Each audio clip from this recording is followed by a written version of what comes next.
Hey loves, it's your girl MariahSincere, and I am back with another bomb live. For those of y'all who are new to my channel, welcome. I'm an American woman who has been living abroad for 2 years in Colombia, and I am now transitioning to the Dominican Republic.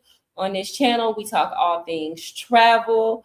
With that said, guys, I have so much I want to talk about today. I hope y'all can hear me. I have so much. Not my internet tripping.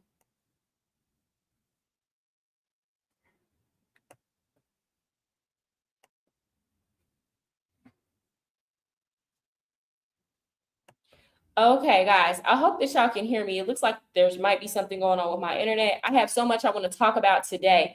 So today we are going to talk about flued out culture and also a lot of the dangers associated with scopolamine and how the young men feel about the men traveling back and forth to Colombia. So we're going to hear it from a young man's perspective. But before we do that, y'all, I got some things I want to address. I want to clean house, okay? Let me be very clear. I'm about to take, first of all, y'all put a one in the chat if y'all can hear me. Put a one in the chat. If you can hear me, put a one in the chat.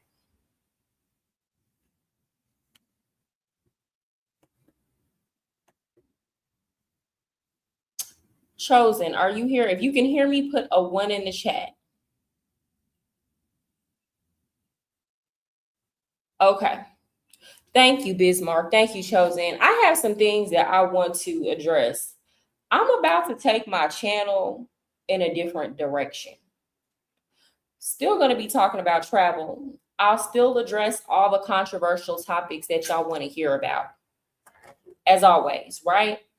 But one thing I will say is I am not going to continue to allow people to try to drag my channel into hell. I'm not doing it. I've noticed, and I don't even want to say that man's name. This will be the last time that I'm addressing it. And I'm not even really addressing him because it's not just a him problem, y'all. I will say over the past month or so, there have been a lot of YouTubers trying to, in the travel space, trying to goad me into an argument, trying to involve themselves in the situation, playing both sides. They'll come over here, play both sides, be in the bushes. They do all kind of stuff, right? And I see y'all, I know who being fake and who not, right? And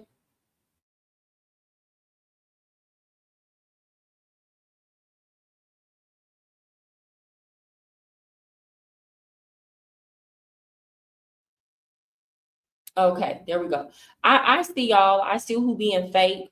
I see who's not. I know who's friend or foe, right? I'll say that. And I was really sitting back thinking about it, and I was like, what was I doing before all of this happened? Before I got dragged into all this drama, I was just living my life, and I was making videos about being in Colombia on Instagram. And what happened? People just got upset that I was in Colombia as a woman.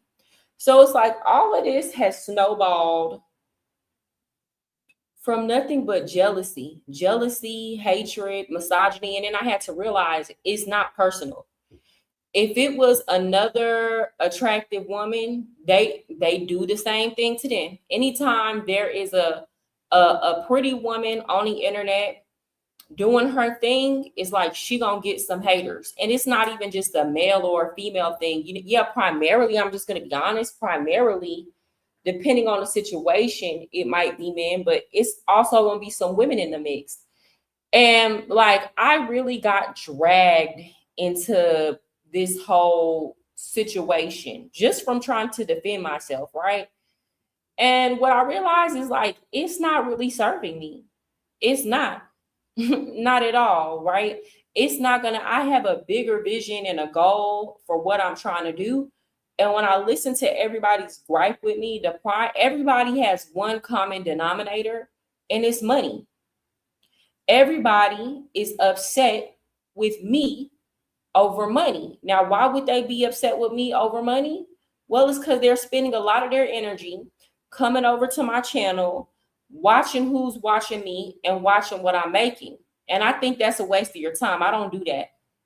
I was raised different than that. I don't study what other people making. But at the same time, I understand it's a lot of people, they're greedy, or they have a they have a scarcity mindset. So it's like when you come into a space and you're getting more attention, and you might be getting more attention, like for some of these YouTubers, like what they took years to get the audience took years to grow. To them, they feel like it came from me overnight, which that wasn't necessarily the case, y'all. Yeah, I was on YouTube before, right? And I've been grinding and doing stuff behind the scenes, but I understand how it looks. So they see that and they be like, hold up, she got more going on her channel, or people are showing her more love than what they show on this channel. And it's causing a lot of anger, and it's causing a lot of animosity and irrational hate, so it is what I can't do nothing about that, y'all. And as a matter of fact, y'all probably gonna be even more upset because I'm taking my channel in a different direction so that I can grow my audience and gain more opportunity. So honestly and truly, I really don't got nothing to say about none of these YouTubers. If you was cool to me before during this whole thing and you extended an olive branch and you were fair to me, and if you were one of those people, then like I'll continue to rock out with you depending on the situation. But like for the rest of y'all, I don't got no interest in collabing with y'all. I don't care to get to know y'all. I don't care about nothing y'all got going on. Y'all just gonna have to sit in y'all corner of the internet and watch and talk shit, or hide in the bushes and talk shit, honestly and truly. Also to my subscribers, if you were just here for that, I don't got no problem with you leaving.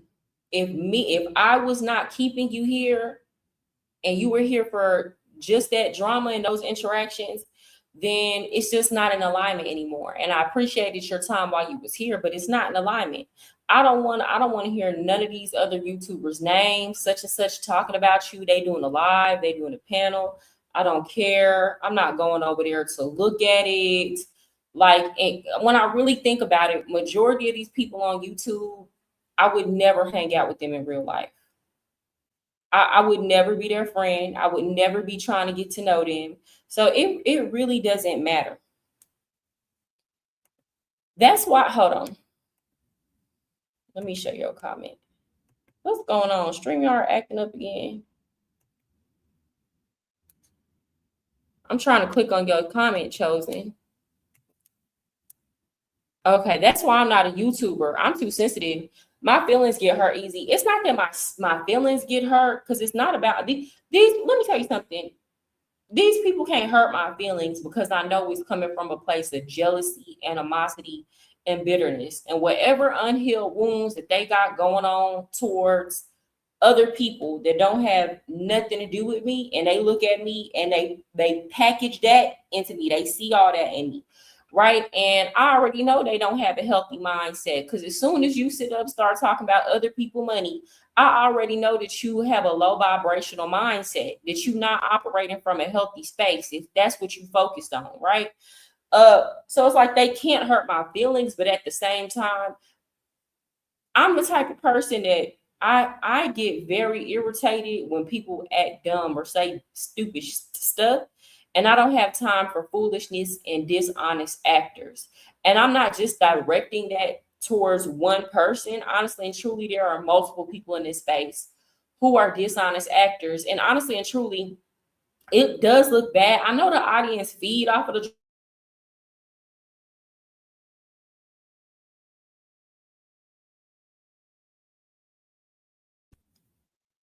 I'm sorry, y'all. I know the audience feeds off of the drama, but ultimately, it does look bad to everybody when we're supposed to be traveling, or we're supposed to be living in a whole nother country.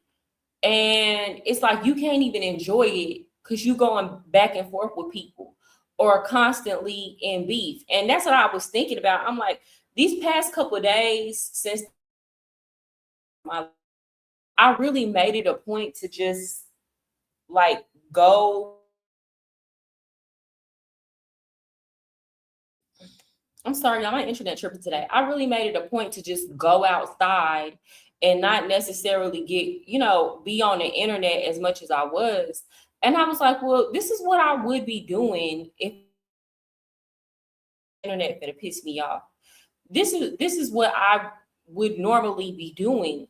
So it's like I have to take responsibility for my actions, and that I not like, yes, I got dragged into it, but I also chose to feed into it. But also, like, everything happens for a reason. My channel did grow, my viewership did grow, but it serves its purpose. So it's time to move on. I don't have nothing to say to those people, and I really don't want to talk about them anymore. And it's certain names that, like, I'm gonna block. Like, you can't even say, if they come in my chat, they getting blocked. And they can continue to make whatever content they want to make. They can continue to watch my TikToks. They can continue to watch what I do on Instagram. You just gonna have to watch what I do, and you gonna continue to be mad. I don't know why you would want to disturb your peace like that, but that's your choice. I'm not feeding into it. Okay. Um, the YouTubers in this space are mostly degenerates. Don't waste your time rolling in the mud with them. No, absolutely. Yeah, I ain't got time for it. No. And again, there are very few who have been fair, who have kept it 100, who have not been fake, who have not tried to come play both sides, be over here, then stay. It's very, and I know them, and they know who they are. And I will continue to work with them where I see fit. But the rest of y'all, please stay the fuck from around me. Please. Unhappy people hate happiness. Yeah, they do. Hey, what's up, Morgan? All right, now I'm done with that. And I also want to say this, y'all. This really comes with being like, it's not, when you're a woman, and I need y'all to like understand this. And some of y'all might not be able to empathize with this, because majority of my viewership are men. And one goal that I have on this channel is to try to bridge some gaps in understanding. Y'all know I don't really come in here, I try to see both sides. I try to give y'all a space to speak, but also give y'all the perspective of a woman. And honestly and truly, y'all, it's to the point where y'all got to understand, when you are an attractive woman, I don't got to be everybody's cup of tea, but I know at the very least I'm attractive. When you're an attractive woman, it really angers people. If you're free, if you do what you want to do, if you're outspoken, people want to see you get punished. Like, people feel like life is not, when they look at you, they feel like their life is not fair, and they take great pride in seeing your downfall or you get punished. And they don't like seeing a woman that is attractive, free thinking, and doing what they want to do. But what they don't understand is their life can be like that too. You gotta free your mind. You gotta pray. You gotta meditate. You gotta believe in a higher power. You gotta believe in manifestation. And like, you can't believe in God if you sitting over here angry at other people, like genuinely angry and bitter at it's not just me. That's what I'm saying. It's not personal. If they weren't talking about me, if it was another woman, they would be doing the same thing to her, right?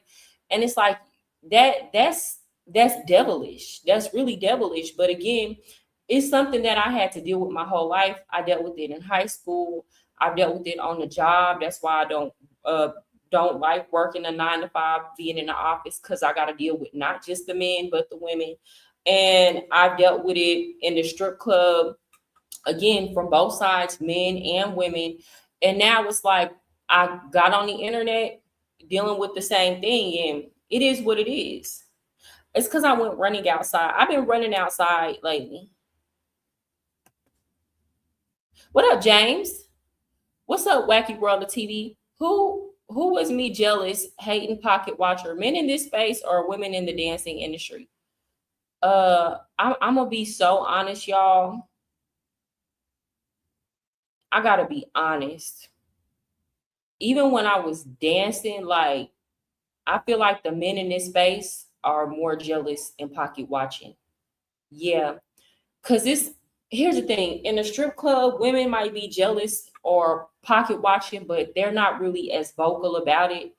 And they might do or say stuff on the slick, but honestly and truly, The whole 5 years I danced, I might have had to check, because that's a long time to be dancing. I might have had to check a chick, maybe 3 or 4 chicks in behind, just blatantly being jealous and pocket watching. But it's like as soon as I came on the scene, it's like everybody just kind of descended on me, and it was coming from all angles. And when I really thought about it, I was like, it's not even fair for me to just continue to keep going back and forth with this one person when this is happening from all sides. This person might just be doing it the hardest, and they might be investing more time into their hating. But it's literally not just him, but it really is sad and shameful, because I would never do that to anybody. Like I never had that type of spirit. Even when I was in the club, like if I seen another girl getting some money, even if it was a girl who I might have had a run-in or previously had some beef with, when I was in the club, I was more focused on my effort and my work. So like if I seen her winning, or I see somebody else get some money, you know what? I tell myself, good, that means mine is on the way. Because if God will do it for them, God will do it for me. And I'm coming in here doing what I need to do. It would be times where it was girls that I was beat out with. And like, for example, I was beat out with this one girl, but she was the best dancer in the club. So a customer asked me, like, who the best dancer in the club? Oh, she the best dancer in the club. I ain't got no problem sending no money your way. But it's like that same girl wouldn't give me that same grace. So I just got to understand that it's a lot of low vibrational people that get caught up in carnal things, and it really don't have nothing to do with me. If it was somebody else, they'd be doing the same thing to them. What's up, Kim? Hey, Ken. Yeah, it's because I went running today. Thank y'all. Y'all, thank y'all, because I felt so self-conscious today. You look gorgeous, Mariah. The tan is tanning, and your makeup. I have my eyebrows done and some lip gloss, and I just got my lashes done today. Thank you. But I didn't put any like foundation or nothing like that. Thank you. I just been trying to work out, and thank y'all. This is actually helping me feel better, because I'm about to come up on my lady time. And for those of y'all fellas that watch me, y'all don't know, like, after 30, you get big and swole. Like during this time of the like 2 weeks out of the month, I look about 15 pounds bigger than what I am. Like it's like I have a flat stomach one day, and then I wake up, and then boom. So it's like this is one of those times where I'm like super swole, my face swole, everything swole. So y'all helping me feel good.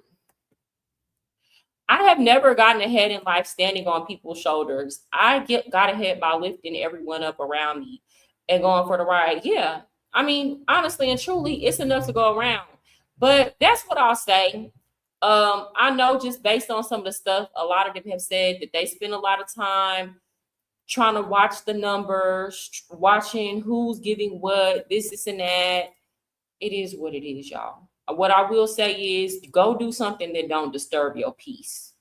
If you care about that, if you gonna get upset at my subscribers or feel away at people who support me, just go do something that make you happy. Go watch something that makes you happy. Don't come over here. Do something that's gonna improve your life. And I mean that. Go do something that's gonna be good for your mental health. Because coming over here and it's only gonna get worse, in your eyes with time, it's not going to improve your mental health. Okay. You still find swole or not. Thank you, Tiny Sag. Morgan said, eat some dark chocolate. The serotonin stimulation helps you deal with the symptoms. Thank you. Yeah. I'm gonna get some, and then I have some cucumber water to help with like the swelling, but it's a struggle over here. Anyway, enough about that. I'm gonna get into the topic at hand today. So there was a woman who got flued out and stranded in Singapore, and everybody's been reacting to this, and I thought I would give my 2 cents about this. Now, fellas, y'all let me know in the chat. Don't be on here lying. Have you ever participated in flued out culture? Meaning, have you ever flown a chick out? Y'all let me know. I'm gonna be honest. I have never participated in flew out culture. I had a boyfriend. Well, no, I had two boyfriends before that were long distance. And one of them, he would always fly to me. And then the other one, we would like go back and forth. But I never had a situation where I met somebody online. Like both, like I met these guys in person. I've never had a situation where I met somebody online and then they were like, hey, on the first time we're meeting, you're getting flown out. Like, no, I've never done that. I'm too scared to do that. Also, I be thinking like, what if I don't want to do what they tell me to do? I just would not want to be stranded. I wouldn't want to be left in that situation. It's already hard being a couple traveling together. Y'all would be surprised the amount of couples that travel together and they're fighting. Like they're fighting in the hotel rooms. They're not getting along.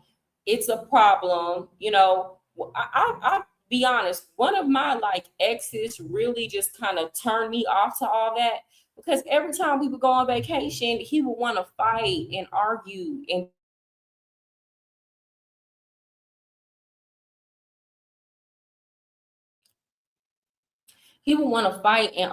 go gamble. Y'all, this particular ex, I will never forget it. We was on a Carnival cruise. Yeah, we was on a Carnival cruise. And y'all know on Carnival cruise, that casino be open the whole night. And I was asleep. This dude came in the room and said, I gambled all of our money away. And y'all, I just looked up at him. And you ever been too tired to deal with bullshit? I looked up at him and I just turned over and went right back to sleep because I'm not dealing with it. You better go figure it out. And he did. He got most of the money back. Good for him because I wasn't dealing with it. You done flew out. Hold on. Wait. Were you getting flown out or you flew the girls out? Do men get flew out? Oh my God, girl. I was going to recommend that next, cucumber water. Yep. And ginger. I never flew out a chick. I did pay for a bus ticket when I was very young. She didn't show up. Just kept the money. That's messed up, Chosen. Always be prepared for the unexpected. Don't put all your eggs in one basket. What's up? What's up, Royal? How are you today? I'm going to do a panel at the end of this live if y'all want to come up. Okay. So I'm going to react to this video of this girl getting flued out and stranded in Singapore. I am about to tell y'all something. This woman is very beautiful, gorgeous, chocolate thing. You know, like already I know she has hella problems in dating because she don't even got to open her mouth. This is the type of woman that would cause just a lot of insecurity. Just a lot. She's that beautiful, a head turner for sure. Would y'all agree? Something so crazy, but I am Hold on. currently in Singapore stranded because I let this guy named Omar Ba Diallo fly me out for a vacation, and he thought that I was going to talk shit about him to my mom. So this man kicked me out of our hotel, threw all my stuff outside, canceled my flight, and then left me stranded here. And I have been by myself in Singapore ever since. And I just gotta tell somebody just in case I don't make it back. Backstory: in 2022 or 2023, I dated Omar Ba Diallo.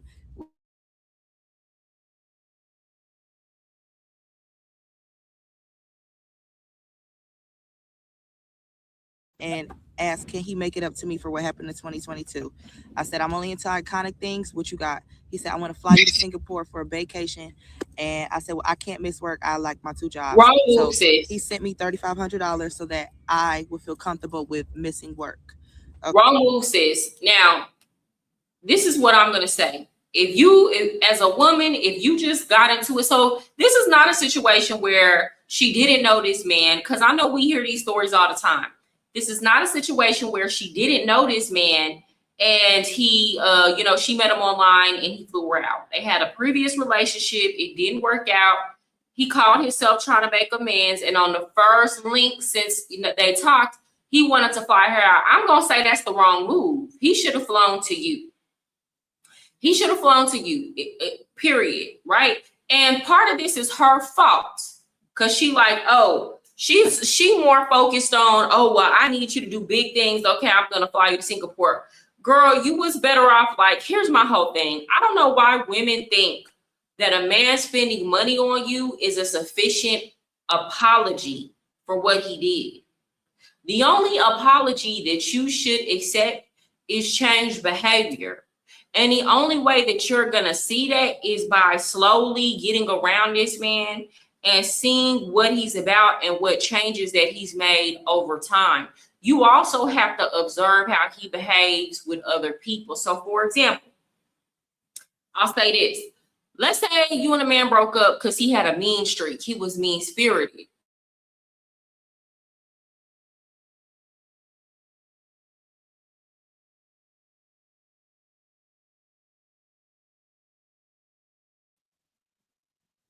I don't know why the internet tripping like this night. Let's say he was mean-spirited.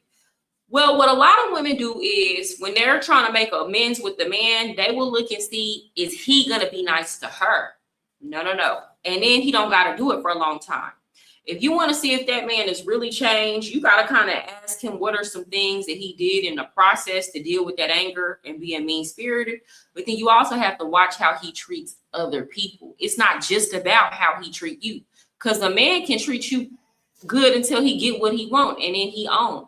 So there were more substantive ways for her to determine whether or not this man was truly genuine than this big trip on their first link since talking together.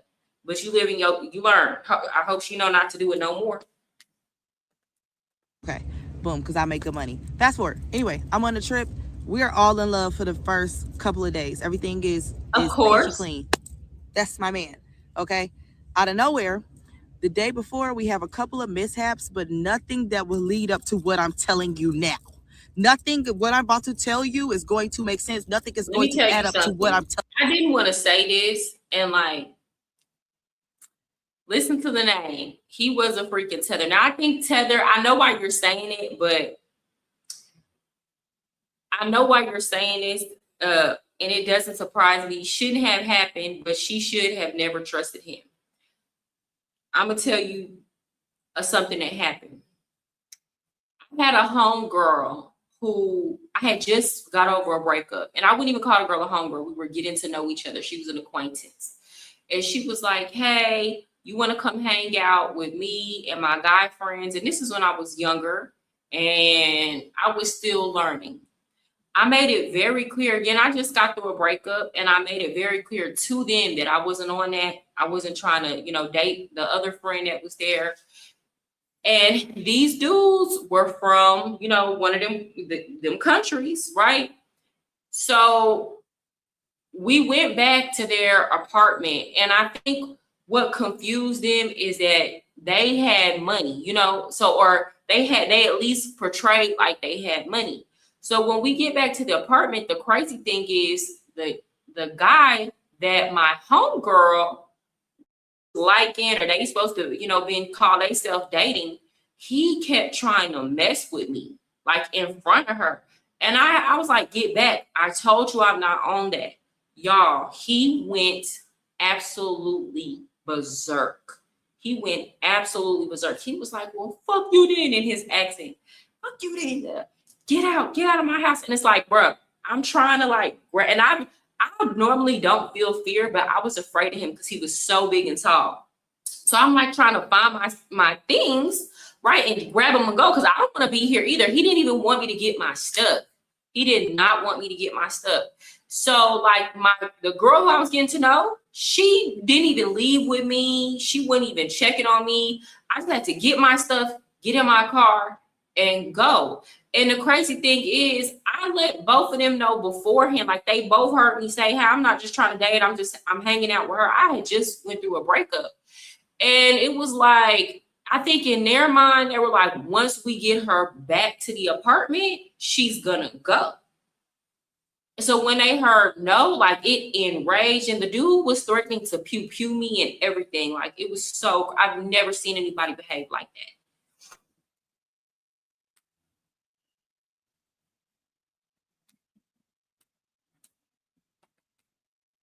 that. You about to happen now.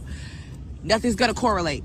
So 5 in the morning, we both go to sleep. We have been cuddling all night. We had just confessed our love to each other, whatever. We wake up at 5 a.m. We both do. I wake up to clean off my makeup because I slept in it. He wake up to get some water. We both go back to the bed. I realize I want to call my mom and my friends because it's 5 p.m. in Atlanta, Georgia. He goes back to sleep. He's only been asleep for 4 minutes. I tap him, say, hey, let me get the room key so I can go downstairs. He act like he don't hear me, but he did. He act like he don't hear me. Boom. I take the wrong room key and leave. And when I close the door, I realize I have the wrong room key. So I start calling his phone, and I realize that his phone's not do this and how we gonna do that and on this and this and that. And you want this with me, but your phone on silent. I mean, I see why it looks suspicious, but I wouldn't have really tripped on that, especially if it was at nighttime. He might have had it on do not disturb.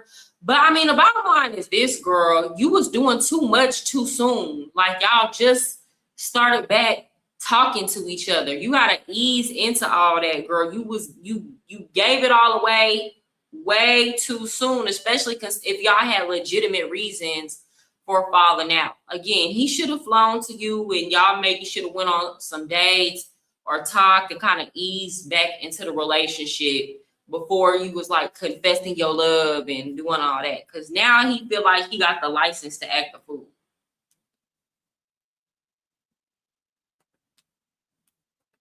Second red flag. Okay, boom. I knock on the door. Immediately, I can see in his eyes, this is a switch. Omar. Is, but I could just tell, I have discernment. This is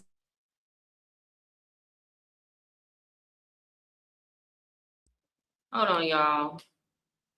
Can y'all see? Okay. I him through the door, and I'm like, what are you acting like that for? I'm like, hey babe, give me the room key so I can go downstairs. I want to call my mom and my friends. He was like, you're not going down back in this bed. You're gonna go to bed. And I'm like, no, I'm not. Then this boy proceeds to call me. He was like, you are so fucking dumb and slow. You lack common sense. And one thing we ain't gonna do is insult my intelligence, because you know what? But why did he call her dumb and slow?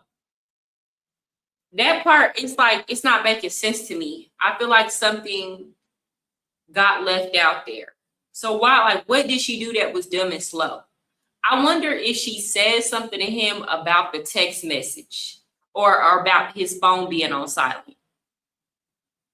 And if that's the reason why he started going off. Because, yeah, a lot of times men will start going off on you over stuff like that. Hold on, y'all. I am about to tell y'all something so crazy. But tap him, say, hey, let me get the room key so I can go downstairs. He act like he don't. Second red flag. Okay, boom. I knock on the door. Immediately, I can see in his eyes, this is a switch. Like, this is not Omar. This is, I don't know who this is, but I could just tell, I have discernment. This is not the man that he was trying to portray to me. So, boom. I walk past him through the door, and I'm like, what are you acting like that for? I'm like, hey, babe, give me the room key so I can go downstairs. I want to call my mom and my friends. He was like, you're not going downstairs to call your mom and your friends. In fact, you're going to get back in this bed. You're going to go to bed. And I'm like, no, I'm not. Then this boy proceeds to call me. He was like, you are so fucking dumb and slow. You lack common sense. And one thing we ain't going to do is insult my intelligence, because you know what? I have 2 dual degrees. I have a dual degree at Clark, Atlanta. I am top dog at everything that I do. Okay? I'm an Aries. I don't play. One thing we would never do is say Mariah Melrose is slow, dumb. It's some cultures too where just in general in relationships, it's okay for people to talk to each other like that. If you date people from certain like English speaking Caribbean islands, they get upset with you, they calling you all type of dumb, slow, whatever. They'll talk to their kids like that when they get upset. A lot of African people do that, and I think like in the United States, we don't realize how sensitive we are compared to the rest of the world. And it's just certain cultures that are not going to be compatible with us in dating. I like what you said too. Exactly. They do that BS at home where it's taught to them. Yeah. And then guess what? The women tell the other women to put up with it. Some cultures denigrate women from birth. Americans think everybody can be Americanized. I think she might add that gold shovel. Yeah, that's why y'all never see me getting on here telling American women, oh, y'all need to leave the United States to find a man. No. It depends on where you're going, ma'am. Here's the thing, people are people everywhere. But like I think women have a little bit more of, we have to be a little bit more cautious, because what if you go to the Middle East, ma'am?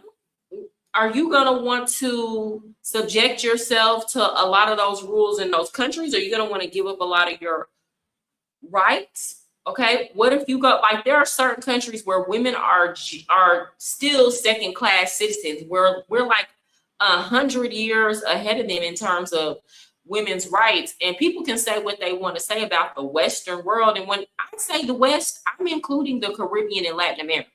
I know a lot of y'all, when y'all think the West, y'all just think America. No, the rest of these countries are in the West. And in terms of how they treat women, y'all have way more in common with each other than if you go over to the Middle East or parts of Asia or Africa.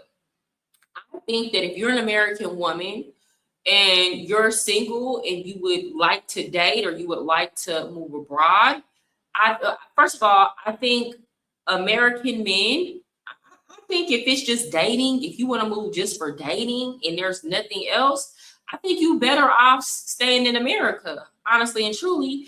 But, if there are other push factors or pull factors driving you to move to another country, then you might as well date in Latin America and the Caribbean. As an American woman, I wouldn't date a man from any culture outside of the Western Hemisphere. That's just my opinion. Nothing. So I go off on him. I'm like, you're pathetic. I can't really clock it, but I think you might have mental issues, and they're just now coming out on the trip. And I'm realizing you might have grown mental issues over the course of time that we have not been speaking.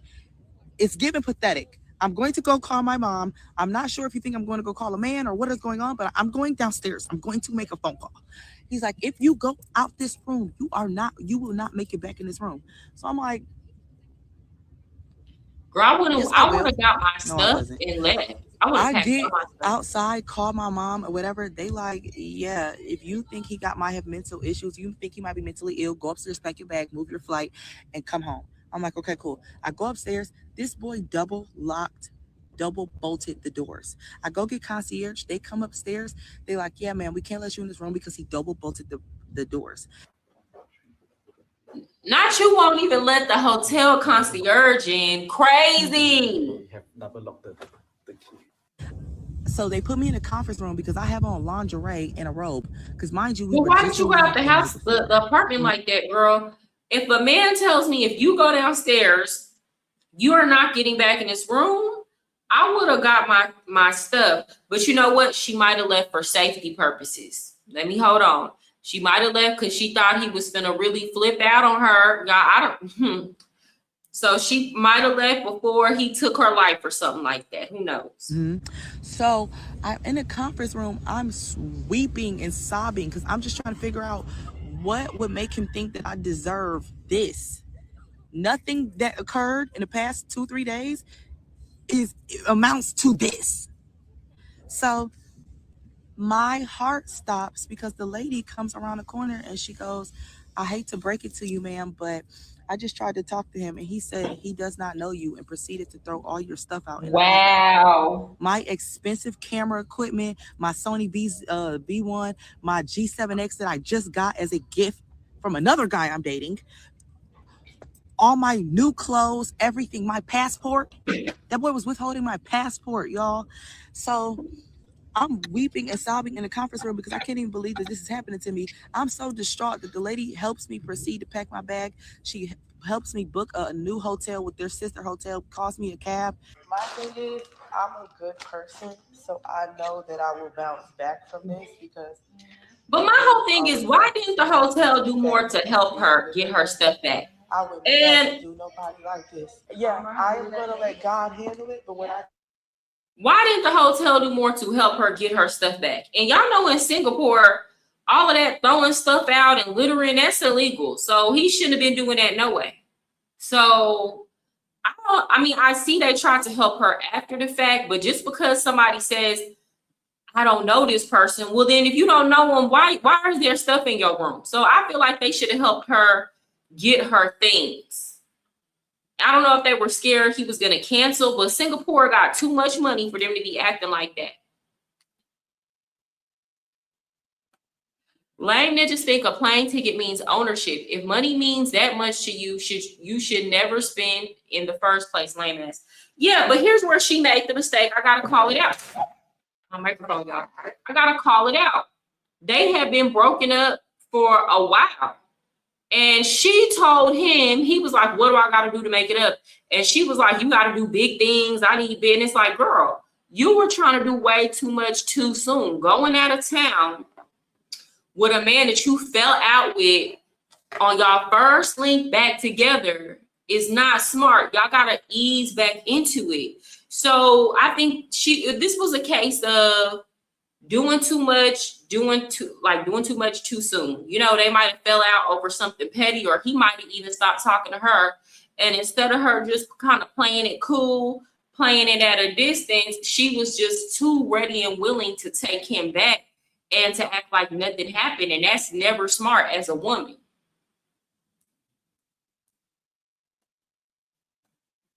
So God don't play about me. She was more concerned in him showing her he was sorry using his money than him showing her he was sorry with changed behavior. And that's why y'all be like, why I don't be promoting the sprinkle lifestyle stuff like this. This is exactly why. It's not safe. It's not rooted in sense and sensibility.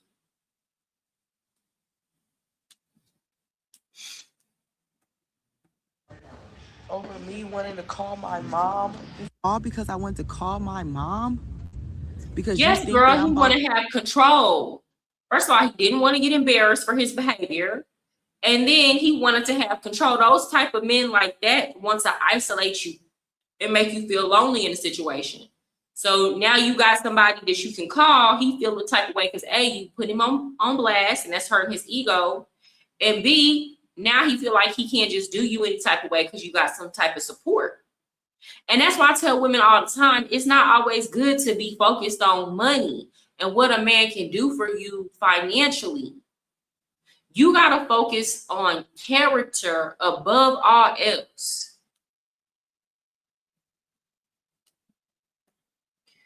I have no interest with the Eastern Hemisphere. Me either. It's too different. It's cool to go visit. It's not compatible with our values.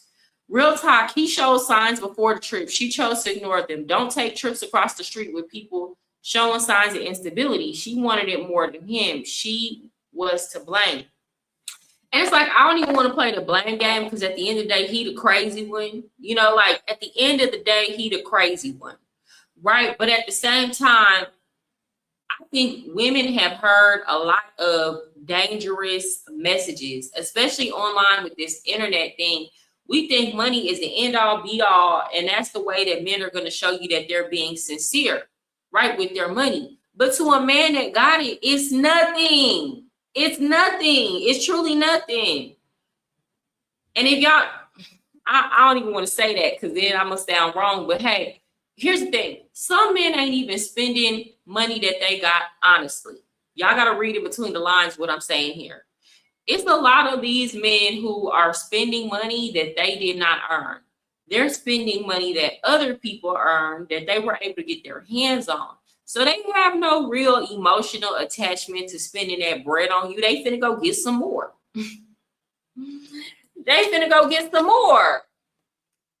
to throw dirt on your name or talk ill about you or have a conversation that is not around you, because I've been having all my conversations with my family and friends around him.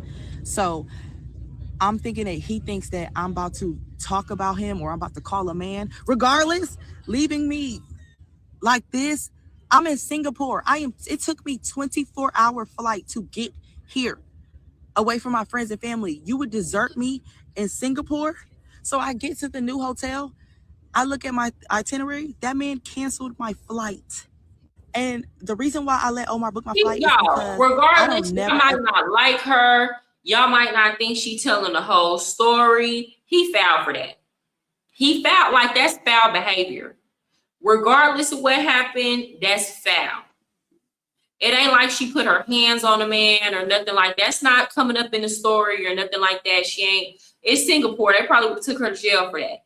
So it's like, okay, don't leave somebody, don't fly somebody out and leave them stranded. But again, this has happened so many times, ladies, that y'all have to know to have you a backup plan. Honestly and truly, she shouldn't have went nowhere out of the country with this man, and they just linking back up.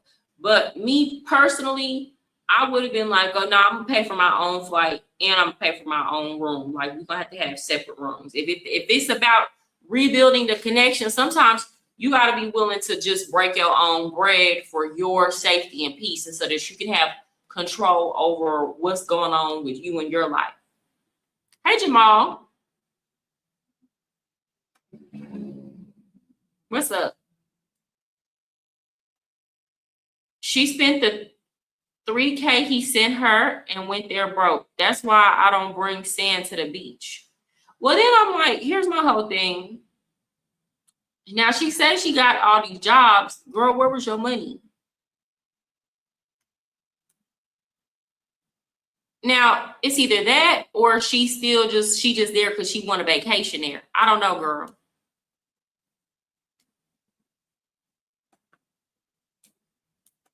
ever let a man book my flight. I always get the money first, but I had to I'm an accountability queen. I can take accountability.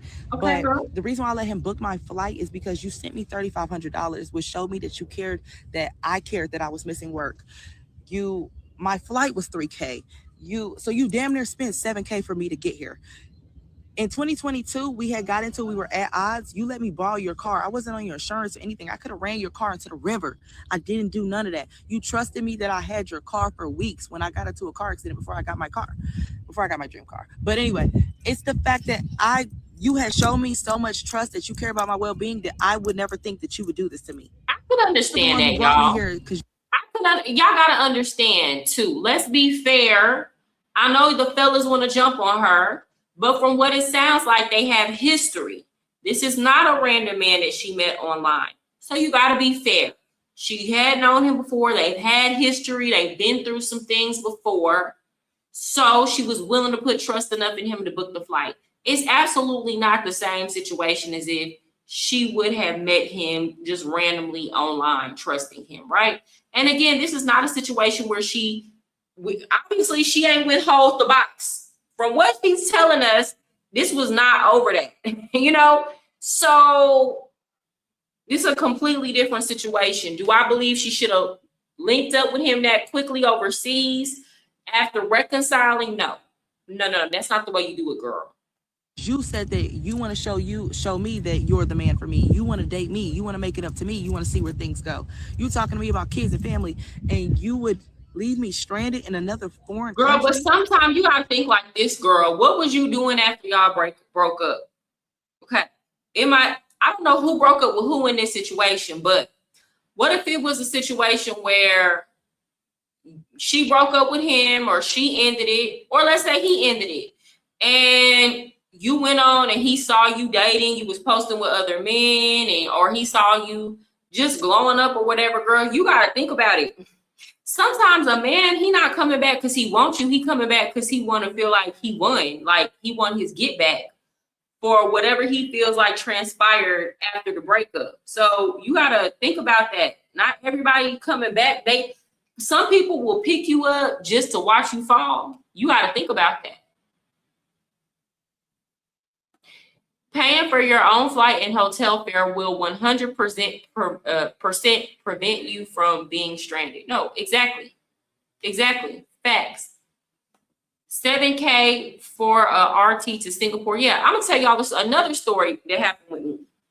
I had a boyfriend. This is my boyfriend that lived in the Caribbean. At one time, I went to go visit him, but I paid for my flight and I paid for my hotel. Now, before he had been cool. This had not happened before. Y'all, I was like getting dressed to go to the gym. And he was like, don't you think that outfit is a little revealing? And I had on like a sports bra and shorts, but they weren't like, but my cheeks weren't out. It's like the stuff y'all see the girls in the gym. And I was like, no, I'm gonna go to the gym. He was like, okay.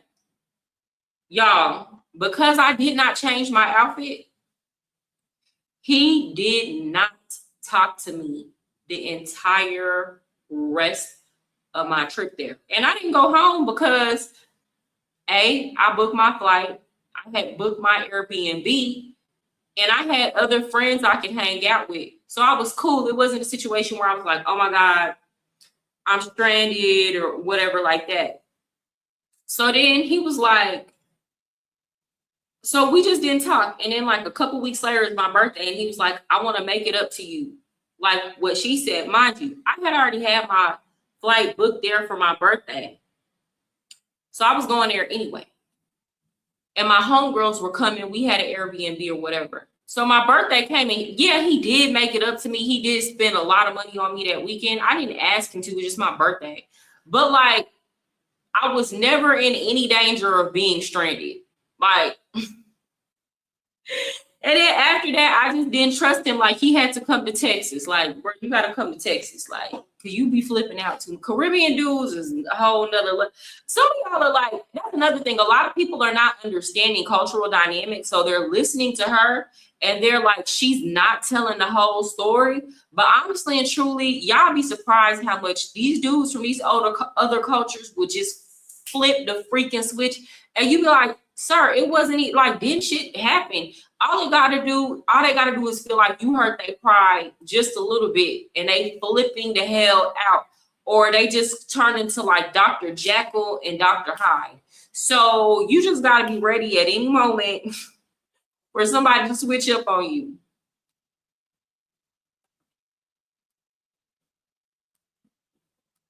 Never move backwards, ladies and gentle tricks. Exactly.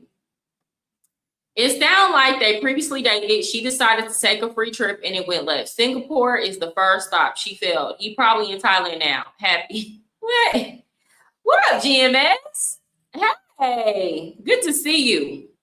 Good to see you. I might have to have you up here to talk about this. I promise. What's up? You trying to get on?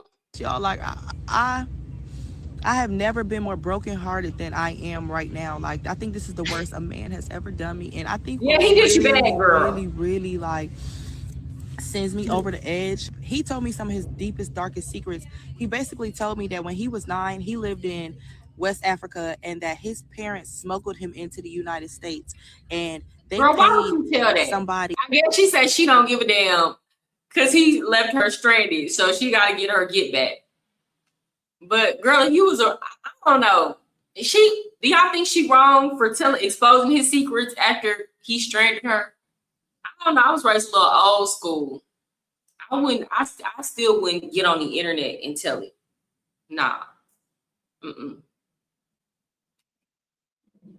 I just got off live myself. I'm about to get some food, and otherwise I would hop on it. It's okay. We're gonna have to come on. You're gonna have to come on.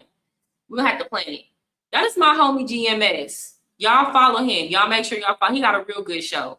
Let's put something together soon, though, of course. And tell AP to get back on the internet. I'll be talking about him, but he don't be on here for me to send nobody his way, to be honest. GMS, I've been in internet beef for like 3 months now. Y'all would have loved this shit. AP said he retired. Okay. Y'all would have loved this shit. Y'all, for those of y'all, the dudes in the space, people claiming, oh, they put me on here. No. GMS will tell you the first person that ever sent people my way, the first male on the internet to collaborate me was AP on AP for Life. And that's why I say y'all don't get shit with who. I'm gonna have to talk to you. I don't want to talk about it no more here because the beef been too juicy. Like it been too she trying to get that illegal deported. To steal an American person's name, so he has an American person's identity, their social and everything. He's not a real citizen, so he's been living under a fake name. His real name is Omar Ba, but he's under Omar Ba Diallo. So you are basically smuggled into the U.S. So you know what it feels like. Travel Squad, chill. I haven't watched the whole thing. Chill, I'm gonna get to it. He be going hard. Like to be abandoned by your parents. You know what it feels like to go through what you're going through. You know what it feels like to, you know what I'm saying? Like, you know what it feels like to be in a foreign country and you not have nothing or whatever. So the fact that you would leave me stranded on foreign land, my heart is so broken. Like, I can't even believe this is happening to me right now. I have been by myself on this trip ever since. Thank God I called my ex-boyfriend and he booked me another flight home. Thank God I called another guy that I was dating and he paid for my room for the rest of the week. But thank God I am loved back where I am at, because the fact that Omar would do this to me, knowing that he's all I have in Singapore, literally, like, you all I have. A part of me is like, okay, I gotta be fair here. She did dox him. Boy, she put ice in that man. But it's like a part of me, would I have done it? I'm probably a little too like nice. I would not have done that. Me personally, I would never get on the internet when it's happening and tell names and this and that. Like, you gotta understand this. When you look like she looks, people do not feel sorry for you, girl. They just want to talk shit about you. And whether you in the right or you in the wrong, they're going to want to find fault in you. That nobody feel, when you look that good, nobody has any empathy. A nigga could do you so dirty and it not be your fault, and nobody's going to care. They're going to make it your fault, right? But in this situation, girl, I don't know if I personally wouldn't have went on the internet like that, talking about it and giving a name while it happened. She reported him to immigration, but he left her stranded there. So I don't know. I guess maybe it's a wash. But girl, it do sound like, this is what it sounds like to me. I'm gonna keep it so real. She pretty. She got options. It sounded like they broke up. She was dating around, doing her.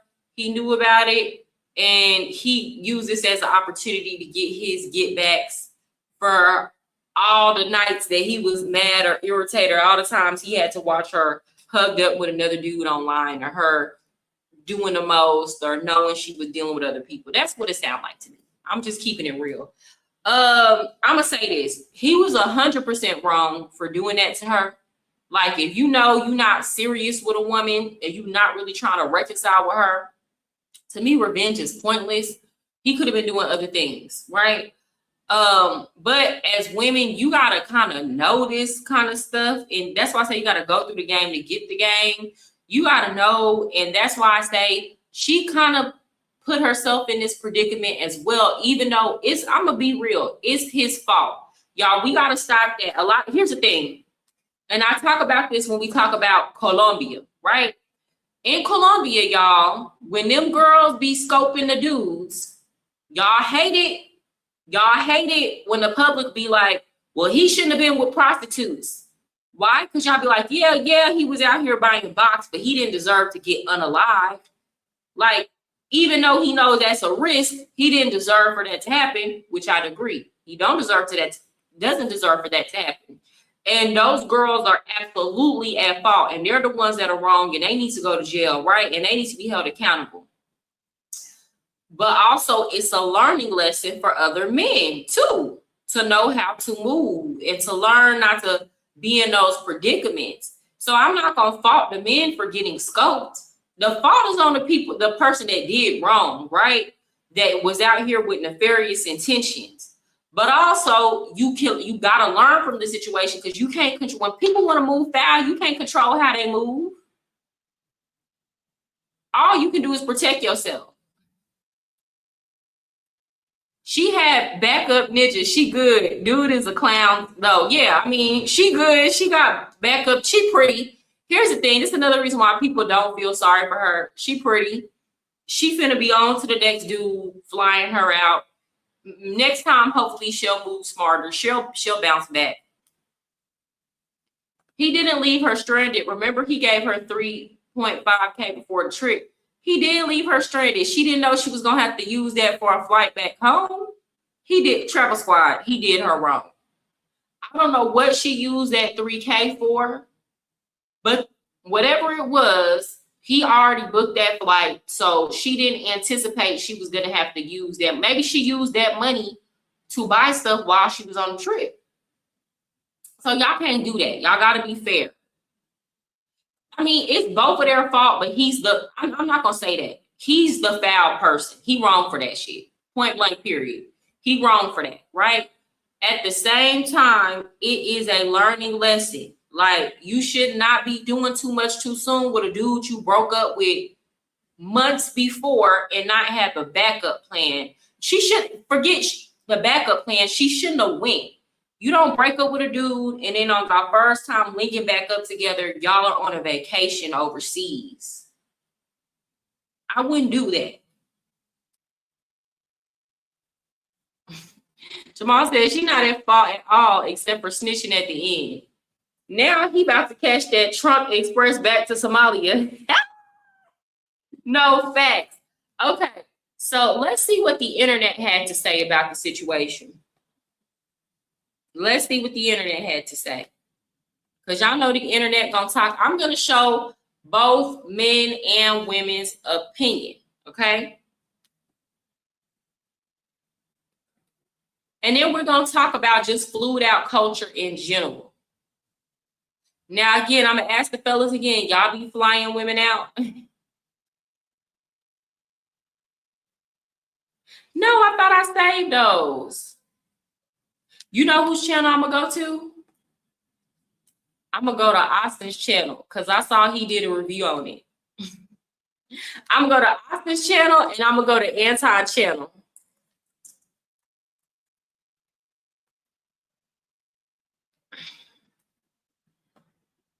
Shout out to Austin.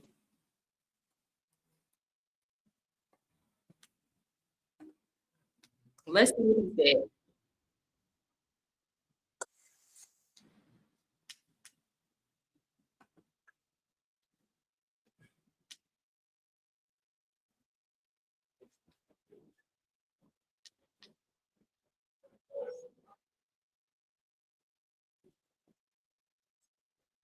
Maybe you should vet a little better. Right. So if you are a young lady that is looking to get flown out and you want to get flown outside of the United States, maybe you should probably watch this video first before you allow somebody to buy your ticket. And maybe you should vet a little better. Right. And it left me stranded here. And I have been by myself in Singapore ever since. And I just got to tell somebody just in case I don't make it back to the US or whatever. But backstory. In 2022 or 2023, I dated Omar Ba Diallo. We ended up dating. It didn't work out. And she done already threw him under the bus, said his whole name online. Fast forward, he has been trying to reach out to me ever since. In 2026, 2 weeks ago, he hit me up and... But I'm gonna do this too, though. I gotta be so for real. Y'all make sure that y'all hit the like button. Y'all make sure y'all hit the like button. Please.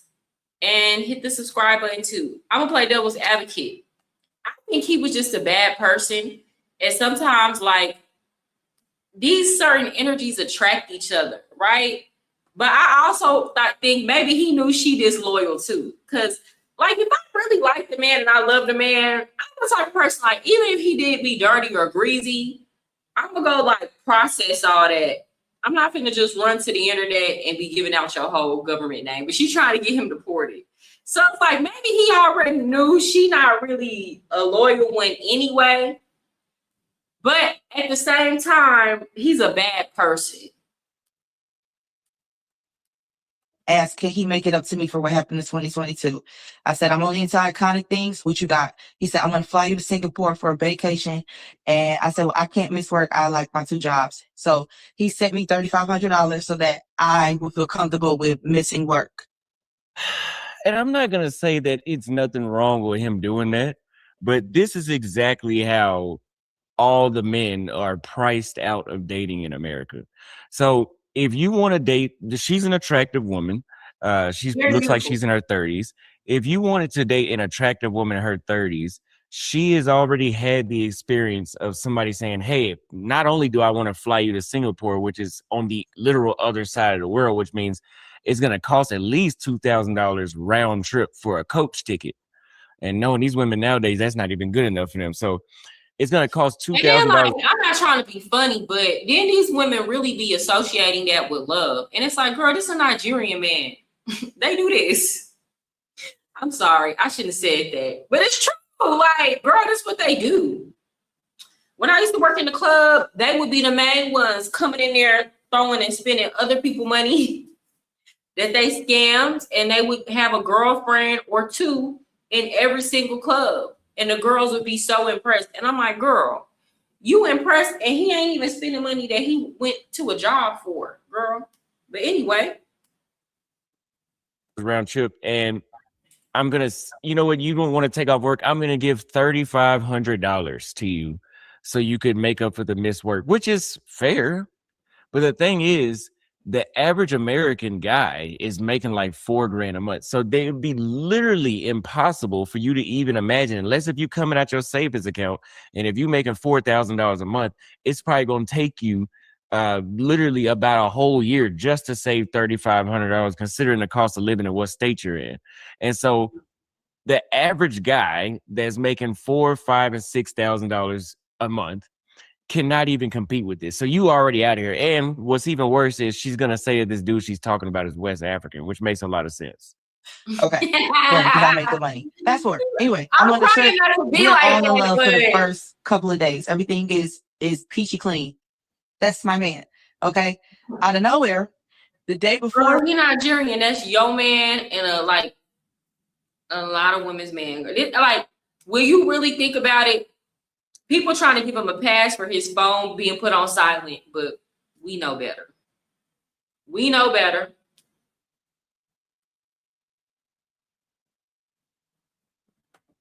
We have a couple of mishaps, but nothing that will lead up to what I'm telling you now. Nothing that what I'm about to tell you is going to make sense. Nothing is going to add up to what I'm telling you is about to happen now. Nothing's going to correlate. So 5 a.m, we both go to sleep. We have been cuddling all night. We had just confessed our love to each other, whatever. We wake up at 5 a.m. We both do. I wake up to clean off my makeup because I slept in it. He wake up to get some water. We both go back to the bed. I realize I want to call my mom and my friends because it's 5 p.m. in Atlanta, Georgia. He goes back to sleep. He's only been asleep for 4 minutes. I tap him, say, hey, let me get the room key so I can go downstairs. He act like he don't hear me, but he did. He act like he don't hear me. Boom.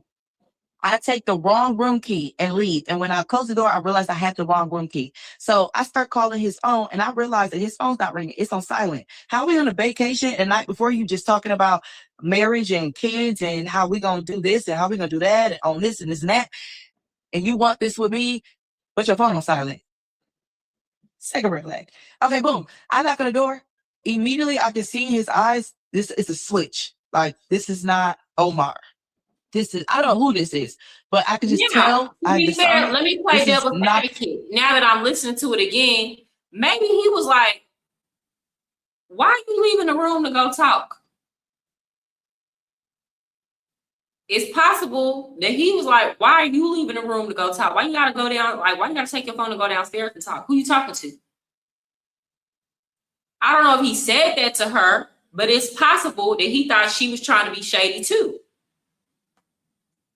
You know, that's what I'm saying. It's like when 2 people get together that's kind of on like the same type of time, it's always some bullshit. Thank you so much. Get over her, finish her. Thank you for the $5 super chat. Toxic men and women need to be held accountable. It's both of their fault.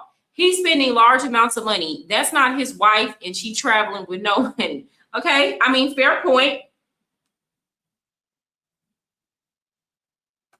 The man that he was trying to portray to me. So boom, I walked past him through the door and I'm like, oh, what are you acting like? That's completely normal. I don't know why women have not figured this out yet.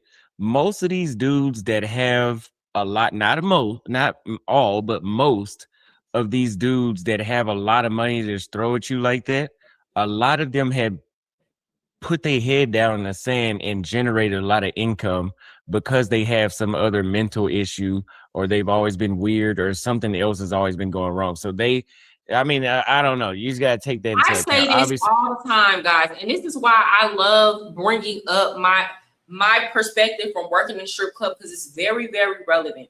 A lot of people ask me like, well, why didn't you ever try to like go after a doctor or a lawyer? And I'm like, they be on that powder.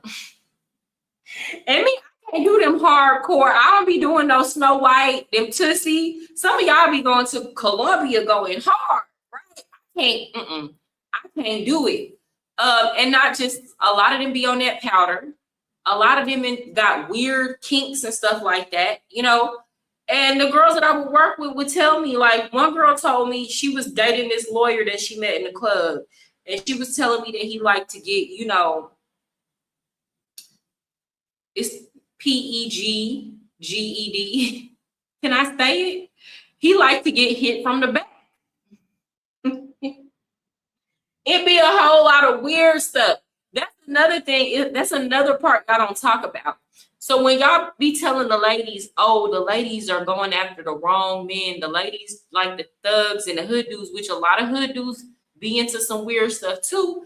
But y'all gotta understand, y'all don't be knowing how a lot of these men be behind the scenes. Just because they're a lawyer or a doctor or they're an engineer, don't mean they not a weirdo behind the scenes. And a lot of times women can feel certain type of weird energy. So that's what I'm saying. Women gotta pump the brakes. Don't easily be impressed by some money or think that this guy is gonna treat you better just because he has the money, because he might be lacking basic social skills. not all guys that have money are like that, but this is common. I feel like she's also leaving something out of the story too, because from what she said so far is that this guy said, hey, I want to see you, I want to make it up, let me pay for this and pay for your time off. And then when y'all get there, she said they confessed to their love and she did the little kissing thing. So I'm assuming they had sex too. I would hope they did. I would hope if I flew a chick to the other side of the world, the other side of the world, I would hope that would be understood ahead of time. So we're going to go ahead and say that they probably did do that. And then all of a sudden, y'all both wake up at the same time and then he's just pissed off. Could he be mentally ill? Yes. But it just sounds very strange. Now, if she would have said that, like the case too of PNC. Y'all know what PNC is. He probably felt different after he slept with her. That might be the case too.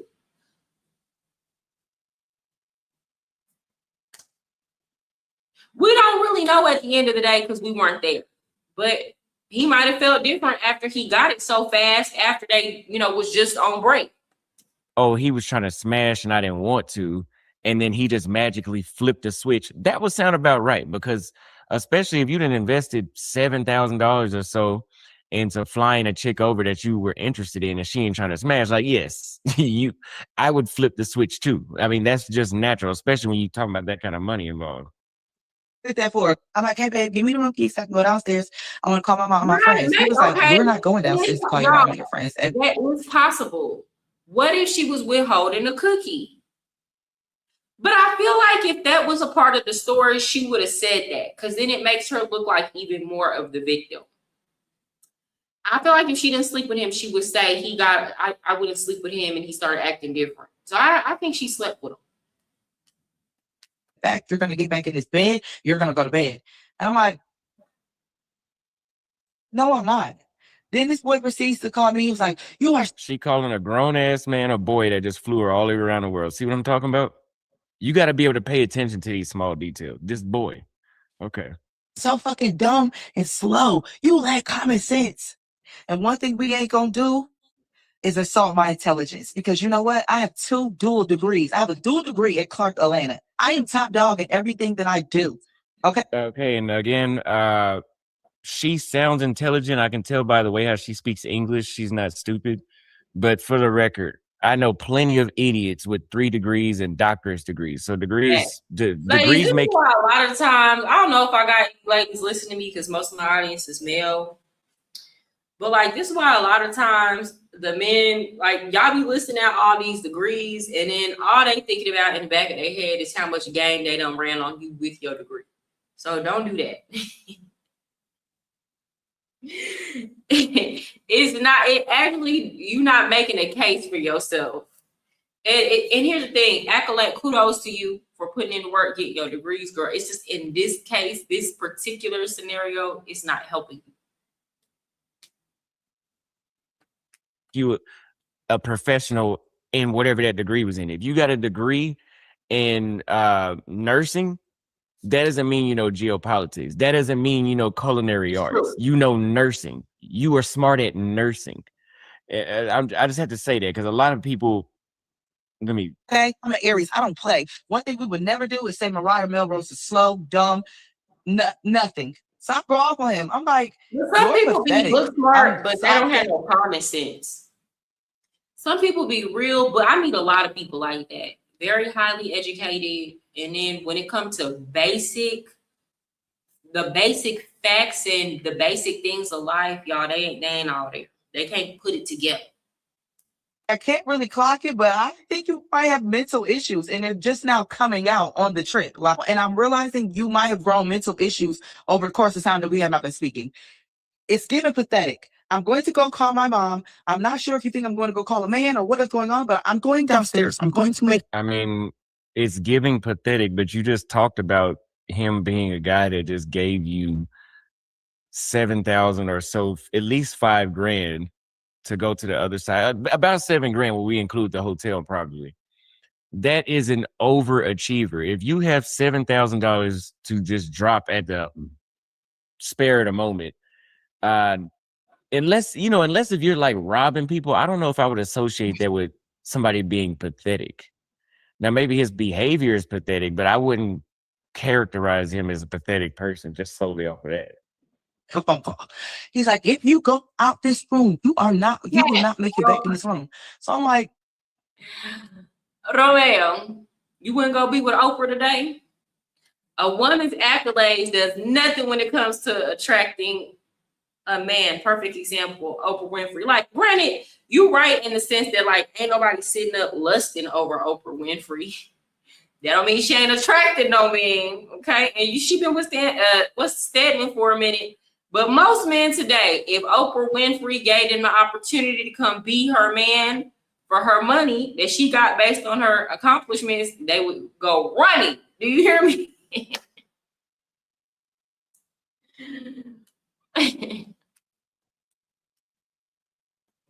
yes, I will. No, I wasn't. I did outside call my mom or whatever. They like, yeah, if you think he might have mental issues, you think he might be mentally ill, go upstairs, pack your bag, move your flight, and come home. I'm like, okay, cool. No, I go upstairs. This room double locked. Or not the police, but I wouldn't have went back. If I really thought he was mentally ill, I wouldn't have went back up in that room without like hotel security or something. Like that would have been the first. And again, I feel like this is a tricky situation because honestly and truly, if he really is crazy, this could have turned out a whole nother way. Bolted the doors. I go get concierge. They come upstairs. They're like, yeah, man, we can't let you in this room because he double bolted the doors. My experience of Kundalini awakening, it's not a religion, it's like a radio station. A guest double bolt the doors in your hotel. I would be like, no, you got to open this. You got to come up out of here. He never locked. He have never locked the key. So they put me in the conference room because I have on lingerie and a robe. Because mind you, we were just in love the night before. So in the conference room, I'm weeping and sobbing because I'm just trying to figure out what would make him think that I deserve this. Nothing that occurred in the past 2-3 days amounts to this. So my heart stops because the lady comes around the corner and she goes, I hate to break it to you, ma'am, but I just tried to talk to him and he said he does not know you, and proceeded to throw all your stuff out in the hallway. My expensive camera equipment, my Sony V1, my G7X that I just got as a gift from another guy I'm dating, all my new clothes. I mean, here's my thing. If you're dating multiple men and they have expensive gifts that they're giving you, I don't even see why you are on TikTok or whatever this is making a video about this. That's what I'm saying, girl. Like, it sounds like you're winning. I guess it goes back to it's never enough, because it sounds like you're winning regardless. She's just wants to get her get back. You couldn't have paid me, especially while it was going on in real time, to come on TikTok and tell this story. Then too, here's the thing, girl. You don't feel like you scaring the hoes? Like, if you got these other men, do they know that you date multiple men? Because it's like, if they didn't, now they do. What's going on? Okay. So it's like you might be stopping your own bag, girl. I don't know. And everything, my passport. That boy was withholding my passport, y'all. I said that. So I'm weeping and sobbing in the conference room because I can't even believe that this is happening to me. I'm so distraught that the lady helps me proceed to pack my bag. She helps me book a new hotel with their sister hotel, cost me a cab. My thing is, I'm a good person, so I know that I will bounce back from this, because good things always happen to me due to the fact of me being a good person. Good things happen to her, girl. Never do like this. Yeah, I know that God handled me, but when I took God has girl, how you gonna say you gonna let God handle it, and now you report him to immigration via TikTok? Girl, stop. She played too much. Wanted to call my mom, all because I wanted to call my mom, because you think that I'm about to throw dirt on your name or talk ill about you or have a conversation that is not around you, because I've been having all my. Why would he assume that you're gonna go down there and throw dirt on his name? Because everything that she said before didn't sound like they argued or nothing like that. If he just flew you out, paid for you to be off of work, the money that you would have made or however much, and y'all just kissed and made up and had sex, and he took you to all the way to Singapore, which is one of the nicest parts of Southeast Asia. Why would you think that his first instinct is to be like, oh no, like she's about to go shit on me to her family? Like, why would you think that's what he's thinking? That's probably what he said, Austin. Conversations with my family and friends around him. And so, probably because she's done it before. I'm thinking that he thinks that I'm about to talk about him or I'm about to call a man, regardless, leaving me. Oh, that's what it is, like girl. This. I didn't hear that part. I'm thinking that he's like, wait a minute. She leaving the room to go talk to her mom. This hoe gonna go call a man. I really think that's what it is. And she didn't want to say that.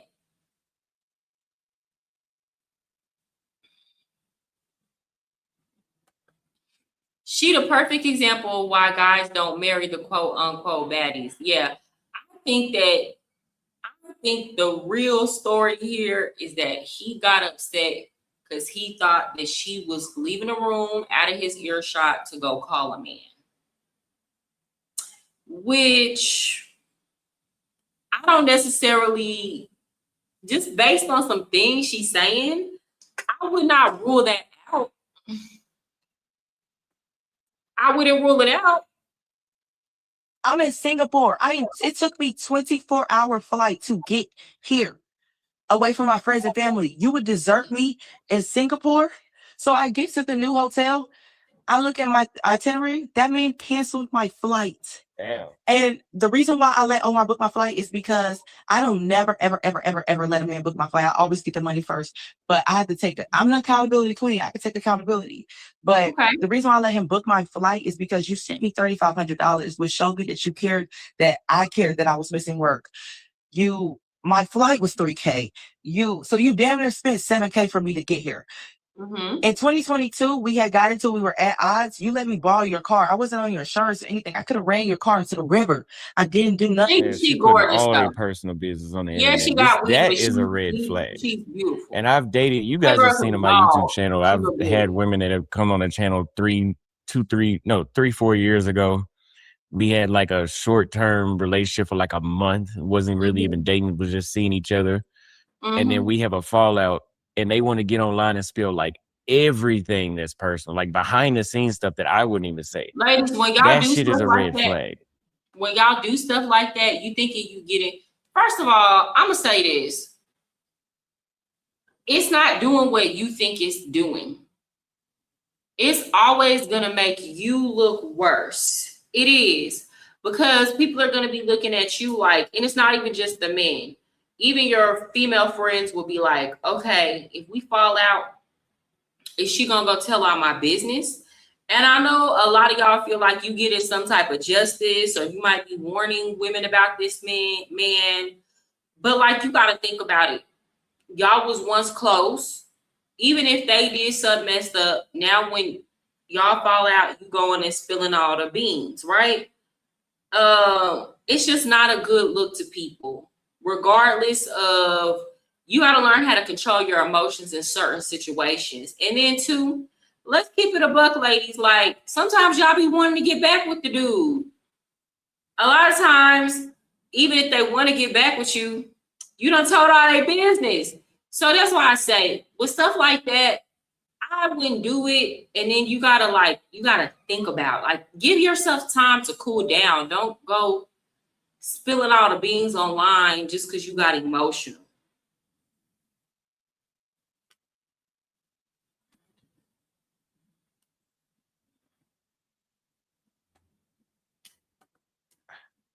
None of that. You trusted me that I had your car for weeks when I got into a car accident before I got my dream car. But anyway, it's the fact that you had shown me so much trust that you care about my well-being that I would never think that you would do this to me.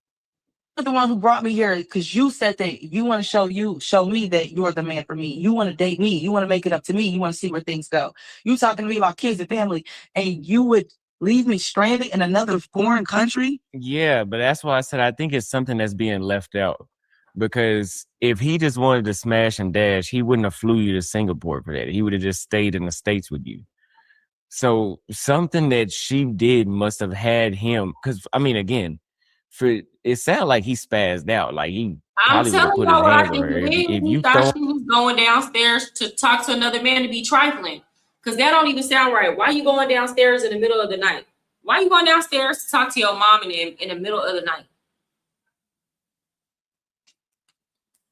And here's the thing. We don't know what happened before, why they broke up before. We don't know if infidelity on either side was the issue. Like, we don't have enough context. Now, I still don't think that was enough, whatever the case may be. Like, for example, if it was a situation where he thought he would be in trifling, he could have said, you know what? I don't think I'm gonna be able to trust you. I don't think we're gonna be able to reconcile this because you're doing the same type of behaviors you was doing before, and it's triggering me. So I'm going ahead and send you on home. To me, that would have been the stand-up thing to do. On her stuff in the hallway and then canceling her flight, basically saying like, F you, I don't give a damn what happens to you. Like, it couldn't have been simply just because you asked to go get on the phone. Like, that sounds crazy. I mean, and maybe, or something else. Maybe I could be wrong. Maybe he could be crazy as hell. I'll be clear. I don't know, bro. I have seen dudes flip out over nothing. So I really don't know. And I promise y'all, like, I have never been more brokenhearted than I am right now. Like, I think this is the worst man that's ever done me. And I think she was just bragging about having degrees and she's smart, and she said brokenhearted. Somebody put in a chat if that's actually a word. I've never felt more heartbroken, not brokenhearted. Brokenhearted. See what I'm saying? You got to pay attention to these small details. Sends me over the edge. He told me some of his deepest, darkest secrets. According to Brandy, told me that. Now she about to tell us secrets online. Wow. Yeah, no, song Brandy had in the 90s, Broken Hearted. there's a reason why he threw himself in the hallway and canceled the flight. I mean, he could have let her go ahead and fly back, but I mean, she must have did something real foul.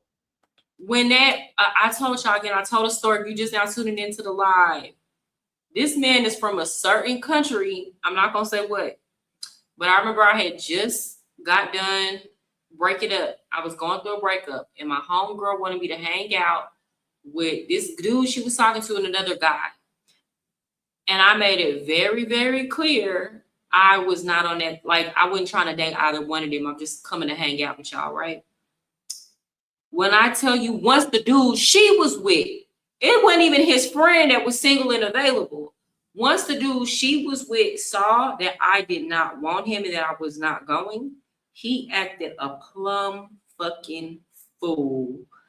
Threatened to pew me.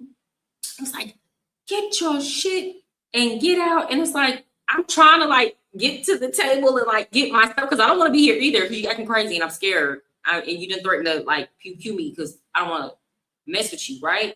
And then me and that girl, we ended up fighting a couple weeks later because she stayed there with them. It's like she didn't even make sure I was good. And I kind of felt like, I'm like, dang, did you set me up to be in this situation? What happened? Like, but me and the girl ended up having a fight outside the club. Mm-hmm. Or emasculated him in some type of way where he felt the need to do that. Because I'm gonna tell you, I've been on dates with women, and if they were too disrespectful, I would just get up and walk out the restaurant. I'll leave your ass there with their bill and all that. I won't even pay for my own. I will literally dine and dash on your ass. If you I didn't did it too many times where I'm being disrespected.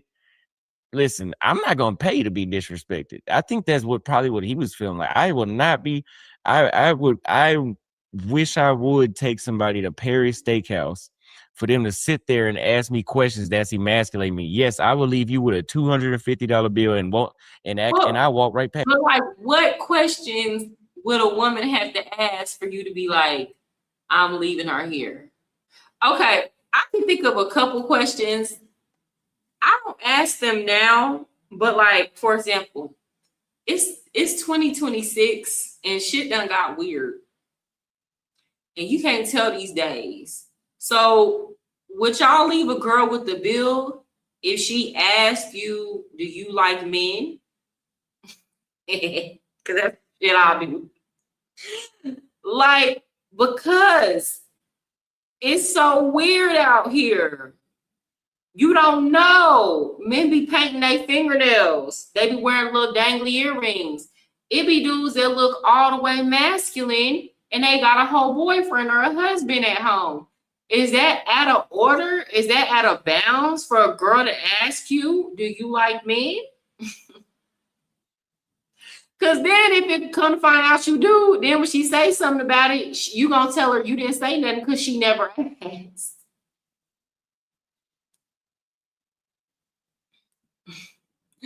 Dine and dash is crazy. It is. What? Why would you do that? You like I never knew you. Yeah, when he was 9, he lived in West Africa, and that his parents smuggled him into the United States. Oh, and wow. They paid somebody to steal an American person's name. Okay, so now she's trying to say that he was smuggled in with a coyote, basically, and they committed identity fraud to they do this all the get time. him a U.S. citizenship. And she's saying that while ICE is on the front line right now, waiting for people that have been illegally smuggled into the United States or have. Fellas, and this is to anybody. If you know you have told somebody information about you that you do not want out in the public, if you know somebody knows where the bodies are buried, you can't do stuff like this. You got to part ways with them amicably. You can't just be out here all willy-nilly in your emotions.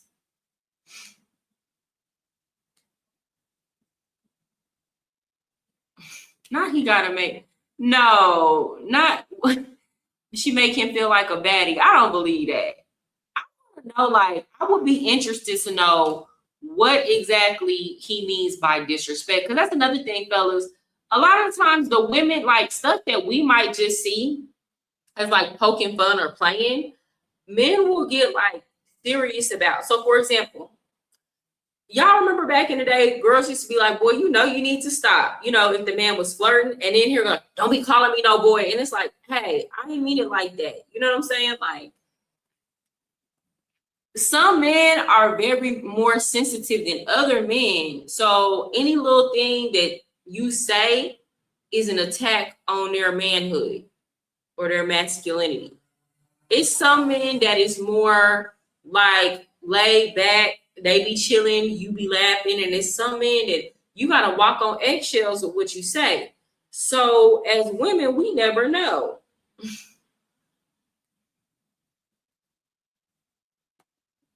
Of some sort of, you know what ICE is for, the illegal immigrant shit. So he has an American person's identity, their social and everything. He's not a real citizen. So he's been living under a fake name. His real name is Omar Ba. And on top of that, okay, why the hell are you dating an illegal immigrant? Damn. Why? I'm just gonna be quiet on that one. It be like that sometimes. Like, I mean, I know he said his parents did it, but like, then that goes to show you the level of integrity that his family's background comes from. These are the type of immigrants. Okay, I'll put it to you like this, especially if you come from a state, like I'm from Texas. So if you're from Texas and you date Latinos, it's very likely that you're finna be dating an illegal immigrant or somebody that came over there illegally as a child. If you date Mexicans in Texas, you would just have to say, I'm not gonna date Mexicans. You were just gonna say, like, and I'm not saying they're all illegal, but it's a high probability, especially like within my age group with the dreamers, it's a high probability. And like, what if you met somebody and you liked them before you found out their immigration status? Now you find out their immigration status, you're supposed to like break up with them over their immigration status. So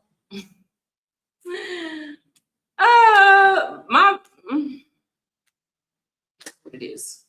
Well, what do y'all think about that? Do y'all think that women should not date men who, like, let's say a woman's been dating a man for a while and she finds out he's an illegal immigrant? Should she break up with him for being like, let's say all things considered, the relationship is going good, he checks all the other boxes, but then she finds out he's an illegal immigrant. Should she break up with him? Is that a character flaw?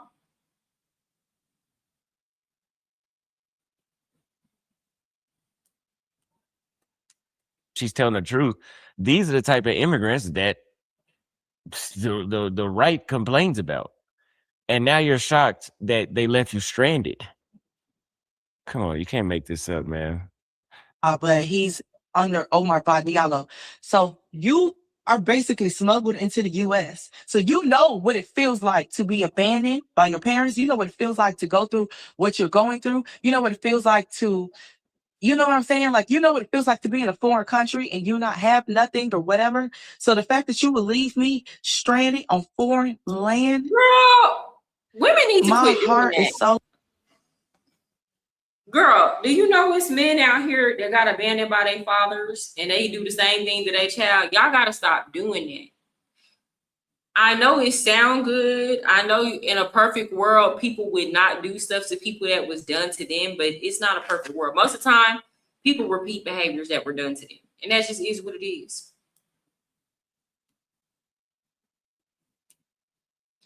Rico said today, asked that ninja his immigration status and credit score the first date. You think a woman shouldn't date a man with a low credit score? But my whole thing is like, he can change his credit score. Immigration status, that's a little tricky today. It's not as easy as it used to be.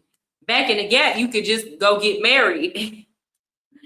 Now they're not really having that. He at least got to go back to his country and wait out the process. Broken, like, I can't even believe this is happening to me right now. I've been by myself on this trip ever since. Thank God I called my ex-boyfriend and he booked me another flight home. Thank God I called. I'm gonna be so for real. American women be so confused by the messaging that y'all put out. Cause then y'all say going on dates with us feels like you're going on an interview, right? And we can't just relax. It's like y'all are constantly being judged. But then when we don't get enough information or we find out things after the fact, then we get blamed for not doing our due diligence. So what the hell are we supposed to do for real?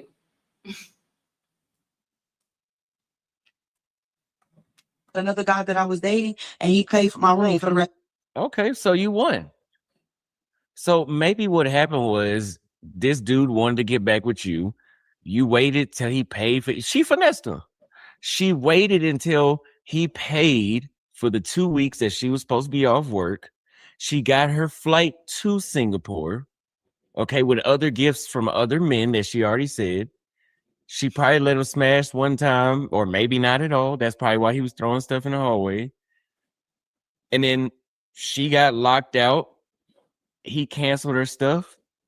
And she called some other suckers. They paid for her flight I'm finna back be messy one more in the time. room. I'm finna be messy one more time. I said I wasn't gonna be messy today. Hugh Stevens, wasn't you just talking shit about me on somebody's channel? I be seeing some of them comments you be leaving about me. So my question is, if you got such a problem with me, why are you over here? That's like, it be a lot of people that be doing that. Y'all be on my panel in my comments being fake, then be on somebody else panel, chat, talking shit. People be sending me screenshots and stuff. So if you don't like me, why are you here? You're welcome, but I just want to know. I'm genuinely curious. I want to know this mindset. I'm saying this out of curiosity. You're more than welcome to come up here and tell me why, but like, I'm genuinely curious. I want to get into the mindset of someone who watches a YouTuber that they don't particularly like, but then they go to other channels and pages and like they talk shit about them. I want to know that. I really want to know that, y'all. I'm not upset. I'm just interested to know, why would you do that? Certain things should be said before the relationship gets serious. That's revolving around morality. Yeah. Okay. But then you got to think about it like this. What if, okay, let's say you going on a date with people, most of the time they don't want to say that kind of stuff. So for example, in Texas, if I went on a date with a Hispanic man and on our first date, I asked him if he had papers, would that be wrong? 90% of the people in the space is two-faced. I don't know if it's 90%, but it's a lot, goddamn it. Yeah. You wanted to know what's up. Like, why do y'all do that? And she got $3,500 in her hand. She don't even need him no more. So she came out on top. This could have all been orchestrated, as far as I'm concerned. Rest of the week, thank God I love back where I'm at, because the fact that Omar would do this to me, knowing that he's all I have in Singapore, literally, he's like, you all I have. I'm not a loser, and I'm still living my life on this trip, but it's just really hard for me to live because in the back of my. And you know what's funny? She sounded like she about to cry. She said, you all I have. I can guarantee you she would probably be in the same situation with the same guy again. For some reason, women love abusers and toxic men.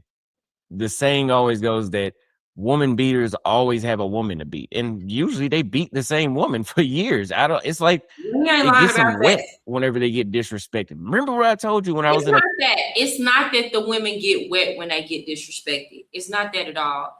And that's why people need to, like, if you're not somebody that's like put hands on women, they systematically, like, psychologically break these women down, and the relationship don't start like that. And once you get it, for example, y'all see how he was like, are you dumb? Are you stupid? Whoop-de-whoop-de-whoop. When you keep telling somebody that, after a while they believe it, and then they believe don't nobody else want it. It's plenty of women that look just like she looked, and she really think won't nobody else want her. And guess what? It's not just that man. Now these women have, like, are on social media. So guess what? It's other men constantly coming at them in their self-worth, telling them that ain't nobody else want them. They need to just sit down somewhere and settle with a man. So it's like, after a while, it's like you're dealing with the psychological abuse from those men. You're dealing with the psychological abuse from the world, because people are just going to come at you just because you're pretty. And like, that's why a lot of beautiful women have very, very low self-esteem, because all they life people have been trying to humble them. And that's why a lot of times those women are the most susceptible to stay and put up with abuse. And people be looking like, why is she putting up with that? She don't have to. And they don't understand. It's a mind. It's not that these women get turned on by that. It's not that. And a lot of times the relationship didn't start out like that. The man started out treating her right, whining and dining, and she thinks it's going to go back to that. And she don't understand it's never going back to that. It was all game to begin with. Mariah, people who flip-flop, they will never say, you're right, I messed up. I should have been so negative before I knew you. Chose go by their own rules. Well, yeah, that's true. He ain't said nothing. He just went quiet. I wasn't trying to be mean. I just wanted to know. Let me tell you something. If I know you be flip-flopping, I'm going to ask you, like, what's up? Like, what's going on with that? It's not just, it's a couple other ones. If I see their name in my chat, I'm gonna, hey, what's going on? Why, like, I just want to know. He not illegal in Kenya. He there on a 90-day tour season and been there almost a year or more. But he just got back to Kenya. Wasn't him and Z just in the like they was just somewhere else? That's how you learn and get intel, and it's entertaining. That's how I ended up becoming fond of Black conservatives in 2024. Oh, because you didn't agree with them, but you were still going on their channel. I get what you're saying, but okay.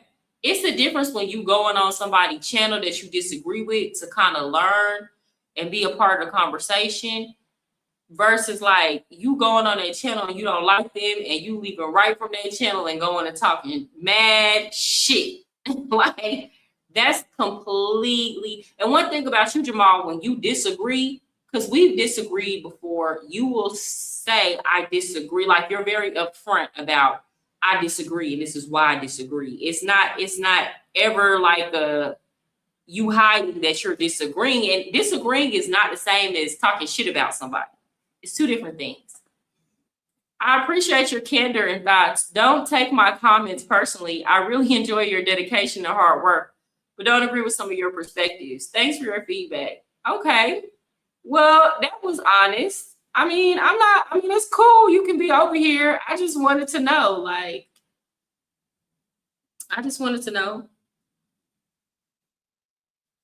Y'all, come on. Let's be cool. Look, I like Austin. I know y'all don't like Austin. I like Austin. I like who I like. I like Austin's channel. I like his perspective.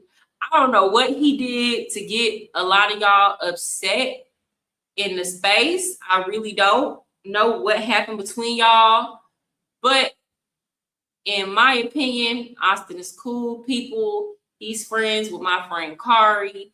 I've talked to him on the phone before, so I really, honestly, truly, I don't really feel comfortable talking shit about him on my channel because I feel like that would just be fake.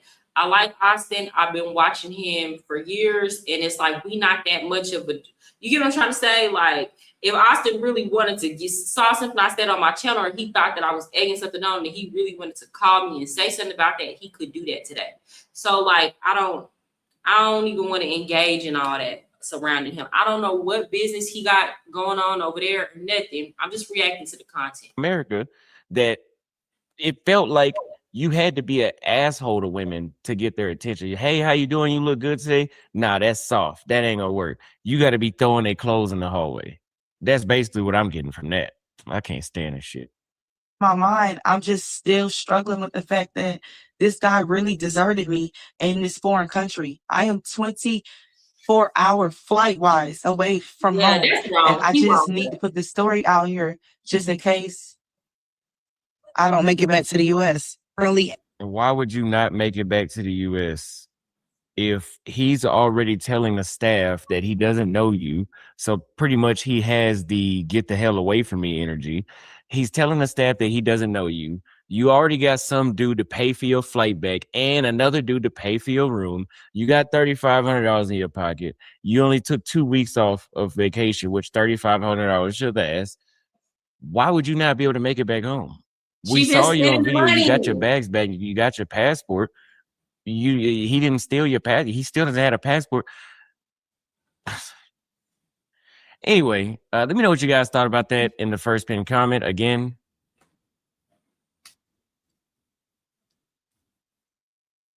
Yeah. Yeah, ladies. My whole thing is, and I get it, this was a different situation.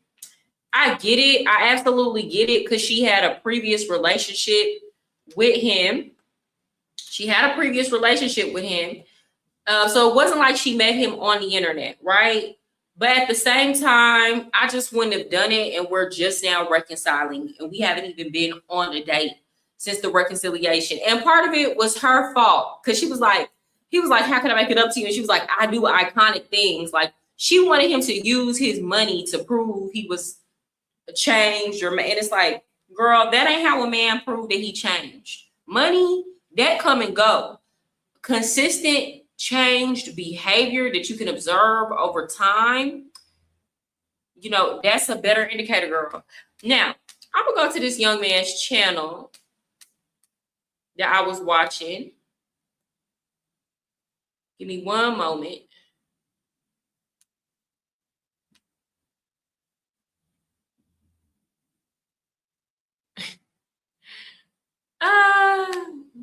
Did y'all see the situation? Andre going live. We might hop over there. Y'all seen the situation with Big Ticker and his wife?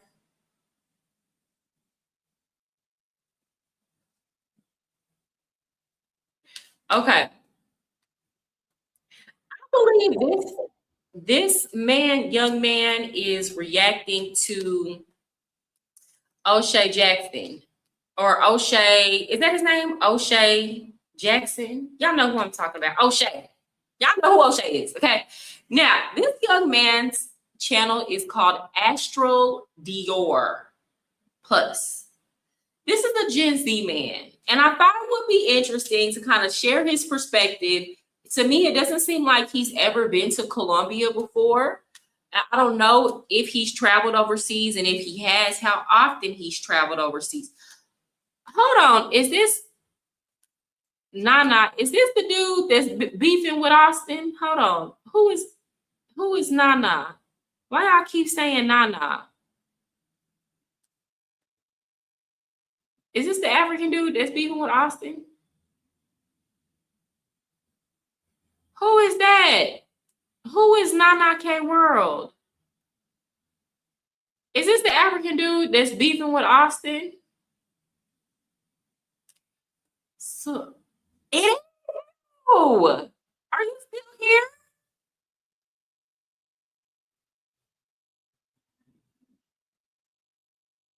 I have seen you say some things about Black Americans.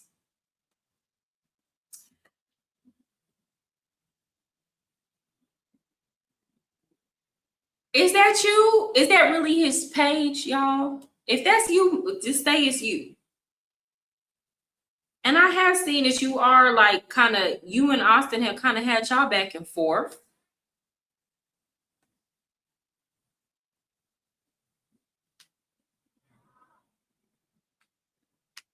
Well, no, I haven't seen you disparage women, but I wouldn't say women. I would say like, it seems like you might have some opinions, you know, like about just Black people in general, not necessarily just the women. Or you might feel a way about some things going on with Black people being in Africa. I can drop the link. You're more than welcome to like explain. I don't really have. Honestly and truly, I've been watching some of your content and just trying to figure you out. I don't have an opinion either which way. My subscribers recommended you to me, and I'm just trying to figure you out. That's it. It's not like I'm trying to figure it out.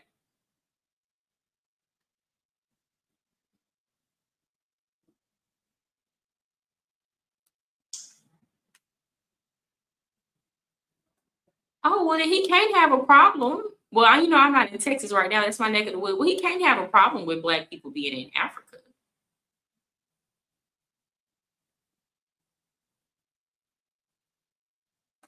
It's me, Mariah. I've been here a few times. We can do this another time. I supported you against the homie hub, fake Nigerian. Not fake Nigerian. Well, I said I'm not talking about him no more. Yeah, I'm just trying to, we can definitely do it another time. I'll invite you on the show another time. Because here's the thing, I had some of my subscribers who are like very like avid watchers of you, and they're like, you need to go watch him, you need to go watch him. Then I have some that don't, and then I've watched some of your content, and it's not that I don't agree with a lot of things that you're saying, though I do kind of want to stay out of the beef between you and Austin, to be honest, because again, it's like it's too close to home. But I just in general, I would like to know like talk to you about some of your perspectives and your take, because I do feel like there is a disconnect, especially since Africa has been a place that it's on FBA's radar. Like a lot of, especially now during this Trump administration, and I'm not gonna give my opinion on that either which way. But a lot of Black Americans are like, well, we need to go back to Africa, or we need to go return to the motherland. Now, let me say this. I think a lot of Black Americans are very confused about racial dynamics in the United States, in Africa. I think a lot of them don't understand that it doesn't work the same as it works in the United States. The United States is like actually very rare. Most countries don't think of race in the same terms that we do in the United States, especially African Americans have a very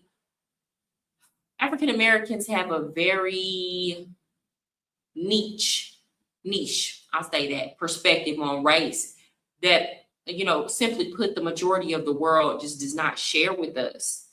So that would be interesting. Okay.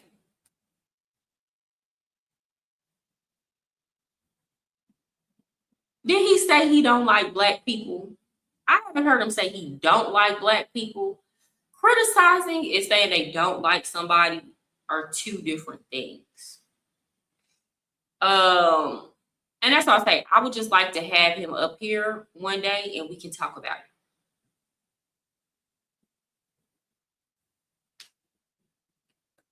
Nana gets on O'Shea a lot as well. I agree with a lot of his takes, but definitely not all. And some I do have a problem with.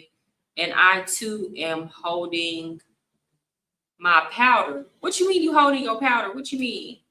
Thank you, Nana, for the super chat. Support from Prosper, Texas, next door. I know that's right. You know I'm from Dallas. I appreciate you. Yeah, well, guys, here's the thing. We'll talk. We'll have an interesting conversation, and we'll get to the bottom of it. Because I'm not convinced either which way. What I do know about my culture, and I love us, I love Black people, but I think because of things that have happened historically, and I think a lot of the messaging in the media, when somebody is criticizing certain type of, for example, when I first started talking about passport bros, y'all remember I've told y'all plenty of times, I don't consider a passport bro to just be a Black man. I associate passport bros with like more of a movement that anybody can fall into. And then there's a faction of that movement that is very loud and makes it hard for everybody else. So I've talked about on my channel other races of men that engage in certain type of behaviors. And it's like on the one hand, when I talk about anytime I say passport bros, the conversation gets emotional. Here she go. She hate Black men. She talking about Black men again. And it's like, bruh, why do y'all got to make this about Black men? But then it's like when a white man does the behaviors, then y'all be like, well, why don't you call this out? And it's like, yeah, I did though. I am calling it out. And then when I call it out, you're like, well, they're not associated with us. And I don't know. I don't know what to do, y'all. I don't know what to do. Okay, I see what you're saying. I wouldn't say that. I wouldn't say that. The most informed and educated about race, I wouldn't say that. Because, like, I wouldn't say that. I mean, I wouldn't say we the most or the least. I would just wouldn't say that. I meet people everywhere. You really just got to talk to the person. You got to talk to the person. It's a lot of, like, that don't really got nothing to do with race. It's a lot of people that are informed on race. It's a lot of people that's not informed about race. And then it's a lot of people that don't know American history at all. Like, honestly, truly, it's a lot of Black people that believe that every white person owns slaves. It's a lot of Black people that truly believe that every white person owns slaves, or at the very least upheld the institution of slavery, and that's just not true. That's historically and factually just not true. It was like less than 1% of the white population owned slaves. So then they be like, y'all ancestors own my ancestors. And it's like, is this a very high probability that if you're getting into it with some random white person, that their ancestors did not own any slaves at all? A very high probability.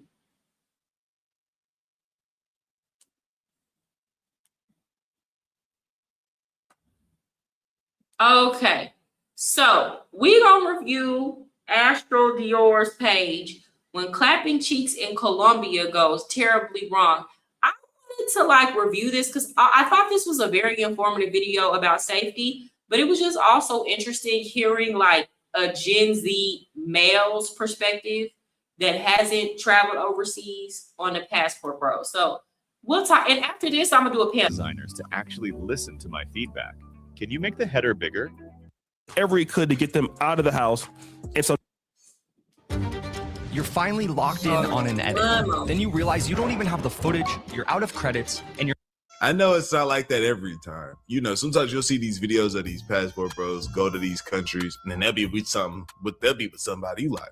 You shake your brain up for a second. But, you know, there's risk, and it's something about it that be like, it's also... Now, I want y'all to take notice, because we must consider the perspective.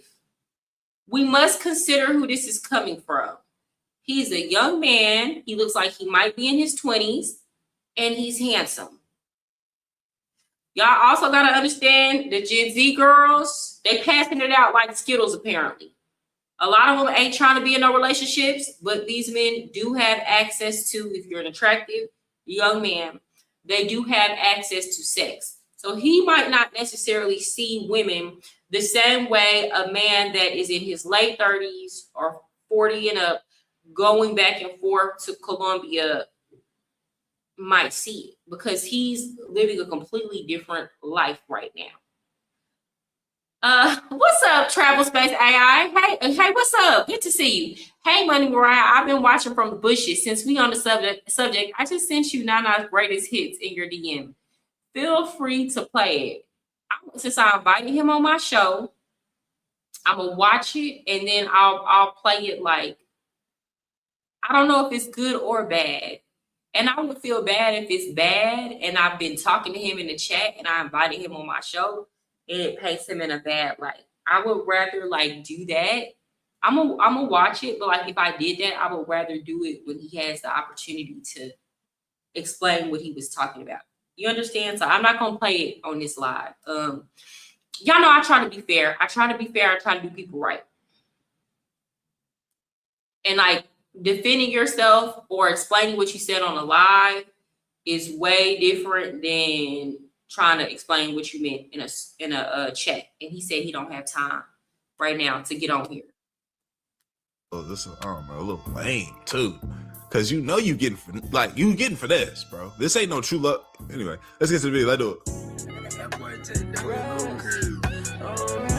last 5 to 10 years, Colombia has been getting a lot of shine. It's talked about in many expat groups, in particular amongst Black American men. And many times when you talk about Colombia, you're hearing a lot of success stories. In Colombia? When I went to Colombia, Well, Maxie, Young Thug didn't know what to say after their homeboy says he went through 37 women in 7 days in Colombia. Bro, you have some type of deviancy amongst you, brother. Like 37 women in 7 days, bro. Like in 7 days? That got to be a record. Fellas, y'all. Now, I know a lot of the men will go through, like, okay, let's say you're there for 7 days. To me, going through 2 a day, you're doing too much. But let's say you're going through 2 a day. That's 14. How the hell you get to 37? 2 a day is wild. I can see how you could do 1 a day if you're going out to the park every night, finding you a new one. 37? God damn. Excuse me, Lord. I didn't mean to say that. I said I'm going to stop saying stuff like that. What's up, Kelvin? Well, white people were in mass pro-racism through, though, Mariah. Mobs voicing negative opinions, and black people were full of slaves. We're going to have a whole conversation about this, y'all. Y'all know I used to be a history teacher. It's not that black and white, y'all. It's not that. I taught this part of American history. It's not, I've researched it, I've studied it in depth. It's not that black and white as how they portray it in the movies. It really isn't. It's not. But I understand why you're saying that. I'm just saying it's not that black and white.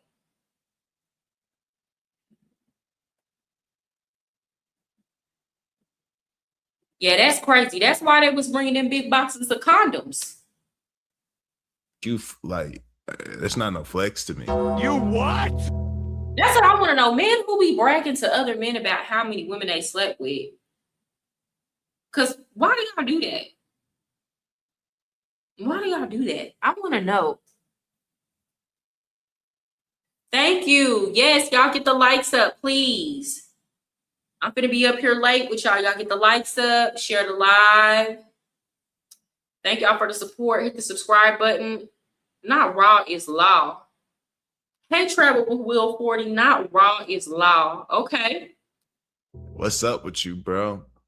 You went through 37 women. Like, I don't know, bro. I feel like some people, man, people that be trying to flex, like the types of women, like how many times they done cracked or did this or did that with this amount of women and how wild they went. Let me go fix my AC.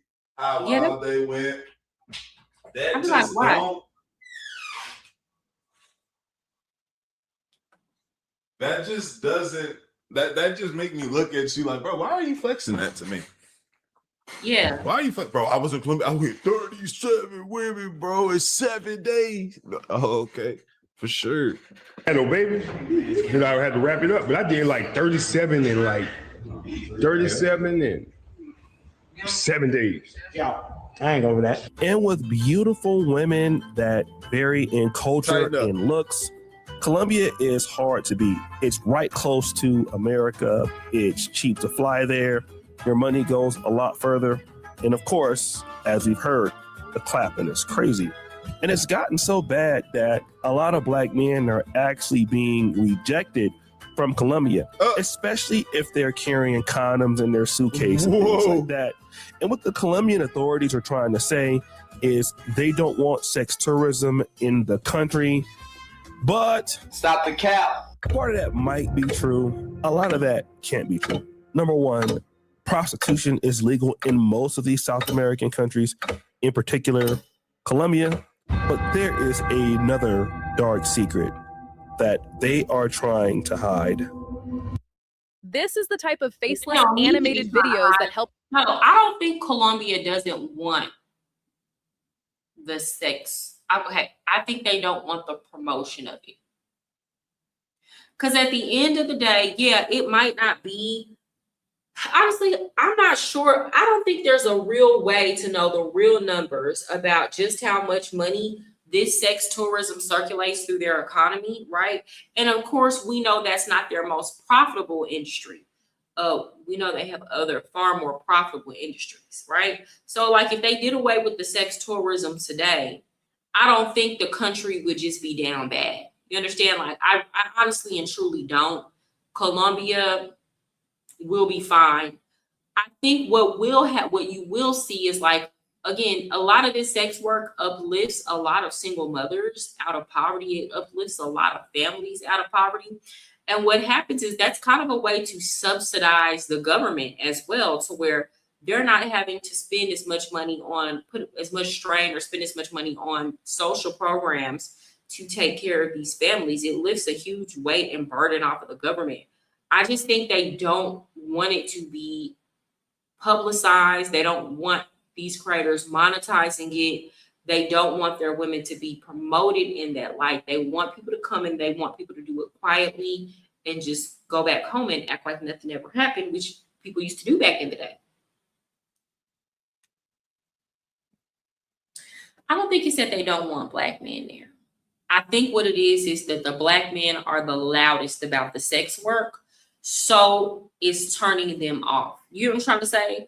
But I think if the Black men would just not talk about it and just come and just like do their thing and go home and just not say anything on the internet and not do all the recording and the creep cams, I don't think they would care. Because even Ray Condor was saying that back in the day, before the whole, people started flooding Colombia, during the, the pandemic. I call it the pandemic, baby, because people was getting to the money again. That Black Americans, at least in his area, were the preferred tourist because it was a different type of Black American man that was coming at the time.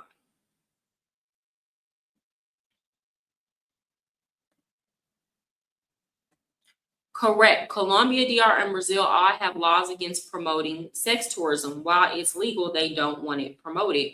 Same way, guys, how you got to think about it. In the United States, smoking is legal, but you cannot advertise. They have a lot of restrictions and laws around advertising smoking. It's the same thing. These companies, they can still get their money, but they want it restricted. It is what it is. Us grow our channel 10 times in 2025. And we created this video in under 5 minutes with TuneB AI. Just type in Colombia. Guys, in truth, I was really lucky. I was out for a very long time. Cops told me, if not for my fitness, I'd be dead. See, what look like he makes dumb decisions like that.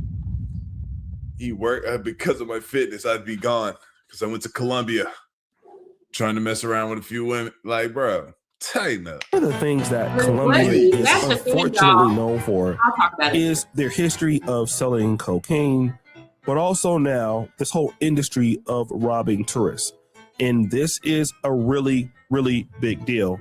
There is a drug called scopolamine, and what some of the ladies do is when they get around a man, or even sometimes groups of men, they can throw the powder in your face, or they can put it into your food or into your drink, and you don't really know what's going on. In many cases in which I've seen with scopolamine incidents, people largely become zombies and help the other literally take all of their money, give them passwords. It makes you open to suggestion, before you eventually just altogether fall out.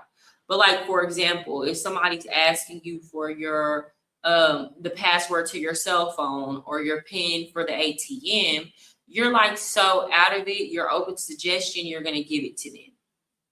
If you, still have your faculties about you enough to do that. It just fry you like that. And if they're lucky to wake up, then they find out that they are broke. They're locking up all of their accounts. Imagine, this is crazy. Imagine you go to another country, you meet a woman, everything seems cool. If you weren't taught, I don't know, how to be smart, you leave your drink for a second and turn away from your drink while it's behind you and turn back and pick it up. You sit your drink down. You let somebody bring. You know what's crazy? This is something that women we've been taught this. Like, I remember being a young girl and being taught to, if you leave the drink, don't come back and drink it. Cover your drink. Always watch your drink when you're with the man. And it's like men have never been conditioned to do this. So I think that's another reason why it's like, even if you're not even if you're not doing pay for play, this is another reason why it's easier to get the men. Because I say this all the time. When men go to Colombia, they go from being the hunter to the hunted. Like y'all go from being the predator to the prey. And that's not to say that all men are like, predators. Y'all get what I'm saying? It's like the whole dynamic flips.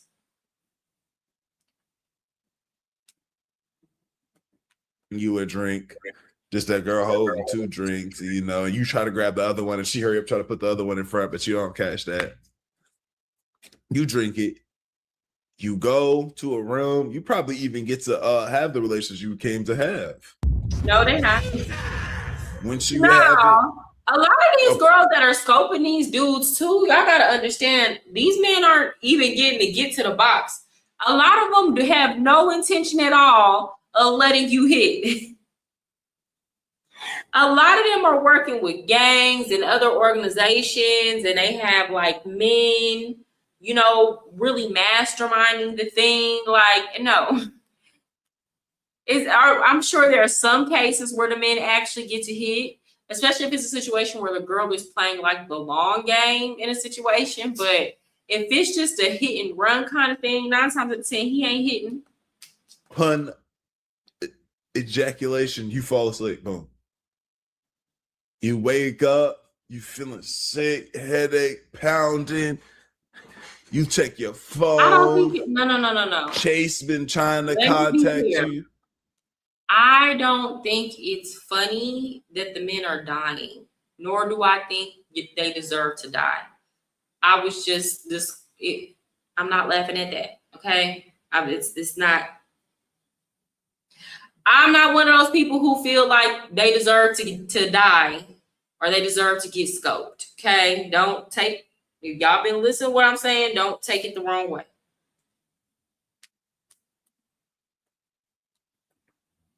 Right?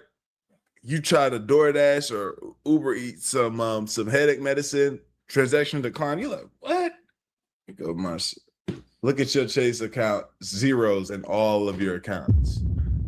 0, 0, 0, 0, 0, 0, depending on how many accounts you have. Bet you sober up real quick. I know somebody, what, huh? No. Looking like these. Oh my God. Their passport is gone. Look, rubbing your head just like this. No. Country. Hello again, real quick. I've shown you apps like this before, and y'all literally ran them up to where all the good games were gone. A lot of y'all sent me happened to me. Always sexual, or a man just looking for a lady. This can just literally be in the mall. Basically, what happened is he met a girl in the mall. And he said she actually approached him in the mall. They exchanged numbers. He was ended up speaking for like 2 weeks, and they had like 4 or 5 dates. And on the 5th date, they went for a coffee in the morning. And bro, she woke up, absolutely swiped him for everything, bro, everything. And this is why I say you gotta get the whole story, because there have been incidences like this, and it hit Colombian news. And like people automatically assume that the dude was trying to do pay for play. It's like, no, he's really just trying to date the girl, or he just met her out somewhere randomly. And y'all don't even know, it could be a situation where the girl not a pro or not involved with any criminal organizations. She might have just met the dude and saw the opportunity to get some money. Like, dang, this is my time. Like, this is my time to get to this bag. And she might not have never scoped nobody before, but now she's planning out how she finna scope this man. It really can just be that simple. That's why Cuban Dave was so popular and spent years in jail in Costa Rica. I don't know why these dudes talking so freely about certain things. Wow.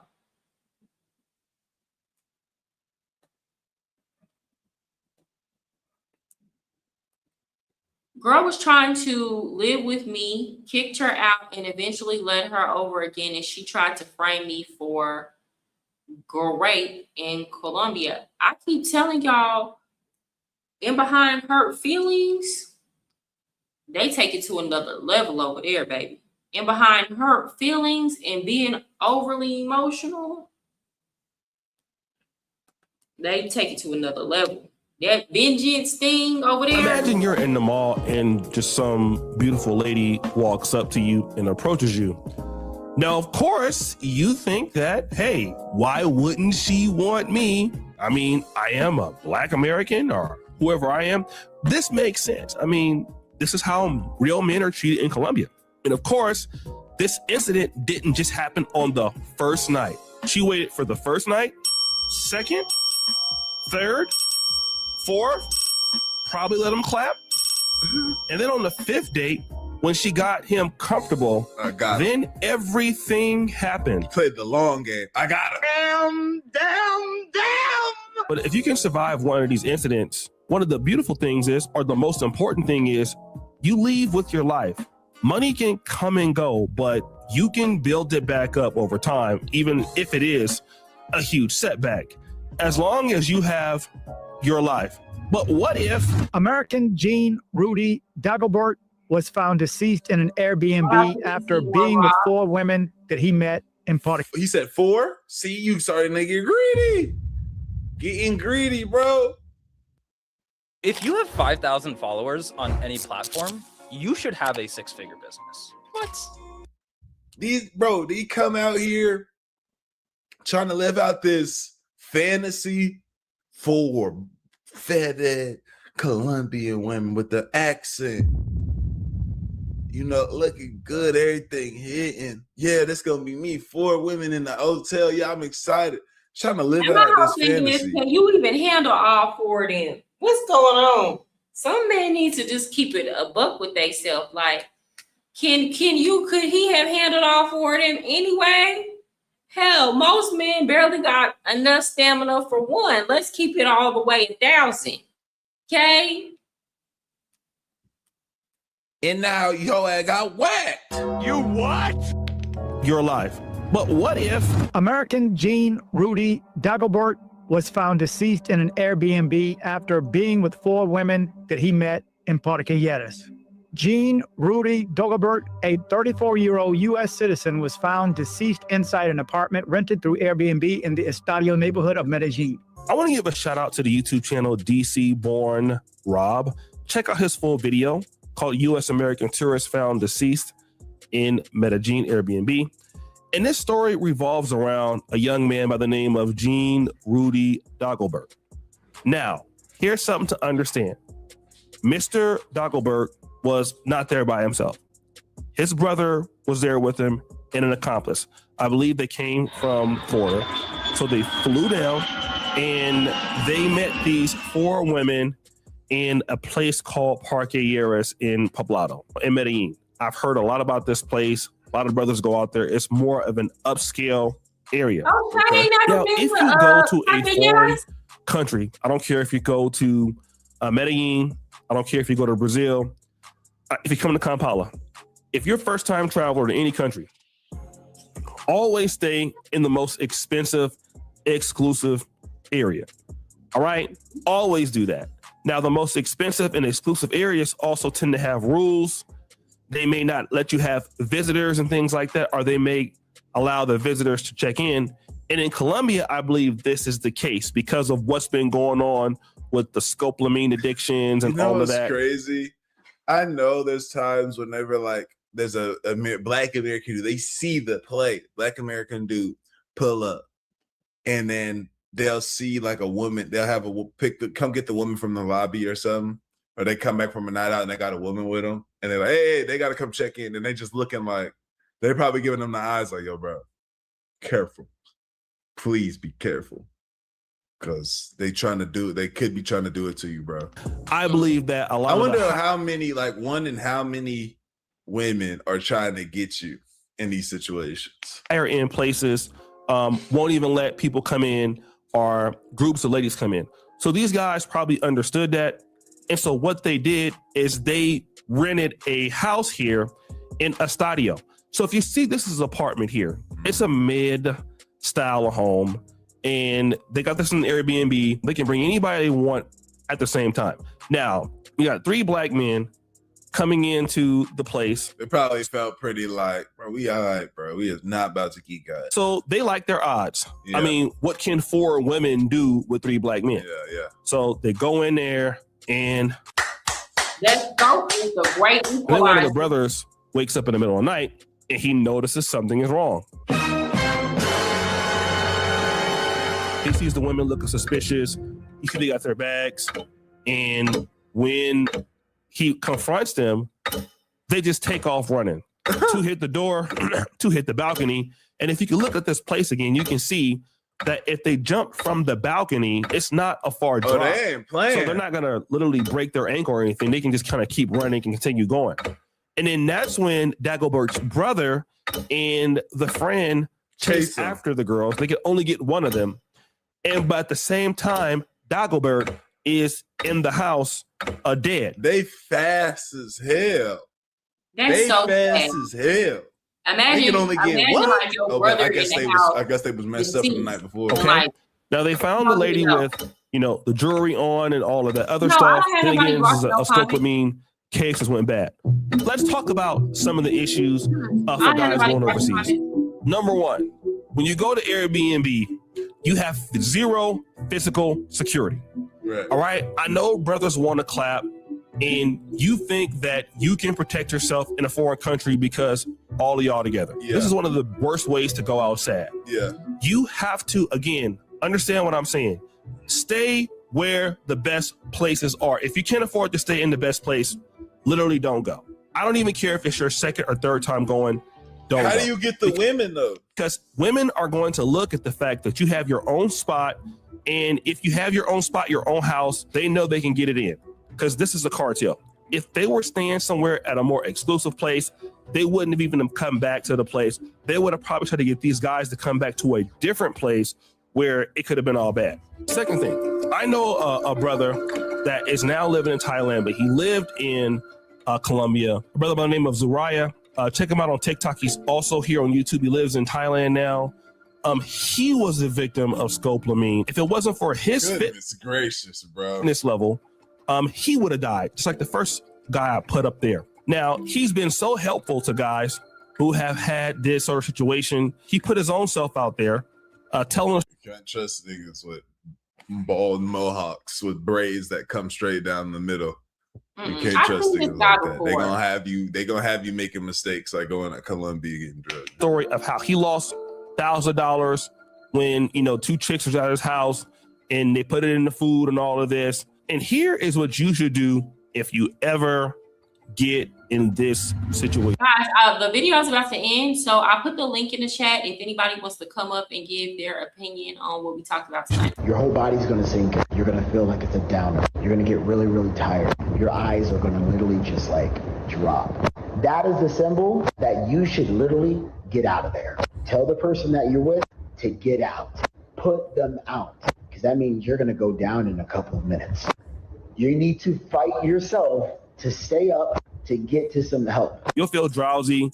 You'll feel like you can't control yourself. Your eyelids will be getting dim, but you will have enough strength. Literally, if they're women. At this point, if I'm ever in Colombia, DR, anywhere like this, I'm just not. Maybe I'll just drop a few pounds and not eat nothing while I'm there. Unless I'm at a restaurant and the food comes out and I'm staring at the food and I can't have nobody around me. Somebody come talk to me. Hold on. I'm gonna be focused on eating and drinking. When I get back to anywhere that I'm at, not drinking nothing, not eating nothing. She try to give you something, you're like, nah, I'm good. I'm all right. No, I said no. All it takes is just tell like you, a little flight there, you can get them out of your house. I know this happened to another guy in Brazil. I'm gonna tell you what's the big he deal. did I'm just gonna be that. so honest. I might have to do every a whole segment show talking about this.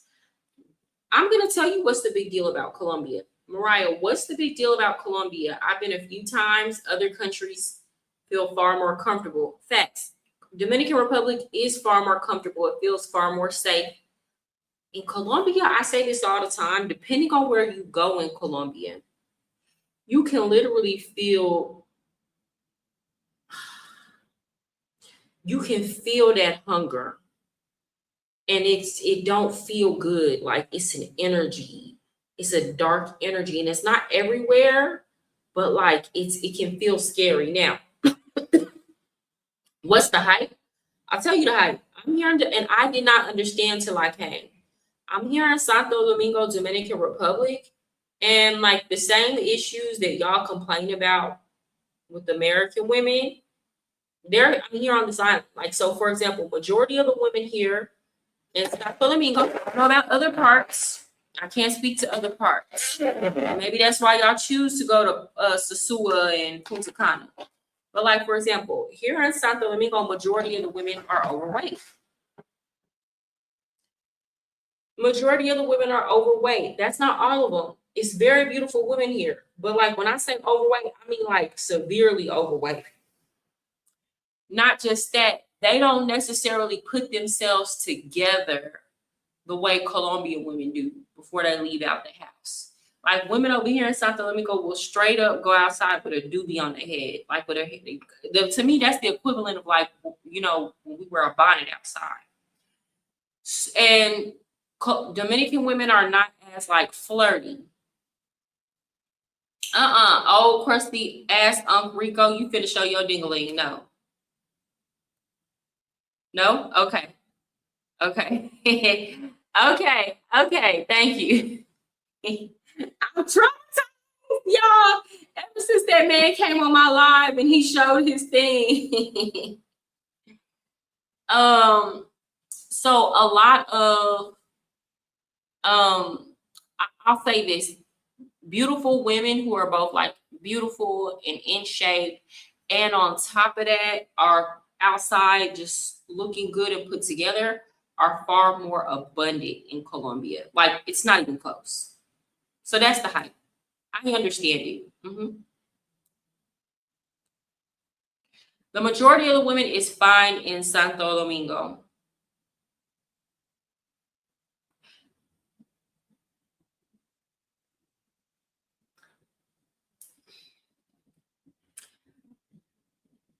I'm just gonna say it's a reason why. I'm not saying they ugly or nothing like that. And it's very beautiful women here in Santo Domingo. Like, I'm not saying that. I'm saying, like, if you gotta go square footage to square footage, and then also it just kind of depends on like, what are you, I think it depends on taste too. So for example, if you're more into like that, that's what I was saying, Kim. Really, I'm in Massachusetts and the Dominicans here are always on point. They're more, that's what I was saying. That's why I didn't understand, girl. I didn't understand why. But I'm like, why aren't y'all going to the Dominican Republic? The Dominican women in the United States are always so fly. On this island, they not as fly. They not as fly. They not as swaggy, from what I've seen, as the New York and the East Coast Dominican girls that's a little bit more Americanized. All right, I'm gonna let y'all up on the panel. Hey y'all, how y'all doing tonight? Good evening. Holy sh! You said Santo Domingo mid as fuck like Oak Cliff. Yeah, that's what I'm saying. Like, honestly and truly, when I be in Santo Domingo, what happened? What's going on? That was Travel Squad. Can you hear me? Ain't nobody saw that thingling, did they? No, it looked like something else. It wasn't me. It looked like something else. I couldn't tell what it was. Did somebody show that thingling? I don't think so. Okay, just as long as ain't nobody show that thingling. I didn't think so. It was Travel Squad, but I don't know what it was. It was some cheek clapping. It was kind of hard to tell.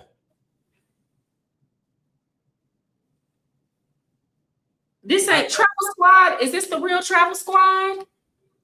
That's what I'm saying. You never know. That was not me. Why? How are they able to get your same name? Burners. Dudes be making up burners.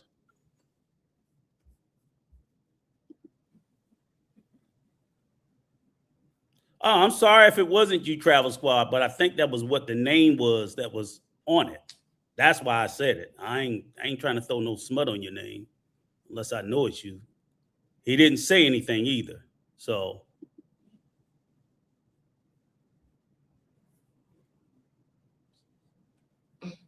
make people cam up before they go on panel. Yeah, for sure. I'm gonna have to. Someone violated show cheeks. Y'all, now I'm gonna have to cut it out again. Let me write down. That's what I thought I saw. Mariah. So at about 2:32, 2 hours and 32 minutes. God dang, people just be doing. And the crazy thing is, there's really a travel squad in the comments. Okay. Anyways, all right. Nice to meet you, old crusty ass unk. This is my first time seeing you. Yeah, this is Rico Young. I'm in Punta Cana now. Okay. Yeah. What's up, Rico? I don't know why I thought you was a Puerto Rican. Well, I guess it could be because my government name is Puerto Rican sounding as well. So, Okay. You know, I'm old, so my mama was a I Love Lucy fan. I'm the only one with one of the names. But, Okay, so she named you like after like Ricky Ricardo. Yeah, okay, yeah. What's up? All right, I'm doing good. I'm just up late. Believe it or not, I'm actually down here with one of your favorite content creators, Razor Rays. I'm not here with them. Oh, that was you that told me. But tell Razor Rays I said hi. Look, somebody said on another panel that I was beefing with Razor Rays, and I hope he didn't hear that because Razor not beefing with you. We're not beefing. We ended off on a good note. So I don't want him. That's the perception that's being put out there. And I haven't had anything negative to say about him. I don't have and we were good. We ended off on a good foot. So I'll just tell you, I'm like one of the biggest passport bro ops in the space.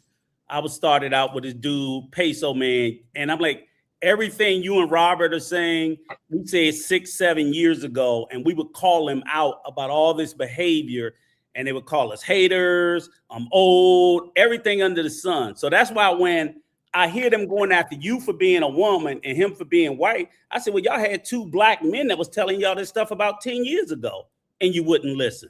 So it doesn't matter. Y'all just want to do what y'all want to do. Don't want nobody to say nothing to him. It's the same thing how like in the States, we have certain things that we need to get right within our community, right? And other communities do too, but I'm just speaking specifically to us.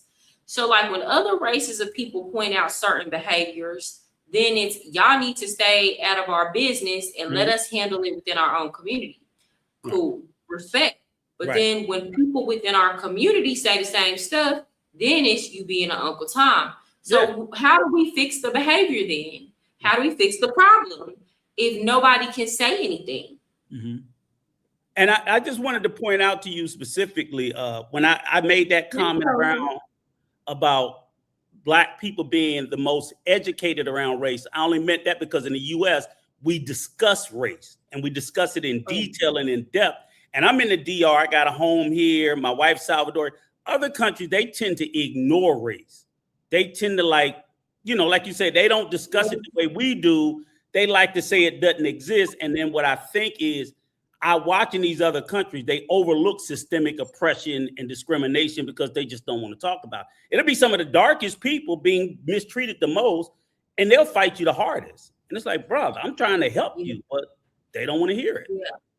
I think it's because of the way also too that slavery went down. So for example, in the United States, first of all, people don't know, a lot of people don't know, you probably know this, that Dominican Republic was actually the first place to have slavery in all of the Americas, right? And it was a major slave trading port. And then again, in these countries, slavery existed for far longer, and they imported more quantities of slaves than the United States. That's why these places have far more Black people than in the United States, percentage-wise, especially if we're talking about a place like Brazil. And what a lot of people don't understand is that the dynamic of slavery that existed was far more different. So for example, in the United States, you could not marry out of slavery. That was not a thing. The best you could hope for is to get a position in the house, or if you had kids by the slave master, to get a position in the house.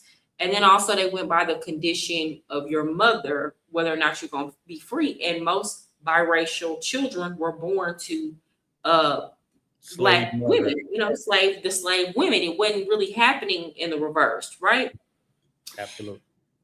How the Spanish and the Portuguese and the French worked was you could marry out of slavery. mulattoes, mixed race people could own slaves. And yes, in the United States, we did have instances of Black people and Native American people and things like that owning slaves, but it happened far, far less. Yes. Yeah, it was very, as compared to what was going on down here. Mm-hmm. And a lot of these slaves genuinely viewed their relations to their slave masters as a more familial. And whereas we had a more impassioned, in the United States, more impassioned attitudes towards slavery, and it was so like one side or the other, so much so that we had a whole war. These other countries didn't have a war. A lot of them ended slavery much later than the United States. Well, some later, like Brazil. Yeah. And it was like a phase out. It was like, we, kind of like, they just kind of phased it out, and it was they were very kind of like nonchalant about it. Yeah. So I think one of the other things, I'm sorry, I didn't mean to cut you off, but one of the other things is what they did that was kind of nefarious is they created more of a caste system, as opposed to in the US, it was black, white, nothing in between. They didn't care about all these different, and Mexico has it, Brazil has it, Colombia, all these countries. So you could still feel like I can move myself up the ladder, even if I never achieved the top. But what I say they all have in common is white is the de facto superiority. Oh, yeah. Across the board. And black or fully Negro, or however you want to classify, is the overall classifying inferior. So no matter whether you have a black to white system or a caste system, white is always on the top, black is always on the bottom. And I think that in America, we do a better job of, and I was speaking as a populist. I know they do have some very educated people around race in the DR, in Brazil, and Colombia. But the same way you talked about just a moment ago about how there's a lot of big backs in the DR, and I know that to be true. I also, I'm not lying. No, you're not lying at all. Majority of it's not just women. The men are majority of the men are overweight too. Yes. The men have genetics going for them a little bit more. Women, it's easier for us to get, but it's a lot of overweight men here. And I know what you also said about I would say overwhelmingly, a lot of them, I'm not gonna say the majority, I would have to almost say the majority of women on this island have had work done. By far, they've had some work done. This is not natural. This is modifications. To get the work done is more affordable here. So even a lot of these working girls, they're getting work done. So you're not getting it. So I always say it's an unfair comparison when they always try to compare women, whether it's in Colombia, Brazil, or the DR to America, because we know that it's not cost effective in the US to get that work done at that level. Oh, no. I mean, the cheapest place you can get it is like Miami. And that's because there's so much competition. It's like the amount of competition and the amount of work they get done over there drives the price down. That's just how economics works. But yeah, one thing I will say, I noticed the difference between the work that gets done in Colombia versus I don't even say if you say the work that gets done in Medellin versus the work that gets done on the coast of Colombia, they go for more of a caricature cartoon body. I noticed that even here in the DR, it's like the bigger the better when they get work done, so you can clearly tell. Whereas a Paisa girl, she might do something like fill in her hip dips or just add into her butt where there might be some, I might be missing some in the top. So I feel, so you kind of looking like, is it or ain't it? Is it or ain't it? And most of I rarely saw a bad BBL in Medellin. The DR is full of them.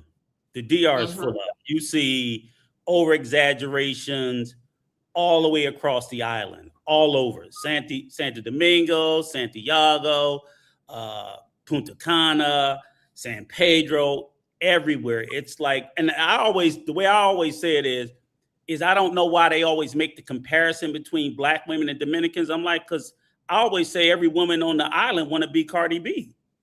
And look at her. Look at her. Of course, they want her, and you look at all the work she's gotten done. And I'm like, they're mimicking that, even though she's got money, she's pretty much running around with a bad BBL now, talking about trying to remove it. She did too much. Right. She did too much. And now that type of body is at a style. Even now in popular culture, that they're phasing. That's like the auntie body now. Get over her finisher. Thank you for the $5 super chat. Don't forget Haiti, Dominican Republic, and Haiti share that island of Hispaniola. The French was doing the same thing as were the Spanish. Yeah, but here is the difference though. Well, what happened is after, people don't understand, this happened after the Haitian Revolution. A lot of people think it happened during, it didn't. The Haitians just decided they was going to slaughter the rest of the white people that were still left on the island and the majority of the mulattoes. And that's why Haiti doesn't necessarily look like Dominican Republic. And then Haiti occupied the Dominican Republic, and they also slaughtered a lot of biracial people on the island, as well as tried to force them to not speak Spanish. So people think that Dominicans do have a lot of colorism. Like, for example, my boyfriend, he has like a curly hair, kind of like my natural hair, like pretty, these beautiful ringlets. And he tells me like I have like tengo pelo malo, like I have bad hair. And I'm like, what? He thinks he has bad hair, you know? And I'm like, why would you say that? Like, but that's because that's what they say. If you have curly hair, it don't have to be the kinkiest, whatever. Any type of curly hair is like bad hair. So that's why they go out their way to straighten their hair here. But that's why I say I always challenge and say and not to say we're the smartest, but just as a general population, I think we have a better understanding of race, because you'll be in countries where they phenotypically will present as damn near African. And I always tell them, like, Dominicans be like, we're a special race. I'm like, no, you're not. You have you have slightly less admixture than the average African American. We all have high levels of admixture. I'm like, y'all say about us as if we're fully Black. Very few of us in the US are fully Black. Over the centuries, we had admixture for various reasons. But what we know is in how we present into the world, that's the first thing they will see is phenotypically, they will see African ancestry present, and they will classify us in some way as Black. So we don't run from it. Oftentimes I tell a Dominican, you say that until you leave the island. And everywhere else in the world where you show up, what will they phenotypically see first? And I tell them, stop playing that magical Taino, because very few of y'all, if any, have any Taino left. Okay, the Taino was almost that's more of a Puerto Ricans have a lot of Taino, but Dominicans have very little, very little. So they're not educated around it as much, and education on the island is very poor if you haven't found out. But don't you think, because a part of me does understand why they say I'm not Black. So like from what I've heard, they don't deny their African heritage. Like every time they know that they have African heritage, but they especially when they come on the mainland United States, you got to think about it. If they don't make the distinction, people would mistake them. If it weren't for culture, people would mistake them for African Americans. And they're not. And we know that Black, from what I've observed, and Black people are the only people that classify our race as Black. In Africa, they don't use Black. They go by tribe, they go by code, all that, country and tribe. So it's like everybody knows that when you say Black, you're talking about FBA culture. So I see it more like, yes, are some of them racist and they don't like African Americans? Yes, of course. But I also do see it more so as them trying to distinguish their culture from ours, which to me is perfectly acceptable. Well, but let me ask you a question though. But I would agree with you 100%, except for the fact that when you say people would absolutely mistaken them for Black people, we do that for all other Black people from the diaspora. And they don't push back. We do that. I do that when I see a Jamaican or a Haitian, unless they have a very strong accent. We uniquely, and they walk around in our spaces as almost as if they're Black, unless they have an ethnic sounding name, a very strong accent. Because to be honest with you, we can't tell. I'm like, oh, I just thought you was a dark skinned brother from Texas or whatever. I didn't know you were Haitian, or I didn't know you were Jamaican. That is typically how we've always looked at it. and I've seen other people, a lot of these other nationalities, for lack of better words, they've cosplayed in that space. Again, unless they had an ethnic sounding name or a very strong accent, they wouldn't come out and tell you they wasn't Black. Even if maybe they did say that inside their home, they wouldn't say it publicly because they were trying to fit in our spaces. I see. So you're saying like what makes it look bad for the Dominicans is that they're like, everybody else just kind of goes along with it, whereas the Dominicans are. But okay, this is what I will say. I think they're just louder about it. I do think they're just louder about it because when you start like talking to these other groups of people and you're in their house and stuff like that, and they start talking about it, they very strongly make a distinction between themselves and African Americans and themselves and African American culture. They're just not as publicly vocal about it, but they do it. Like they are very adamant. The more you get around, even if, like, for example, even the Virgin Islands, they make a distinction between Black. I don't know if you remember when the hurricane happened in Jamaica last year. Yeah, I remember. And they got on, and they were saying Black Americans don't come back. They were cutting up. Yes, I remember that. But see, that's when things like that happen, then it presents itself. But from in other times, when they're in corporate America on the job, they don't do that shit. They do not do that. They just I don't think they have a problem being dark skinned, and that's why I say there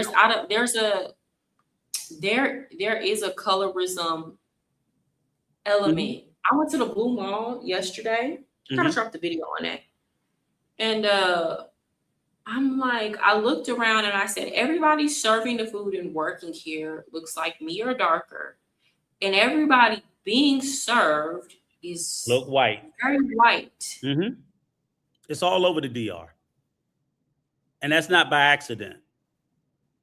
It's all over the island, and it's just the I'm like, but they won't see it. They will not see it. I don't talk to them about it.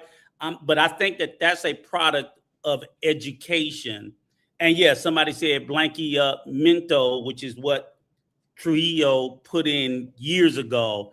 That is, a part of their mindset that got set in. And I will say this, I know of younger generations of people in parts of DR that are starting to have an awakening of their Blackness and are starting to define themselves as Afro-Dominican, which, years ago before I would have to search the island to find someone that would claim it. But you got people like Big Papi. He wouldn't describe himself as Afro-Dominican. Sammy Sosa, we saw what he did to himself. These are professional multi-million-dollar athletes in the United States in MLB. He bleached himself like fucking Michael Jackson. So, but you know what? I noticed some of the same dating dynamics that we also have in the United States. So, like, for example, from what I've observed, the lighter skinned Dominican men do not mind dating darker skinned women. And I'll even see them date Haitian women. They won't marry him. Yeah, but they be dating them. They be like, but or let's say Dominicans. A lighter skinned Dominican does not mind dating a darker skinned Dominican woman, right? On the flip side, a lot of the dark skinned men, the darker skinned Dominicans, they prefer light skin. That's all true. Yep. Yeah.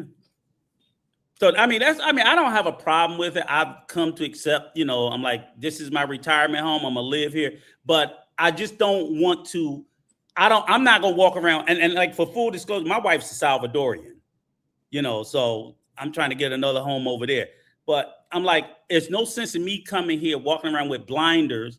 And I tell people, irregardless of how I see their problems around race, it don't affect me because I got a blue passport. I'm African American. They're going to kiss my ass because I got money. So, but I still sometimes there's certain things I see that I just generally don't like, but it's like, I can't do nothing about it. And I'll be honest with you, I can't say that the Haitians, in the beginning, I kind of felt a heavier weight towards them. But then I've seen them do a lot of shit where I'm like, you know what? Fuck y'all. Y'all just, some of this shit y'all deserve because of their behaviors. So I was just saying, everybody make it seem like the Dominicans are so wrong, and I'm like, I believe that in the beginning, and I still do, but I back up a little bit. I back up a little bit when I see how they treat me. I'm like, you know what? Y'all asking for some of this shit. Y'all asking for a lot of it.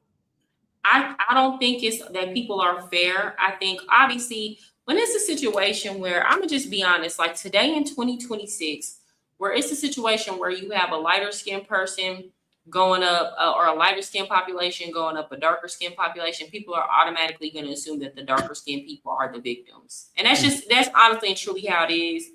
Yeah, because people are like, oh, well, y'all have privilege because you're a lighter skin, or so it's kind of like an uphill battle trying to like prove a lot of people don't know the history between the two sides of the island, right? So in their mind, it's just and again, there is a lot of truth to Dominicans having a lot of colorism. Mm-hmm. So it's like in their mind, they have to try to, make the Dominicans bad about everything. What I will say is too, I think there is also Dominicans don't want to be associated too much with Blackness because of that history with Haiti as well. Because everybody knows that the Haitians are darker, they're like more pure, like more closer to African, and like they don't want to be accused of. I see this a lot of the time here in Dominican Republic. So there are a lot of people who are really Haitian and of Haitian descent that are passing themselves off as Dominican. And then for a while, they had it to where like, okay, if you were just born on the island, you could be Dominican. And then the Haitians just started coming over in droves. So they reversed that birthright citizenship decision. But the damage was already done. And so now you have to have at least one Dominican parent. But like, I think a lot of the darker skinned Dominicans who are actually like Dominican don't want to be confused for being Haitians. Yes. Yeah, they actually have games where children, like they're like, you the dirty Haitian, shit like that. I mean, like, it's like, so a lot of it is taught. We know that it's taught, and it's not just the DR. I tell them, look, this colorism issue, this racism issue is permeated all throughout all of Latin America. There is not one country in Latin America that is untouched with this racism shit. It's just like I always go back to, and like you being a teacher, is I'm like, I'm gonna just say it outright. They have excellent private education here in the DR. Excellent private education. But public education, I wouldn't let my fucking dog go to school. Not the dog. The dog. And I got friends that are school teachers that'll tell you how bad it is. And they've got government statistics that say a lot of the teachers can't pass their certs. It's just that. I mean, that's just in the States too, it's like that. Yeah. And this is public education. So in the States, it was like that too. A lot of the teachers would take that exam 3 times and they can't pass it. Now, it's gotten bad. It's very bad. Most of the kids can't read. Yeah. So that when you take all that into consideration, and I think that's where, they've had discussions where it's like the DR is very much, in a lot of Latin America, it's a culture of also, in addition to colorism, it's the haves and the have-nots. So all these countries have elites, and they don't care about the grand population being uneducated. Just shut up and work. Just shut up and work. They actually like that. They actually like having that. Mm-hmm. I was saying a lot of Black Americans too, and this is why I wish, and I want to say I wish a lot of Black Americans would travel and live outside of the country more, but that's not enough, honestly and truly. Mm-hmm. Because like you said, if you're able to, your American dollar kind of insulates you to paying attention to a lot of the realities and having to live it. So even then, I see a lot of Black Americans be delusional about the race issues that exist in Latin America, because they're like, well, I'm not getting treated like that. Yes, your dollar insulates you from that treatment, right? But it's like, I tell Black Americans all the time, they get upset with me about this. I say, the white man is in terms of where you could have been born, the American white man was the best you could have got. And I explained to them why. the United States would look way different. Here's the thing: white Americans, they're far more reasonable, and to an extent, they will let you shame them into action. And they're like, okay, well, what can we do? Well, can we give y'all grants?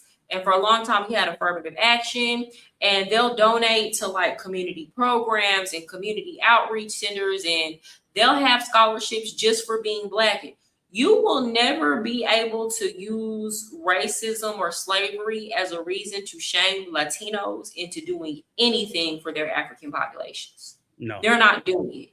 They don't give a damn. Like, they don't have this mentality of, oh, we need to right a wrong, or we need to, they could care less. And if, honestly and truly, if they were to become a majority in the United States and get more, and their political power is growing, Black Americans are going to have a very, very rude awakening. But the reason why it would be very difficult to shame the Latin population into doing anything for this Black people is because the very people that you're sitting there trying to shame them on behalf of, those will be the people out front fighting you.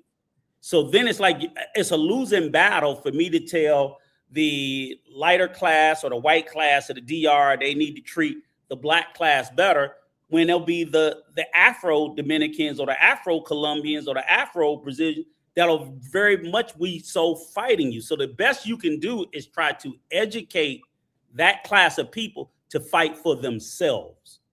And if they don't do it, it just won't get done. But here's my whole thing. I believe in not creating issues where there are none. And like, if they a lot of them genuinely seems to be happy living the way that they're living. I'd always argue. I always tell people I don't utilize, and I'll even take the race out of it at this point. I've always removed the word happy and replaced it with content, because they'll say that. Yeah, they'll even say that about the poor people here. But Rico, they happy. I'm like, no, they're not happy. If you think they happy, ask them, would they switch places with your ass tomorrow? Ask them. Yeah, but if you think about, okay, let's take race out of the way. Right. So I'm just talking about the poverty, because they show. Yeah, let's talk about poverty. Mm-hmm. Have you not? And I've witnessed this also, not just here, but in other countries as well. I've seen this in Ecuador, and I've seen this in Colombia as well. Maybe they're not happy, but a lot of them are not willing to do what it takes. For example, most of them are happy just going to their job, coming home, drinking too much, and partying every Friday and Saturday. So I've seen some of these Dominicans party, like go out and party every day of the week. And it's like, those are not behaviors that can sustain. Like, even if somebody were to give you an opportunity, your habits would not be able to sustain that. Would you be able to change your habits so that you could maintain and grow those opportunities? And if you just, every time you get some money, you want to go party. Like, I know some Dominicans down here that be scamming, and it's like they be using the money that they get to scam to go party. And it's like, bro, if you gonna scam, at least flip your money. So it's like y'all are scamming just so you can go party and buy designer clothes and go have a good time and go on resorts. And it's like, you're not building any wealth. And then when that's done, when that gets shut down, what are you gonna do? And that's what I'm saying. It's like this, it's like a lot of them are trapped in these mentalities that even if you were to give them an opportunity, I said this the same thing. It's not just them. I think we do better in the United States, but like, I call the whole thing that happened with that Rona, I call that the pandemic, because there was so much money circulating in the economy. It was crazy. And at this time I was working in the strip club. I know, what a lot of them brothers did with that money? I made a lot of money during that time. They went straight and just blew it, designer clothes. I knew one woman who she got 3 PPP loans because she was scamming, and she used one of them to go buy a Bentley Bentayga. And it's like, y'all can't sit here in one breath and say Black people will be made whole and we'll invest our money, be able to invest our money smarter if we're able to get reparations. But then when you're getting, I would consider that to be a form of reparations. You're just giving this money back right back to these white-owned corporations or spending it unwisely. So it just doesn't even, like, all of that money's gone now. Yeah. So it's kind of like one of those things where you can give people an opportunity, but if they're not mentally prepared for it, at the end of the day, is it going to make a difference? But that's why I say, you know, for me, that's why I always challenge that happiness, because like you said, they're still striving for the same things that we have. Like you said, they want the designer clothes. They want the new iPhone. They want to go to the resort. I'm like, if you're happy, you just be happy to be in the barrio. You be happy to be in the campo. And they're not. You see that they're consistently, but I think what it is they have different standards that they're born into because of the country and the culture. And like, I always challenge people, like when they be like, it's paradise. Like, I'm like, I love the DR. I don't even say I love it because I don't even love America. I don't love anywhere. To me, it's just a piece of dirt. Is my country. I'm a veteran. I would fight and I would die for it because that's where my family, the people that I do love, reside.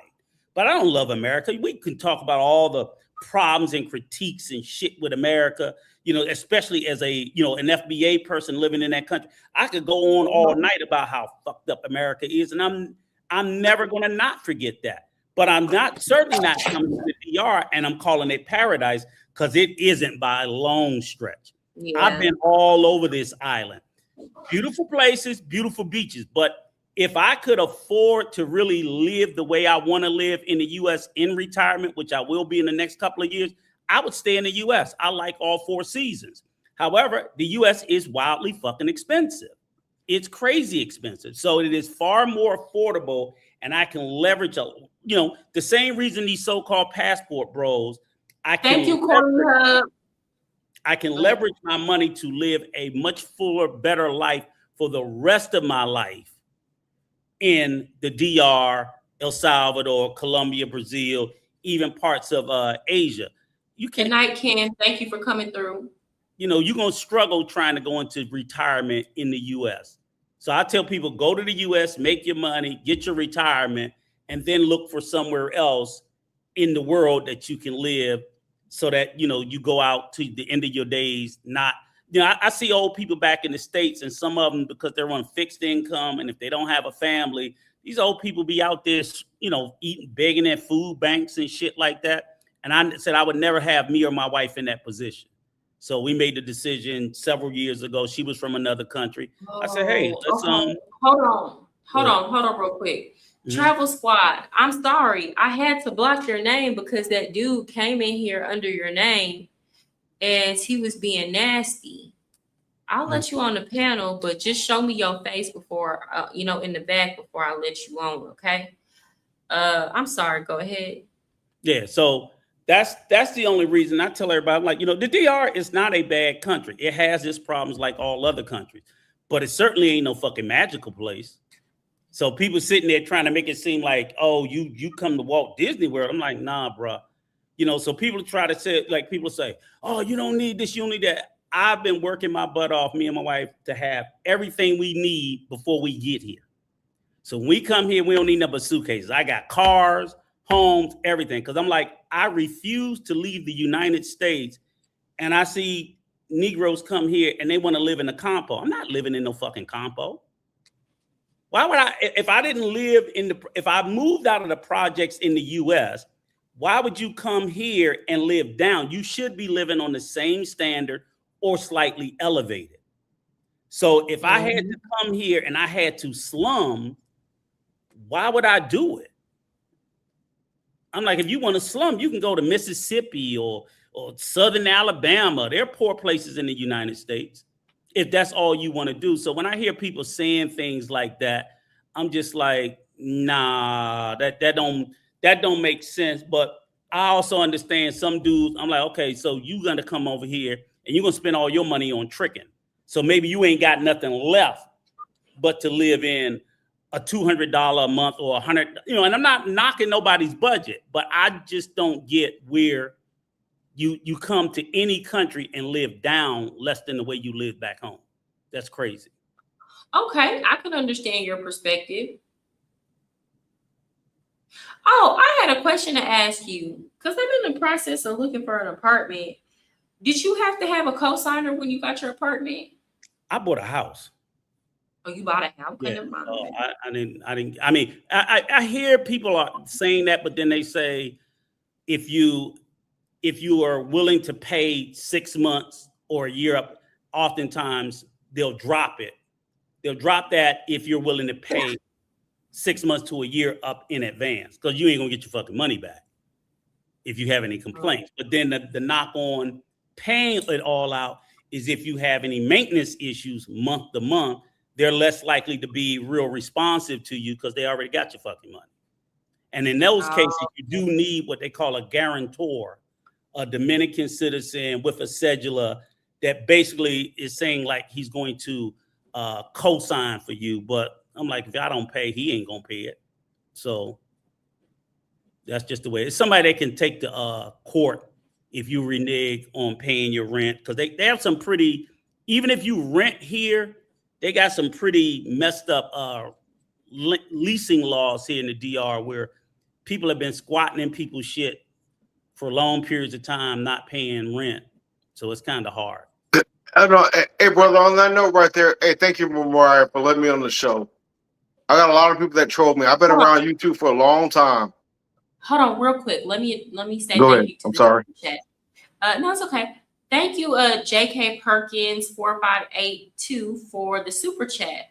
On October 2nd, 1937, Dominican dictator President Rafael Trujillo ordered the unaliving of more than 20,000 Haitians. It was called Parsley Massacre.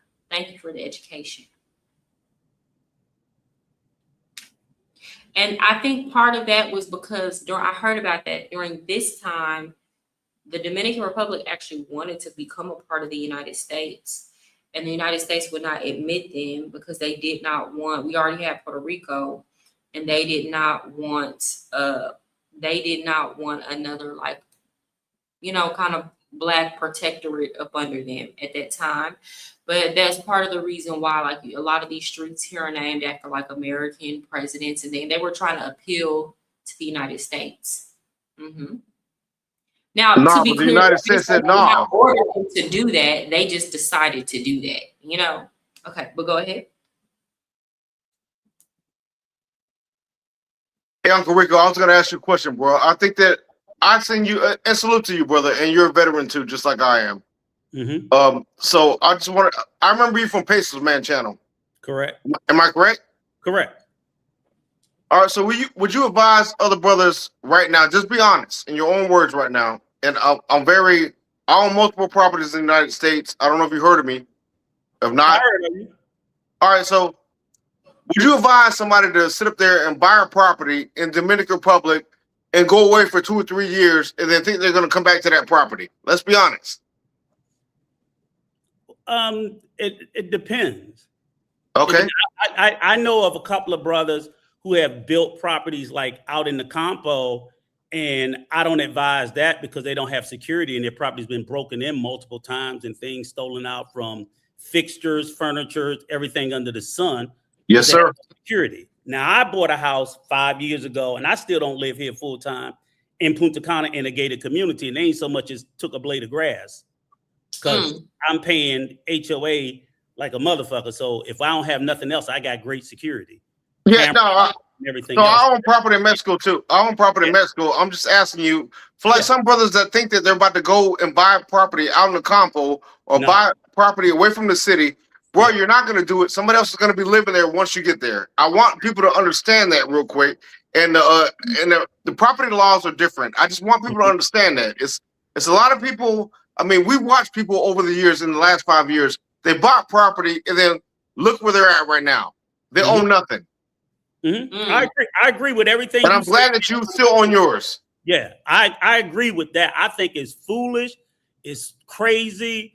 You know, and I've always argued against that. I'm like, you cannot, in any of these countries, I say always number one is safety and security. I'm like, I will never put anything above that, trying to be cheap, save some money, or anything like that. So to me, compo living is for the locals. These are the people who are raised in these countries. So the compo, someone asked in the chat, it's like it could be out in the woods or some shit. It's like what we would call the country. That's kind of like compo. And a lot of those people, they kind of live isolated.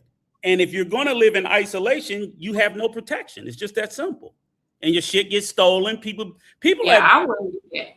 yeah, they I'm scared to even go to a finca in Colombia. I'm scared to go to one of them. Believe it or not, you have people who bought land and come back and have had houses built on their land. Stop it. No, that's dead. It's a lot of them are Haitians, but Dominicans have done it as well. I've known Dominicans that have built homes, concrete structures on other people's land because it sat there empty for so long. They just built on it. So I just want to point a fact out to you all real quick. So if they're living on your land and they're basically squatting, you bought land out there. This happened to a couple of brothers. Like I said, I've been around YouTube a long time, y'all, a long time. They're squatting. Do you know when you go to court, basically you have no fighting that dog because you're not even there. So, you know, it is what it is. And I highly recommend against that. I'm just telling y'all from one brother to another brother. And this brother's the veteran right now. So I'm not going to go in on him because, you know what I'm saying? Hey, brother, I thank you for your service. Thank you for yours. Yeah. Normally I go in on people, but I'm not going to do that with you, bro. Okay. I appreciate it. But I agree with what you said. You're absolutely right. And but guys going to do what they want to do. And the list of you said something earlier, Mariah, about the scamming. You know, that's one of the biggest scams in the DR is real estate land scam. That is number one. That is number one. I mean, they're getting them here in Punta Cana, Santo Domingo, Santiago, a bunch up on the North Coast. Guys are buying things. They're not vetting it with lawyers. They're not getting desalindes and titles. And they turning over their money and then come to find out people have sold them land that they don't even own. And a lot of these properties do not have titles in certain parts of the country where the government is still figuring it out and fighting it. So I always tell them, if you're thinking about buying something, do not cut corners on an attorney. You have got to get a decent attorney, pay them well to protect yourself. You have to do that. But these guys, they done let, same thing they do in Thailand. They let a pretty face talk their ass into doing it. Oh, just put it in my name, my family, my this, my that. And then later on, you see them on here crying about how they got ripped out of all their money. That's a huge. You know what I got to add real quick? Some of you all's favorite YouTubers done bought property out there, and now they're not in it no more, and they don't talk about it no more. Yeah. But we're not going to speak on that. I'm just telling y'all, it's like somebody that's a lawyer in the Dominican Republic, they have different standards of being a lawyer in the United States. Anybody can be a lawyer there. Campo is like chosen one. Campo is like the countryside. That's what campo means, like in Spanish. So don't invest in DR. Got it. No, I don't think they're saying don't invest in DR, but don't invest in these secluded places. Right. And if you hear barrio, barrio usually mean the hood. So if you hear barrio, they usually talking about the hood, the projects. And if you hear campo, they usually talking about the countryside. So yeah, but I'm sure if you were to like buy an apartment that's like, say if you're in Santo Domingo and you buy an apartment in El Centro, that's far less likely to happen. But you still right. It is places that's safer. You still want to get an attorney to make sure that the person you're buying the apartment from actually own it. Hold on. To add to that conversation, I wouldn't even buy an apartment. George Washington Avenue. That's where all the big properties are. And I'm gonna tell you all this, because a lot of people don't know this. I went out there back in 2016 when Dr. Lewis Gates was down there, and he was trying to say he was investigating being black in other countries. That's my first time when I went down there. Yeah, I don't know if y'all watched that documentary, but it was dope, and that made me travel to a lot of places. Yeah, that was a good documentary. He broke that down well. Yeah. So, but anyways, I visited back down there and I spent 45 days there a long time ago. That was back in 2016, and I opted my own self never to go back there again. Because I had better places to visit. But that's me personally. But if you like it, I love it. And you know what, Travel Squad, I understand that sentiment because I've heard a lot of people, especially Black people, say it, and I understand why they say it. So I don't begrudge them, and I'm like, you know what, they got a valid point. It's not my decision. They basically set it around like the race issues and things like that, and then how how some Dominicans are. That's a real thing, especially for a lot of Black Americans, African Americans. And the way that they articulate it, they're not articulating like they just hate Dominicans. They're like, they're problematic. And I see it especially here in Punta Cana because it's the biggest tourist part of the island. And as you said, Mariah, I see it in every restaurant I go to, every resort I've ever visited. I mean, I have personal, very dark-skinned Dominican friends. I know this dark-skinned Dominican woman who has kids and says every time she goes to take her children to the hospital, she has to prove her Dominicanness. So you see it every time you see the police pull. You see, I've even known Haitian Americans who've gotten stopped and profiled here until they open their mouth because they're Haitian. No, but hold on. But let me give you a fun fact. I never seen that before in my life. The whole 45 days I was down there. But what I did see after I left, once I seen Marwa get the black slumped off him, I was like, that's it. I don't know if you remember that. That was I remember that. That was like 2017. I already been down there. I was like, yo, I'm done. He's a YouTuber from Africa. I think it was in Santo Domingo, if I'm not mistaken. No, he was in Puerto Plata when that happened. Yeah, so sometimes he can do a little bit of the most, but then obviously he looks like he could be Haitian, very much so. Hold on, but let me ask you a question. Go ahead. Why does he look like he could be Haitian and not American? I mean, because I guess because that's true. Yeah, well, he's dark skinned, absolutely. Dark skin has nothing to do with it. I know. Haitians have a phenotype. Just like, for example, like Black Americans have a distinct look. Like, I don't know how to explain it, but like, can't y'all look at a Nigerian and a Black American and tell the difference? No, hold on. You're onto something real quick. You're onto something. But what I'm saying is that they looked at him and they knew that he was not American, and they're like, what they say to him? Get over here. And they slapped the black out of his eyes. In this space, and I'm not going to say their name because then it'd be messy. But there's a YouTuber in this space that and they're from I believe they are from Florida. And I'm like, sir, I think you're Haitian. You're not talking about the top ones like Ace or Check, are you? Because they both are. No, she's talking about fish eyes. No. He's for sure. He's for sure Nigerian. I'm not talking about. Here's the thing. I'm like, are you Haitian? Like he just, to me, he does not look like a Black American. Tell me if you two would agree with me here. I would say here in the DR, of all, I think they discriminate against all Black. I think the most disliked are Haitians partially because of the history of all the Black races. But then after that, I think they may just throw in anybody from Africa and then maybe something. I think the most favorite Black people to them are Black Americans. Probably so. No, hold on. You know what? Hold on. You know what? I would agree. I would think that if they think that you're not Haitian and they think that you're American, you're good. Right. But hold on. But here's my problem. We're all from the same place or originating. It doesn't matter to me. Correct. I understand that they had a war and all that stuff and whatever. None of that matters to me. I'm a tourist. Right. So when I go down there and I'm buying chicken and I see somebody that looks just like me and they deny him, but then I buy it and then I give it to him, now it's a problem. It's like, hold on. If you don't want to accept that man's money, you can't accept my money. So don't worry about it. That's the way I feel. And like I said, I visited there in 2016 and I gave an honest review and I never talked about it again. None of that stuff is on my YouTube channel because my mom always told me, be nice about everybody that you speak about. Otherwise, don't say nothing. So I don't want them in my country. That's just the way it is. Yeah. And I don't buy I them out. Aaron, the architect, I hear what you're saying, and that's an argument that I always hear Dominicans use. And I don't let them use the class argument because first of all, classism is in relationship to racism as well anyway.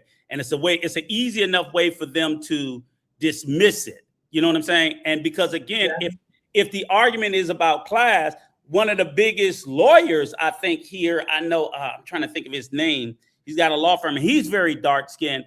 He still doesn't fit in with the light skinned big time people on the island. So even when you look at the class, I literally will see a poor, uneducated, dark skinned girl and a poor, uneducated, white looking girl, and they still end up in two different spaces in the workforce. And I'm like, wait a minute, they're the same social class. They're still at the bottom, but you still see that separation as well within the classes by race, whether it's at the upper class. There's some dark skinned upper class Dominicans. They don't fit in with them white. They call them poppies. They don't fit in with that group either. Same way with the bottom class. There still is a separation, as we know, even in America, between wealthy white people and wealthy black people.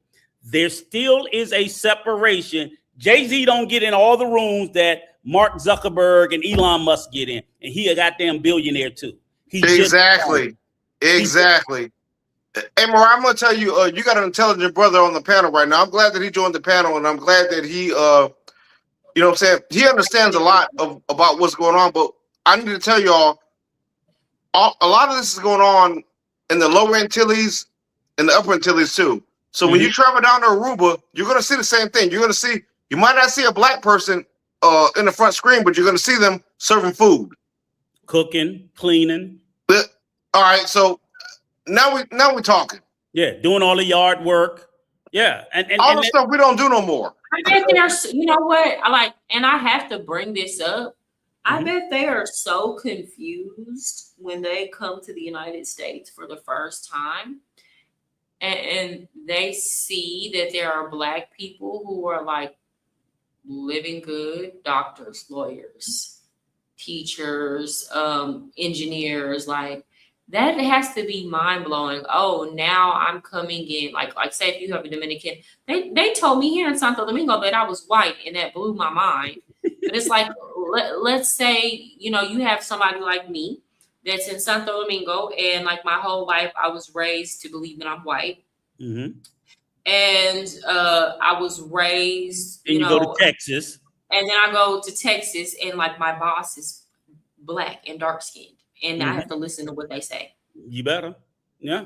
And then now your boss is telling me that I'm not I don't get to be white anymore. You know what I'm saying? Like it got to be so confusing for them having to acclimate to our culture. Yeah, because for a lot of them, like I said, they refuse to see race where race exists. And I tell people look. I don't think as Americans or as Black Americans, we want to live in the prism of race. The prism of race was created for us and we can't escape it. So we did best to educate ourselves about it and to see systemic discrimination and oppression wherever it exists, because you can't do anything about a problem that you don't acknowledge exists. They are great here is they make these motherfuckers believe that's not a problem. Oh, yeah. No. But that's why I say you do have to give credit. Like people don't like to do this because we like to throw all white Americans in the box, and we like to lump them all. Like everybody thinks all white Americans own slaves. That's not true. No, the vast only 1% did. And then again, we had a whole war in behind this, right? And that's where I will say the white American has been far more willing to wrestle with the issue of race than white Hispanics or other European groups that found themselves in America. They've been far more willing to contend with that. They've been far more willing to fight with each other over that matter. And honestly and truly, had they not had that willingness, even we would not be where we're at. And that's why I say we would do like again, if I had to choose between being born Black in the United States and being born anywhere else in the world, anywhere else, I'm gonna choose the United States. I'm gonna choose the United States over Africa then, every single time. Yes. Hold on, but why? Where I would be born. what I wanted to say with this, Mariah, you know why the reason that is in particular is because while you're absolutely correct that like less than 1 or 2% of white people own slaves, white people in America know that 100% of them benefited from the system. They didn't have to own slaves. They benefited from the system. The white people in the other countries, while they also know they benefited from the system, they're not willing to acknowledge it. So white Americans don't like, look, my ancestors didn't own slaves, but even people who, like you said, your father's family who immigrated after slavery, they still came into America ahead of the black people who had been born and came through chattel slavery. So they got a benefit. That's not necessarily true. They didn't get over the black people, not necessarily over the other white people. Because but you have to understand, at this time in the East Coast, there were black men, there were black people who were, you got to understand, they came into DC, had already been freed black people that owned property in these places. When my ancestors came over, they were living in tenement housing with rats and working like 16-hour days and not allowed vacation. So they weren't given any advantages over. And then I would argue, this is my argument I always make. We all benefited from the system of slavery because America wouldn't be the America that it is today had that not have been a powerhouse. So we too are standing on the backs of that. Like we too have financial gain from that. And then a lot of the black people that went to go work in the textile mills in the North, a lot of the freedmen, like there was great benefit after the fact for us too, and for some black Americans during the fact in the North. Yeah, but what I'm saying is, like you said, when your ancestors did come and they went to DC, where I'm from, by the way, that's my hometown where I'm at when I go home. Believe it or not, the social class still existed where no matter what was in between, and I know whether you were Italians and whatever, you weren't fully white, you were not black. You simply wasn't. So while they did, we always had exceptional black people in America, even during times of slavery.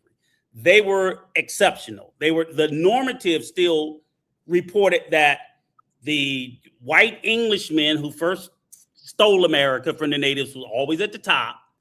And then at the bottom, they set those two in stone and they sprinkled everybody else in. So if you immigrated over to the US at the end of slavery or after slavery, you would fall somewhere in between. You're certainly not going to the top, but you certainly would. You couldn't become, if you came during slavery, you couldn't become a slave if you were Italian or if you were Polish or whatever else. You might not could be white, but they couldn't enslave you. If you hold on. Actually, they were called WASP. They were called WASP. But hey, if I could throw this in the picture real quick, like I said, the first time when I visited Santo Domingo, it was because of Louis Gates. I would challenge some of y'all to visit Amsterdam, to visit Portugal, to visit Spain, to visit. This is why I travel to all these countries. I've been doing this, bro, since I got out the military. It's like I wanted to learn other people's history, not what America teaches me. Not my bachelor's degree, not my master's degree. I want to learn what they teach me in their country. And it's very interesting. So I challenge some of y'all, man, go there and just learn the history lesson. And it's one of the hardest things to do is unlearn an American education. So while you're there, like in Samana right now, I don't know if you've been to Samana. I don't necessarily agree that an American education is a bad education. And I'm saying this is somebody who, like, again, I majored in political science. I minored in history. Geography was my third field of study. And of course, I was a social studies teacher and I taught U.S. history. And I taught it in Texas, and people are always, every time I travel abroad or travel to these Latin American countries, I study Latin American, U.S. Latin American relations too.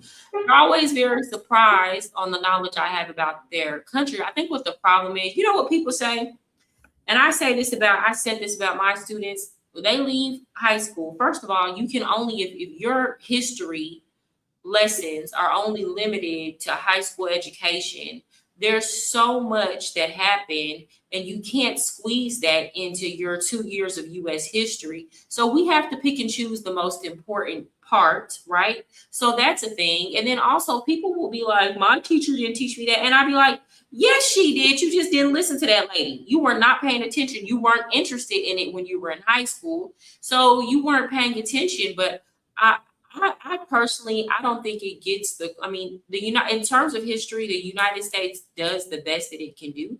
And one thing, a lot of misconceptions people have, it also depends on your teacher and if the teacher is following the curriculum and actually doing their job. I remember I met some dudes from New York and Cartagena, and they were like, well, y'all don't teach about slavery in Texas. And I'm like, yes, we do. Matter of fact, it's one of the most tested TEKS in Texas. Like it's heavily tested in Texas. Like it's a major part of the test that they need to take to graduate. And so it's like there's all these stereotypes and misconceptions and media narratives around education. The reality of the matter is most people aren't paying attention in history class. I'm just being honest. And we don't have enough time to cover all of these topics. And that's where college comes. That's where continuing education comes. And I would say this: I don't. If the U.S. is not the most educated country in the world, but it is one of the most educated. And when I talk about it, I talk about it as a population base. We got 330 million Americans in the United States. Broadly, we're educated because that's how we ended up becoming such the economic powerhouse. Is that if you don't have an educated population, you can't produce all the things that you do through the industrialized revolution and so forth. A lot of these other countries do not have that. As I've heard you say repeatedly, we've been looking at things through a social lens, but if you look at things through a countrywide economic lens, most of these countries are 50, 60, 70 years behind the US. In every country in Latin America, I can find exceptional cities and things that do well, but it's not broad-based across the country. It is not broad-based at all. Even here in the DR, there's some exceptional places that's concentrated education, concentrated wealth. In the US, it is more spread out. It literally is. The US was the first country on the planet to educate the population rather than only the elites. We did that first. We started public education when these other countries were 50, 60, 70 years behind us. And even in a lot of countries around the world today, only the elites go to school. You know, I got something to add to that real quick. So to add on top of what you're saying right now, my favorite country right now in the world, I think everybody knows that, Brazil. Okay. They're 20 years behind us, bro. They're 20 years behind on everything that we're doing right now in education. If you want to get an education right now, if you go to Rio or if you go to Sao Paulo or Salvador Bahia, they're going to tell you right now, if you want a good education, you got to pay for it. Oh, yeah. All of the rich kids go there. And those are all, and guess what? Hold on, let me tell you something real quick. 5% of the population understands English. So when you go down there and you speak in English, they're going to look at you like, hey, man, we don't care about your language. Guess why? They never learned nothing about you. Their education system doesn't teach nothing about you. So when you show up there, they're going to look at you like you're retarded when you're speaking English. But that's the most spoken language in the world. It is, but not there. Hold on. No, not yes in the world, but you got to remember, Portugal and Spain split that area down the region. You got to remember that. Correct. The part of the world spoke Portuguese. That small island, and Portugal and Spain is together. And the other region learned Spanish. Right. That's correct. But Brazil, they learn Portuguese, and I'm telling y'all, when y'all go down there, it is what it is. Last if you can. I lasted. I'm good. Yeah. So and then another thing I love it. Is again, like, you know, people fail to realize, I'm like, if you look at all these nations around the world, where do most nations want to send their most educated people to go to school at? And England. The US. And England. But if you look at the list of the top 30 universities globally, overwhelmingly, the United States dominates. I mean, literally, all the Saudi princes are sending their kids to the US. All the high political elites around the globe send their children to the US to get a US education. You're correct, but when they can't get inside the United States, they go to the UK. They go to Cambridge. They go to universities like that. Oxford, A lot of these, Oxford, but that's a. What you're I'm right. saying is they account for a far fewer number of schools that do that, and then they have to take care of their original population. We have so many Ivy elite schools all over the U.S. It's insane, and this is where we educate the globe. And you can say whatever you want in the DR, but I bet you the president of the DR, and the vice president, their kids are in the U.S. going to college now. They're not going to the universities in Santo Domingo. But this is the problem, though, and I have to say this as a teacher, a former teacher. The problem that we have in the United States surrounding education is not a lack of resources. Yes. It's not a lack of amazing curriculum. Mm-hmm. It's a lack of value for education at this point. Correct. And so it's like these foreigners are coming and taking advantage, and because they're teaching their kids to actually value the education that we give, and Americans think that are teaching their children that the education is not valuable. Mm-hmm. And therefore, I noticed this even if this is one reason why, and I say people get upset. The last school that I worked at, I worked at two schools. One was a Hispanic school, and it was like 97% Hispanic. And then the other school that I worked at was predominantly African American. The Hispanic school that I worked at was in the hood. And most of the kids were, had parents that were illegal. A lot of them were illegal themselves. Mm-hmm. And then the African American school was actually in the suburbs, and most of my kids came from two-parent homes. The children who valued the education the most were the Hispanic kids, because their parents, like if I called their parents wouldn't fight and argue with me or tell me that I'm wrong or try to force me to change their grade. No, their parents would put the burden of them fixing their behavior and what they were on the children. Now, here's the thing. Did they always do what they were supposed to do? No, but at least I knew the parents were going to back me up. And again, most of these kids were born to immigrant parents. When I looked at what was going on, when I moved to the Black school in the suburbs, again, these are kids who are wearing like Balenciaga shoes to school, and they have like a $200, like the wig was $300, and they paid $200 for the sewing, brand new iPhones, nails, like driving cars. These are people who are spending thousands of dollars on prom.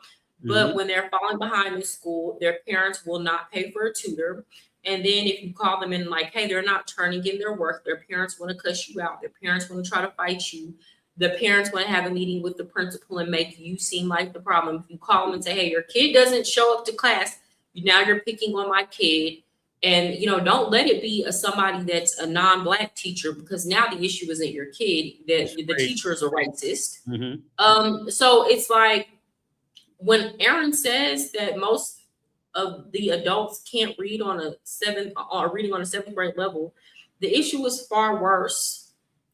It's far worse now with the younger generation, with young Gen Z. I mean, most of my children, the kids could not read that I had, and if they could read, that didn't necessarily mean they could comprehend what they would read. And the parents. Hold on, I want to throw this out there too, real quick. As a veteran, I got a teacher certification too, just to let y'all know. A lot of y'all know that I'm an engineer. Okay. But hold on. I also got to throw this out there real quick. Mm-hmm. So I grew up on military bases when I grew up. And let me tell y'all, it was not people of color that were causing the trouble at school. Y'all know who it was. It wasn't us. Who was it? It was people of not color. Let me just say it like that. These were the baddest kids, the worst influences ever. Their parents were officers. They were acting up every single day, and we had to integrate in public schools. These were the kids that were getting beat up every day. Hold on. So in Dallas, Fort Worth, let me just name that area for you real quick. It's not a lot of military bases there, but once you go to San Antonio, Sonato, where I'm from, it's like 8 military bases there. Those are the kids who are in all the troubles, and they're not minorities. So I don't agree with what you're saying with. But I can. But hold on, wait. Go ahead. I don't agree with that. Agree with what I'm saying, but it's the absolute truth. If I had to compare, for example, when I worked at the Hispanic school, we might have a couple, like maybe a couple fights a week. And when I worked at the Black school in the suburb, there was like several fights all throughout the day. And again, these are not kids that come from kids that come from a bad background or kids who didn't have access to resources. This was just simply a matter of bad parenting. But can I give you a little respectful pushback, Mariah? Because I agree with what you're saying a little bit, but I'm with Travel Squad. I disagree for a different reason. And the reason why I say it is because while it's true, you can get a lot of kids, African-American kids that can struggle in school. And oftentimes they're going through stuff. I don't know, whatever it is, it could care less. What I say the benefit to America is even kids who say they don't finish high school, like you said, you were young. You was a bit rambunctious, right? Around that age, was getting in trouble. I've heard you say that, Mariah, right? Yeah, but I did my school. I know. All right. I'm just saying, some will, some won't. Okay. And here's the thing. Mm-hmm. I didn't disrespect my teachers. Right. I get that. I'm not saying that. I'm just trying to make a holistic. I just want to clarify. Right. Even then, even with me acting up, even then, I'll say this. Even then, when I was at school and I went to school in the hood, I went to school in the hood. Right. The Black children coming up then, we had way more respect for our teachers. But I'm just saying, I wanted in the conversation that, as you know, sometimes young teens be having a lot of issues going on in their life for whatever reason, right? And because they're having a lot of issues, it may affect them in school. But the good thing about the U.S. is, I'll say, whether a kid finishes in school or not, we have programs that were later on in life. I can't tell you the number of adults that I know that went on to complete their GED, then go on to college and do very well. And it wasn't that they couldn't read or write in high school. High school was a very challenging time for a lot of young adults in their lives for whatever reason. So I'm not saying that they should be doing it. I'm just sitting there saying our kids should be taking better advantage of it while we're in high school, but we have a different set of circumstances. Unlike those Mexican kids coming from Mexico, they're taught something totally different. They're taught to power through it, shut the fuck up, get this education. We're trying to, a lot of times these kids, if they're firstborn generation, their parents are trying to tell them, look, you need to grow up and then you need to sponsor us for citizenship. See, you got the whole family on your back, where the African-American kid may not necessarily feel that because his whole family has citizenship. I'm not thinking about. No, hold on, hey brother. Let me interject and throw this in. Go ahead. At least for my family, a bachelor's degree is nothing. That's minimal. You should have that regardless. Mm-hmm. Nobody cares about a bachelor's degree. Get a master's degree or higher. That's the way my family was. I don't know how y'all were raised or whoever was raised. You know what I'm saying? Like I said, I grew up in a military family, so that stuff was minimal. It's like it's who cares if you graduate from high school? Nobody cares. Get a bachelor's degree. Hold on. Let me know what your master's degree in. That's the way my family grew up. Everybody grew up around education. And a lot of my Hispanic friends too, their families are around that because we grew up all in the same community. We were all military. So I don't know what type of communities y'all grew up in, but my family was in my community, education meant everything. I will say this. I agree with you. I think, you know what I think the problem is the problem. A master's degree is nothing. Right. But I think Black problems are concentrated, so they're over discussed. So when first time somebody say something bad about Black people in America, what's the first city that come up? Chicago. I'm like, well, y'all shut the fuck up about Chicago. Y'all act as if the problems in Chicago don't exist. Some of the most violent places in America are rural, predominantly white cities in Mississippi and places like that. They're far worse than Chicago. But Chicago has a concentrated gang problem. But they completely dismiss all the millions of well-to-do Black kids and Black community. Like I said, I live here outside DC, two of the wealthiest, richest counties, predominantly Black counties in the country, Prince George's County and Charles County, Maryland. That is wealth beyond wealth. You're never gonna hear anybody talk about that shit. It costs a lot of money to live there. No, they should. They should talk about the problematic. But they won't.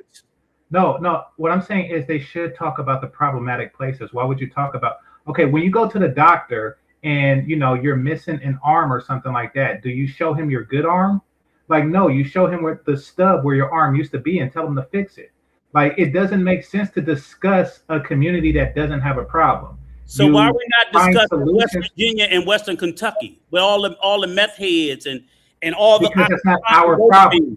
It's not our problem. But those Black people are discussing it. Wait, let's be very clear. Yeah, okay. Wait, let me make a point real quick. White people are discussing it so much so that Trump has made it a priority during his administration. No, it's not an epidemic. Hold on. Let's clear this up. Hold on. Let's clear this up real quick. Hold on. Hold on. During the 80s, they said it was crack. They said, hey, you know what? You Negroes go to jail. Now they're calling it an epidemic, and it's a medical issue.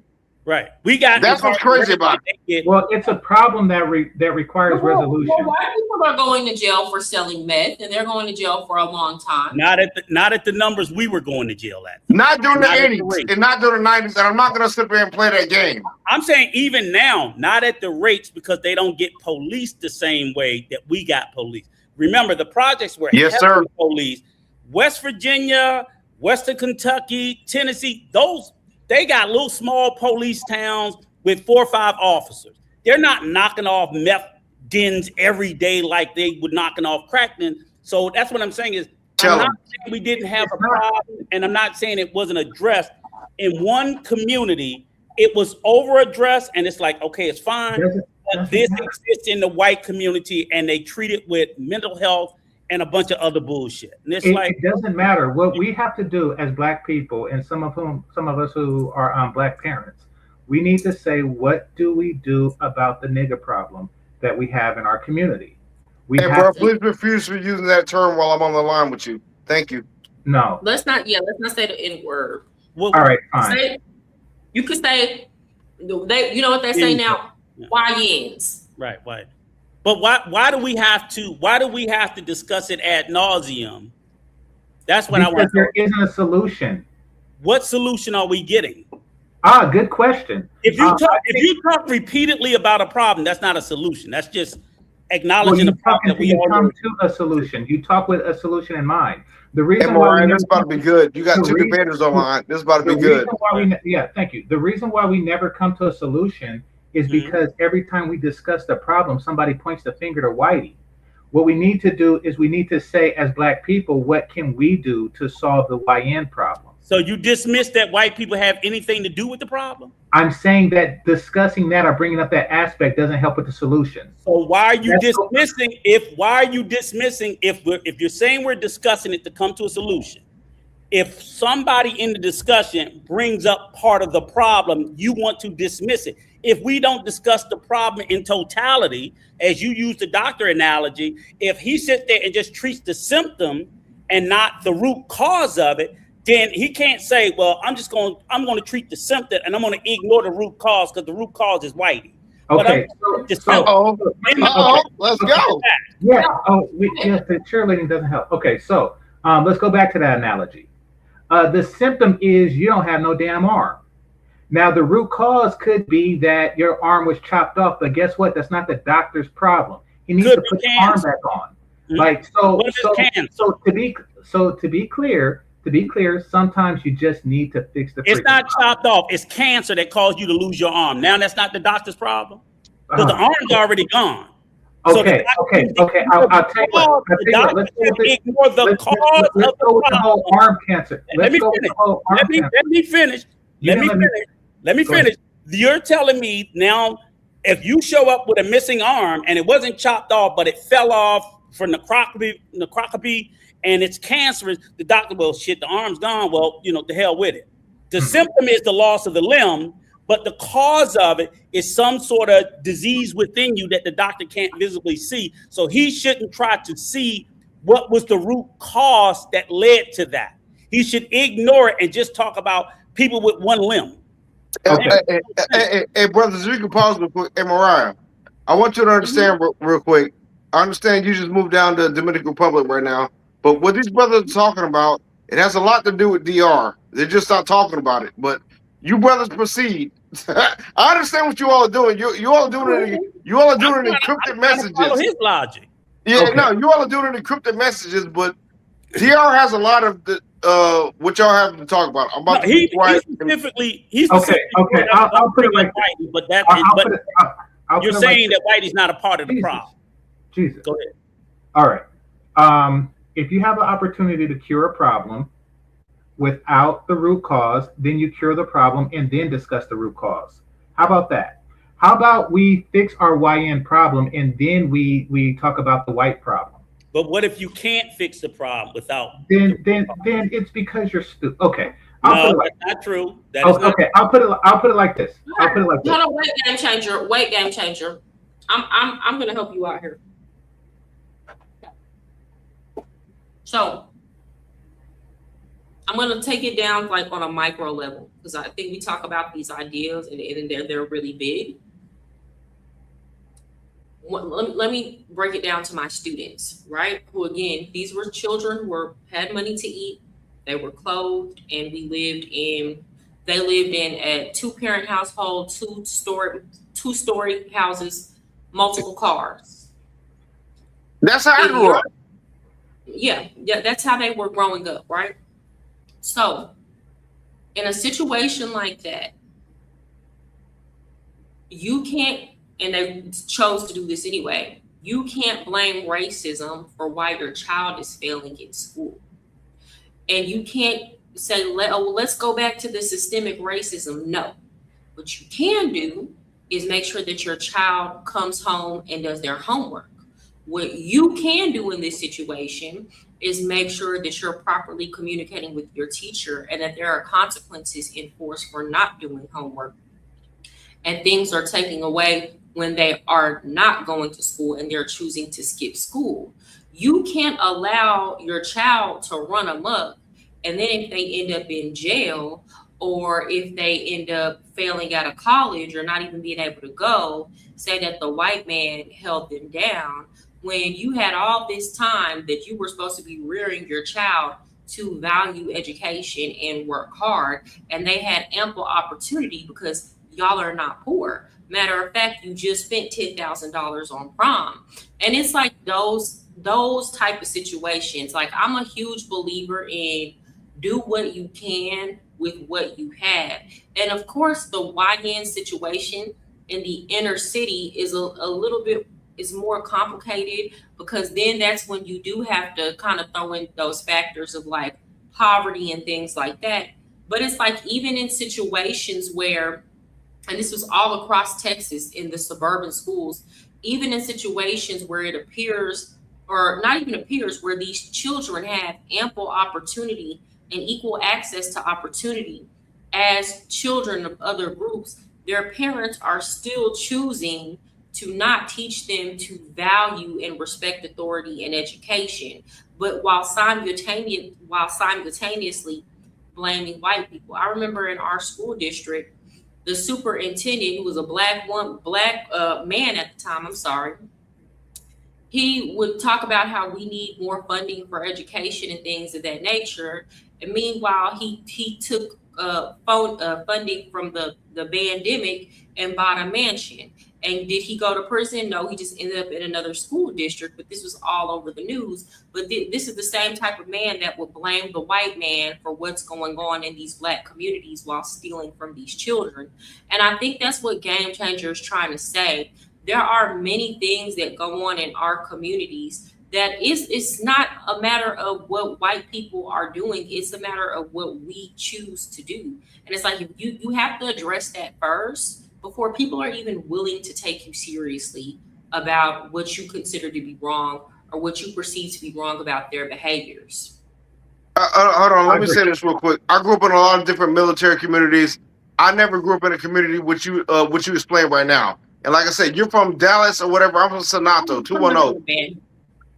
I never experienced that. No, hold on. Education starts at home.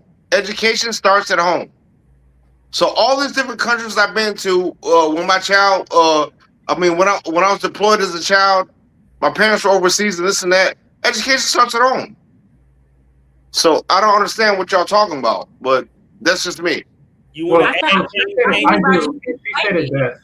Good. You want to add game changer before I? Yeah, I do. I mean, she said it best. The problem is parenting, and it is cultural throughout, and it seems to span all Black economic levels. It's unfortunate, but it can be solved with a tweak in culture and family structure and a shift in priorities. We don't have to solve racism in order to, raise our kids properly. Yeah, no, you don't. No, it was even if people even talk about, even the single mothers could do better. And this is one Agreed. behavior that I saw with the women who were like single mothers. The single motherhood wasn't the problem. It's you think your son is your man. Or like, for example, one huge issue that we had at that school was that we produce a lot of pro ball players at that school. So oftentimes the mothers were willing to sacrifice the child's education because she viewed the child as a meal ticket as to their way to fame. So when I'm calling you and telling you your son's not doing their work, or I'm going to have to fail them, now you want to have a meeting with the principal. Now you want to try to get me fired because you need your meal ticket to pass my class, versus making him come to tutoring, versus making sure he shows up to school on time. Or you'll take the phone from him and give it back to him like the next day. So not enforcing consequences.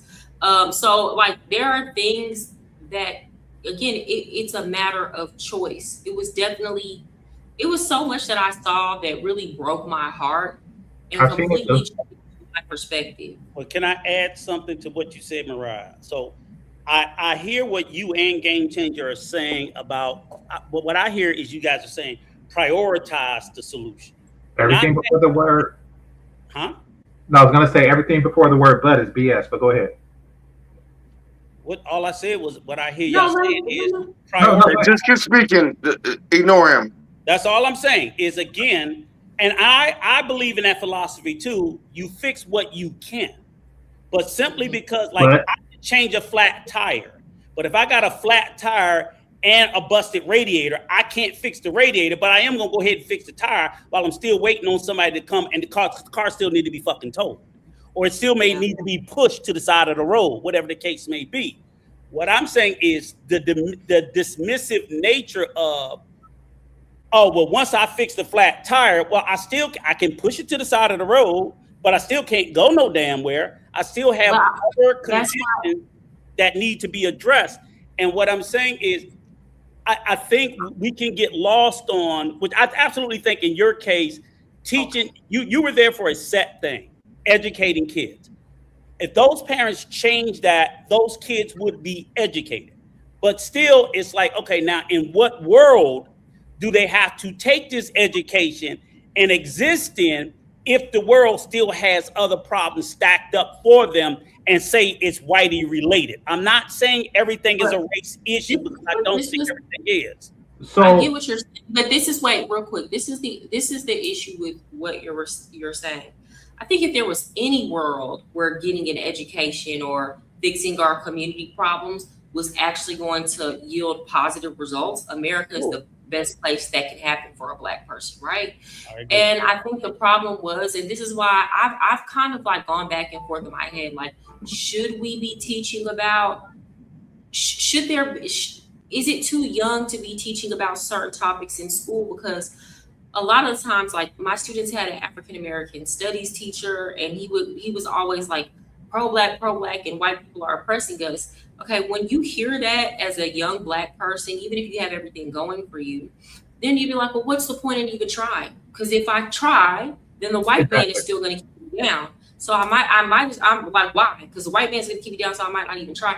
And that's not true. Like, in the United States, if you put forth an effort, you can increase, you have more social mobility, you can dramatically increase your social standing. You are like, the sky is the limit. Are things perfect? Are your bridge of events leading up to your success always gonna be perfect? Yeah. Are you gonna have haters along the way? Are you going to have some people try to bring you down? Yeah. And they might not necessarily be white people in the workplace. Sometimes your biggest haters in the workplace are people that look like you, or Hispanic people, or like there's so much to it. But if there was anywhere where actually putting forth the effort was going to matter, the United States of America is the best place on earth to be. Let me say this. And I agree. I agree 100%. What happened is we got used to this victim mentality.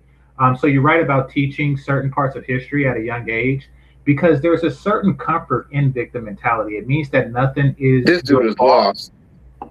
It means that nothing is your fault, including your current circumstances in life, and you know, your child situation is also not your fault. Everything you do is innately right because you're the victim, and everything that the victimizing class does is inherently wrong. There's a certain comfort that a lot of people take in that, which means that they have no true accountability for their actions. So can I ask? They live their life that way, and that is what's holding a lot of Black people back. Let me ask a question before y'all get lost in this white apologist ideology. So my question is this: in 2026, as Black people, do we still have to have the talk with our children? Absolutely. Yes, sir, we do. The talk, what do you mean, about police? Yes. About everything. We still have to have the talk in 2026. I never had children. Absolutely. Safety. Absolutely. The only talk that I ever had with my daughter is the advice that I follow, which all American people should follow, is that, like, if the police stop you, be respectful, follow directions, do what they ask you to do, keep your hands in visibility, and don't argue with them. Well, and it's not. Hold on, so that's a yes. Right. That's a yes. And here's the but white people are also having this conversation. No. It doesn't matter. This is a deflection. It doesn't matter. What does this have to do with dudes getting D's on their report card with their pants hanging off their butt? Let me finish. I'll let you finish. Let me finish. In addition to that, there are other places systemically where still today it still shows up racialized. You're a woman and a mother. The stats and the data shows about Black women believing in the medical field, medical racism, where they believe they have higher pain tolerances, the mortality rate.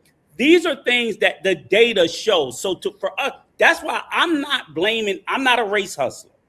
I'm not pro-Black. But what I'm saying is I refuse to sit there when their data says certain things show up in certain places, when white people are putting out data and say these things are, we don't understand why it's showing up. Let me respond to this, Mariah. Let me respond to this. It's very difficult for me to like relate to some of these things, to be honest, because like I've always been respectful to police, and there have been many times where I should have gotten a ticket. I remember one time I should have gotten taken to jail on a felony charge, and the white police officer let me go without even a ticket. So no, a majority of the time, the police have been, if I just responded the way, now, if I would have like been doing the most and pissing them off, I'm sure I wouldn't have got off so easy all those times, or telling them, I know my rights and you can't. I never speak to police like that. I'm always, oh, hey, officer, how are you doing? Oh, okay. Like I never made this whole, I never talked to them with the preconceived notion that like this person is coming to harm me because I'm Black. It was just always, I just want this to go as smoothly as possible. And whenever I behaved in that manner, it did. I just knew like I don't have to struggle with the police or be in a constant challenge. And like these attitude, for example, I remember after the whole thing happened with Mike Brown, Jolanda Jones, I don't know if y'all know her, but she is a part of the Texas state legislature. She came and she came to our college as a PWI. And the way she was trying to coach us to deal with the police, even I knew this is not just based on human psychology and behavior, whether the cop is Black, white, or anything in between. This is a very foolish way to coach young college kids to deal with the police in such a challenging manner, in such a, oh, I know my rights and you can't do this and you can't do that. And then like you're already pissing them off. And what you don't understand is in that moment, in that moment, they hold the power. So the best thing you can do is be apologetic and just go on, take your ticket and go on about your That's business. absolutely wrong. Yeah, there's an Okay, entire. That's absolutely wrong. I do not agree with anything you just said. I gotta say that. Right, Mariah. I think That's absolutely wrong. And Mariah, We pay their taxes. I think that's the issue. I think that's the issue, Mariah. And I follow that philosophy, and it's worked for me. But what I also understand is that just because I follow it that way and it works for me, it generally doesn't work for everybody across the board. Like it works. It works at a pretty great rate. It works at a high rate. Follow that philosophy. You're the chances of a cop actually unaliving you are slim to none. Right. But what I'm saying is it works at a high rate when everybody follows that. But I'm saying for the few percentage where it doesn't work, is disproportionately falls on one particular group. So if the unalivings were more proportional across the board, then I could, and when you talk about policing, it's not white police or black police. Police is blue. They're blue. All police have an ideology about people, but police are typically traditionally trained to see, and it's just everybody, black people are seen as somewhat more dangerous. So even when you talk about superior, and when you're talking about following the law, they have an entire genre here on YouTube. I think they're called First Amendment, where people are going around challenging police in public spaces and being antagonistic of them. Most of those encounters walk away fine, but it's oftentimes white people telling police, I ain't moving nowhere. You can't make me do this. I witnessed black people being extremely antagonistic. Like I was watching how in New York, black people were throwing snowballs and stuff at police. I've seen black people be extremely antagonistic towards police and walk away. Hey, brother, I got one question for you. I really got one question for you. You know, you done gave my utmost respect tonight. And brother, you're a veteran too. You're a veteran just like I am. But you gave my utmost respect. I know you're from Peso Man Channel. But now I think you're cool. But I got a question for you. Mm-hmm. Why would you sit up here, all these rights we have in the United States, why would you give them up to live there in Dominican Republic when you have no rights? That's my only question to you. Because it's cheaper. That's what I was telling Mariah earlier. I mean, I'm not gonna lie about it. All right, brother, we good. If I could afford to stay in the U.S., I would. We good. But it's cheaper. I can't lie about it. Okay, can I go now, please? Go ahead. All right, I want to point out how the conversation really got derailed. Because we were talking about the behaviors of Black youth and education, et cetera, et cetera, et cetera. And then, we once again shifted to Whitey. There's something about the Black community that constantly wants to continue with the oppression narrative. We can solve this problem. Mariah had suggestions on how to solve this problem. Instead of for really continuing with that line in the conversation, yeah, but what about the talk? What about go back to the education? Tell me how just education is going to solve all our problems. Okay, once again, thank you. No, hold on. It's simple. Ask him what his education level is. Hold on, let's end this right now. What is your education level? Now that we're coming your education level. Now that we're coming back. Do you have a master's degree? Let me ask you. Dude, get a PhD. All right, so now he's about to be quiet. What you got? A PhD in playing piano? What you got? Travel Squad, let him talk. Go ahead. So, thank you. So, to answer the brother's question, about education, the problem was solved. It's definitely a parental problem. Most of the parents of Black children are Black themselves. Now, to really explore deeper into why he doesn't have no kids. Wait, let him talk. I'm trying to listen. Now to explore deeper into why parents are not prioritizing, the success unless it directly benefits them, as she said, through athleticism, et cetera, et cetera, et cetera. I think that's something else that's one that we should explore. One thing is, under what circumstances were these children conceived? Because if a parent didn't have the child with the intentions on providing for the child, rather having the child bring the provisions to the parents through systems like welfare or child support, et cetera, et cetera, et cetera, then the shift in priorities in child You rearing. just gonna let this nigga talk? This nigga's retarded. Weren't you the one that said don't use the N-word? This nigga's retarded. This nigga's special ed. Hold on. What is your education level? It's a yes or no question. Wasn't you the one who said don't use the How N-word? high did you succeed in college? Wasn't you the one that said don't use the So N-word? just say it. What is your degree in? All right. Anyway. If you don't want to say it, just be quiet. I think you're a ballless man that has no kids. Travel Squad, he don't have to have a PhD or Hold on. So don't talk about kids when you don't have no kids. Hold on. So game changer, let me ask you once again. It's a yes or no question. Do you have kids? First of all. Travel Squad. Hold on, Travel Squad. Let me tell you something. You doing too much and you don't forgot that this is my panel to moderate. Now, what you do, but I'm not about to participate in this cool panel. So I'll be out. That's okay. Come to the next one. I got you. All right. All right, thank you. So in solving the problem that we have to explore the circumstances under which these kids are born and why they were born and address the problematic parents as a result of that. So we're not talking about education no more. Because I thought you said we were sticking on education. We're talking about education as an end goal. So how they were born. So to answer the question is irrelevant, correct, Mariah? No, to answer the question of why aren't they achieving? So we've reached the point in understanding that the parents are not prioritizing education.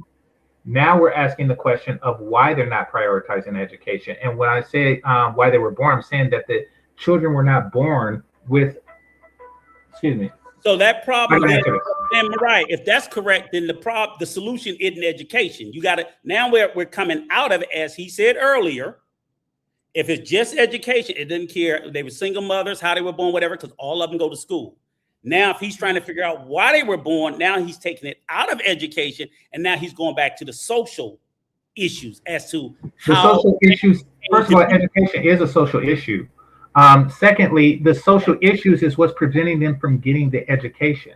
Okay, Once again, so it's a cultural parental issue. So the solution is a social issue, not an education. However, it's not a race issue. What I think the problem is, and it has nothing to do with, I mean, I guess part of it does have to do with white people. So for example, I remember when I was teaching, the last year I was teaching, affirmative action got thrown out the window.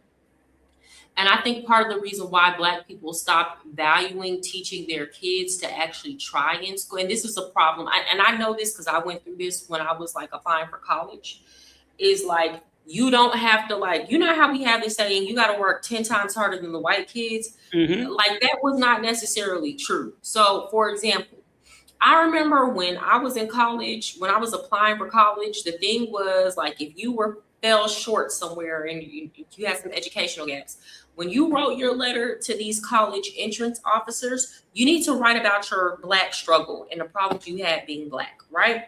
And then that was gonna like excuse any type of educational gaps that you have, and it was gonna even the playing field and whatnot. And I think over time, when you have a system like that, what happens is the parents stop prioritizing the education, because you can always say that you're Black or apply for a scholarship for Black kids, or you can always say you went through X, Y, and Z because you're Black, and that's why you should be, given, a priority, or we should excuse some gaps that you have in education. So I remember the superintendent was giving a speech in front of us at school, and they were like, yeah, it's going to be harder for y'all because they took away affirmative action.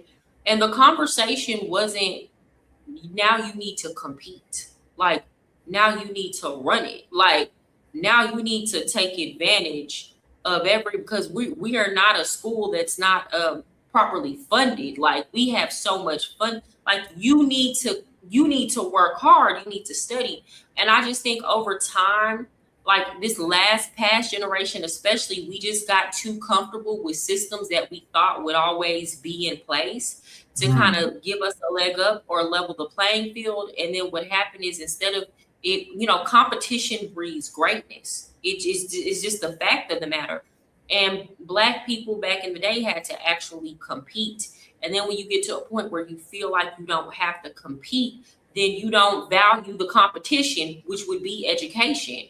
So it's to the point where it has caught up with us now. And that's why I don't necessarily think all of those programs necessarily, like, in the long term, like in the short term, they're great. In the short term, while you still have a culture that values education, they just need an opportunity, it's great. But like in the long term, it has crippled.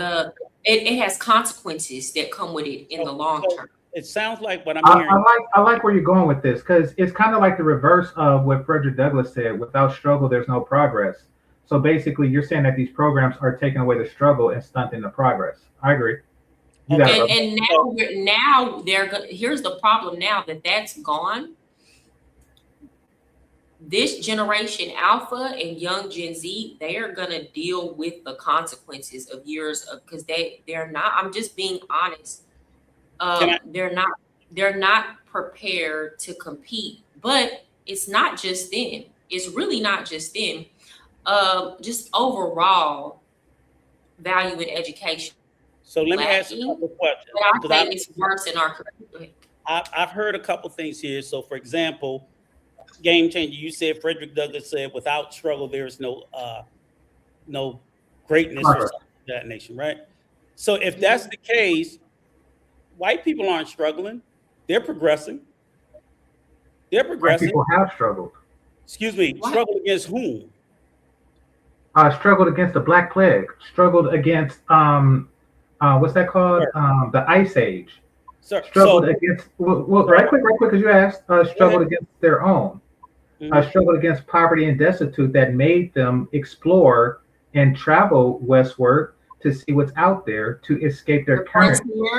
Yeah, exactly. No joke. I didn't hear what you said. What you said? Go ahead, say it again. Exactly. Struggled against malaria. Excuse me. The Crusades, the Dark Ages. You look back. You need more. If we just keep it in America, like let's forget all that stuff that happened. Okay. Struggled against itself in the Civil War. Struggled in World War II. Struggled in Vietnam. Struggling now in Iran. They struggled to become America when they had to fight the greatest nation on earth at the time and win in order to have our independence. Shout out to the 250th a couple of days ago. Okay. So that's the struggle. This is the progress. So my question is, did Black people not struggle through all that as well? Yes, we did. Okay. Yeah, of course. And we continue to do so. Okay. I just asked the question. I just wanted to make sure you were going to at least say that, okay, we struggle right beside them, right? Because we were there. Well, I didn't have the plague, but she's talking about American history. Okay. Yeah, so we're talking about America. Let's keep it to, more recent events. If we were in America since its inception, we went through everything they went through. So if that is the case, and I accept that too, but I did hear you say something, Mariah, about you said these programs either gave us a leg up, or in particular, I don't believe it gave us a leg up. It leveled the playing field. So you're acknowledging that the playing field was not always level for Black people, which is why there was the creation. I don't want to say. I don't even want to. Okay, I would say it gave us a leg up again, because I would say it gave us a leg up. So, for example, if you had a white student, right, who maybe they did come from a good 2-parent household, but they still put in the work and they had the GPA, and somebody like me who, because I'm Black and I came from a bad environment, I might not have necessarily put in as much work as that white kid did in my education. These programs would allow somebody like me to have an advantage over the white kid who actually put in the work. And that's not necessarily a fair thing, nor would I say it's necessarily a level playing field. But what happens is over time, though, that, I mean, in that circumstance is great for me because I still get an opportunity to prove myself in college, right? And then it gives my family an opportunity to progress and move forward. But like what happens is over time, we just kind of became dependent on that. And I don't know why it's so different for us. And then what I will say is the value for education has just denigrated. Even white teachers complain about this in their schools now too, right? So I think overall it's just become far too easy for all Americans across the board, and we don't value education as much. The difference is, though, some of the behaviors that have manifested from this. Okay, I so and I don't know why they respond to it differently than how we respond. Well, and these are some of the things that I would have. I'm gonna have to give respectful pushback on. So even when we start the conversation, we talk about YNs. Who were the original YNs in America? Anybody care to discuss who were the original YNs? I don't know them. The Italians, the Irish, long before black people were YNs, it was them. Oh, well, yeah, of course. We romanticize.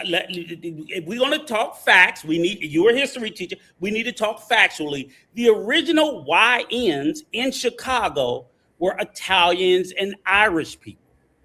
In New York, it wasn't black people. It was white people. Okay. So again, we can talk about the YNs of 2026, but the YNs of 1926 were different. In addition to that, when I say why I do think it leveled the playing field, if you go back to the 1920s, 30s, 40s, or 50s, still in America, why do you think we had to have HBCUs? Because PWIs wasn't accepting us when we were just as smart, just as talented, just as great. We lived through eras of respectability and respectability politics. Let me finish, game changer. And it still didn't necessarily get us anything because of our skin. For no other reason. It wasn't that we were less religious. We weren't less married. We weren't less family oriented. Our children were well behaved, but all they saw was the differences in our skin color. And they used that. So what I'm saying is, if you're saying you believe that it fixed everything of the past, I don't believe it. I believe it's made things better. Nothing fixed everything ever. I think everything. Let me hold on, game changer, because he was addressing what I was saying. I think everything has its time. Yes. And I think during that time, those policies might have been necessary. Now, though, that has come to an end. It is detrimental, and the consequences of continuing these policies are detrimental to the fabric of American society as a whole. There might come another time in American history where these policies might yet again be necessary. Okay. They are not necessary right now. And the vast majority of Americans don't even hold some of the same attitudes that white America doesn't hold the same attitudes that white Americans did back then. We have to be able to be changing and dynamic. And Black people in the United States need to stop being scared that we are going to be thrown back into chains when honestly and truly, the rest of the world is scared that a robot is going to come take our jobs. Like, we're not there anymore. Well, can I say this? I will respectfully disagree. We can settle and say, okay, we disagree on that, because what I would say is there's still too many disparities that exist for me to say that there's a reason for the programs to end.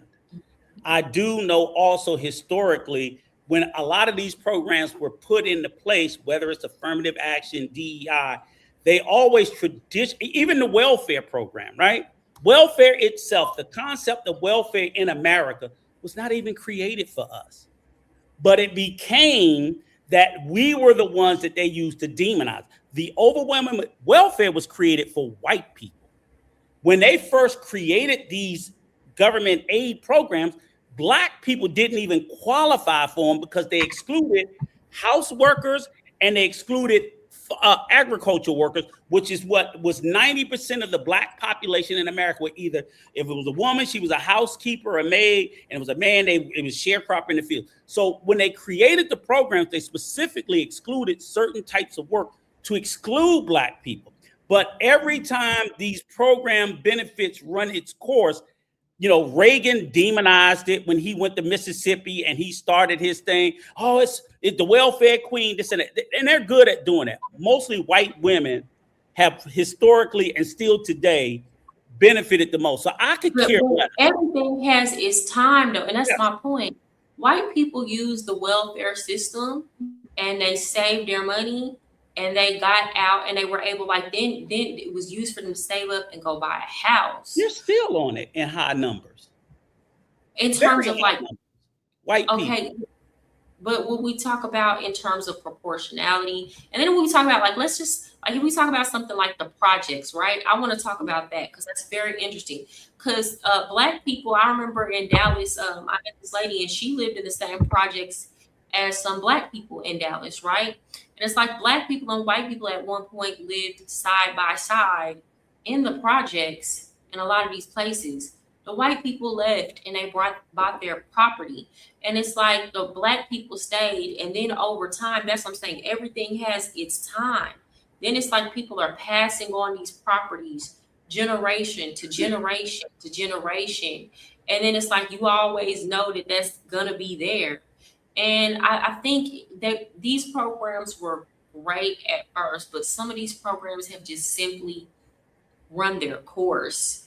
And it's not that we can't do them, but it's like we have to change the way in which we do them.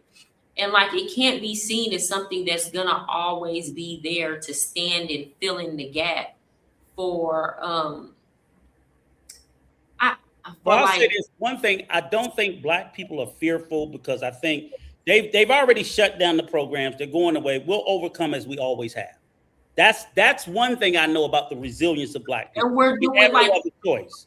They have no other choice. So we're going to overcome it no matter what. Now, at the end of the day, I think it's going to hurt far more white people than Black people. And that will probably trigger them to reinstitute some of these programs because they're going to see that the undesired effect will be people that, oh, well, damn, we thought we were shutting out. They're crying about shit now that the guy's doing. You know, where they thought like we all were going to go back on the farms. Like, we're not going back on the farms. We're not doing that. Y'all wanted to get rid of all the Mexicans, get rid of them. Okay. The whole immigration issue, it's affecting white Americans more than Black Americans. So they have to do this shit to themselves. But what I'm saying is I understand their intent. Do you think the immigration issue affects white Americans more than Black Americans? I think it will because of the vast majority of the food production, the vast majority of the people who work in those industries, they're not white or Black Americans. So when I understand, but who was working those jobs before the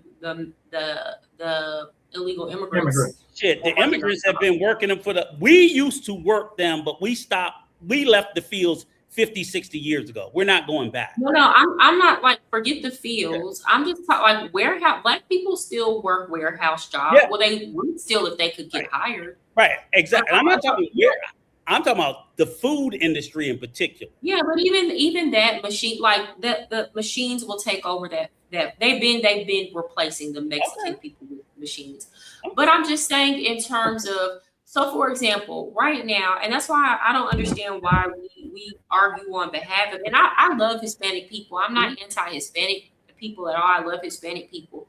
But if I have to be honest here, a lot of the job, for example, trucking, a lot of people don't know that this illegal immigration that happened within the Biden administration for 4 years, where they were like literally like letting people come get into the trucking industry and didn't speak any English. There are a lot of Black American male truckers that heavily affected. Why? Because these people were driving the wages to the bottom. It was a race to the bottom, and a lot of people had to go out of the trucking industry. Yeah. So there's this narrative that like these jobs only if like them coming in. I only spoke to those industries. I do realize. No, I understand. I just want to the trucking. I get what you're saying, but for the audience, it's like there's this narrative that they're only coming and taking the jobs that Americans don't want, and people are relegating that to just like the farming industry or houseworks, but this permeate, and it's not, and again, this is for a lot of illegal immigration, regardless of the region, but this permeates every level of society.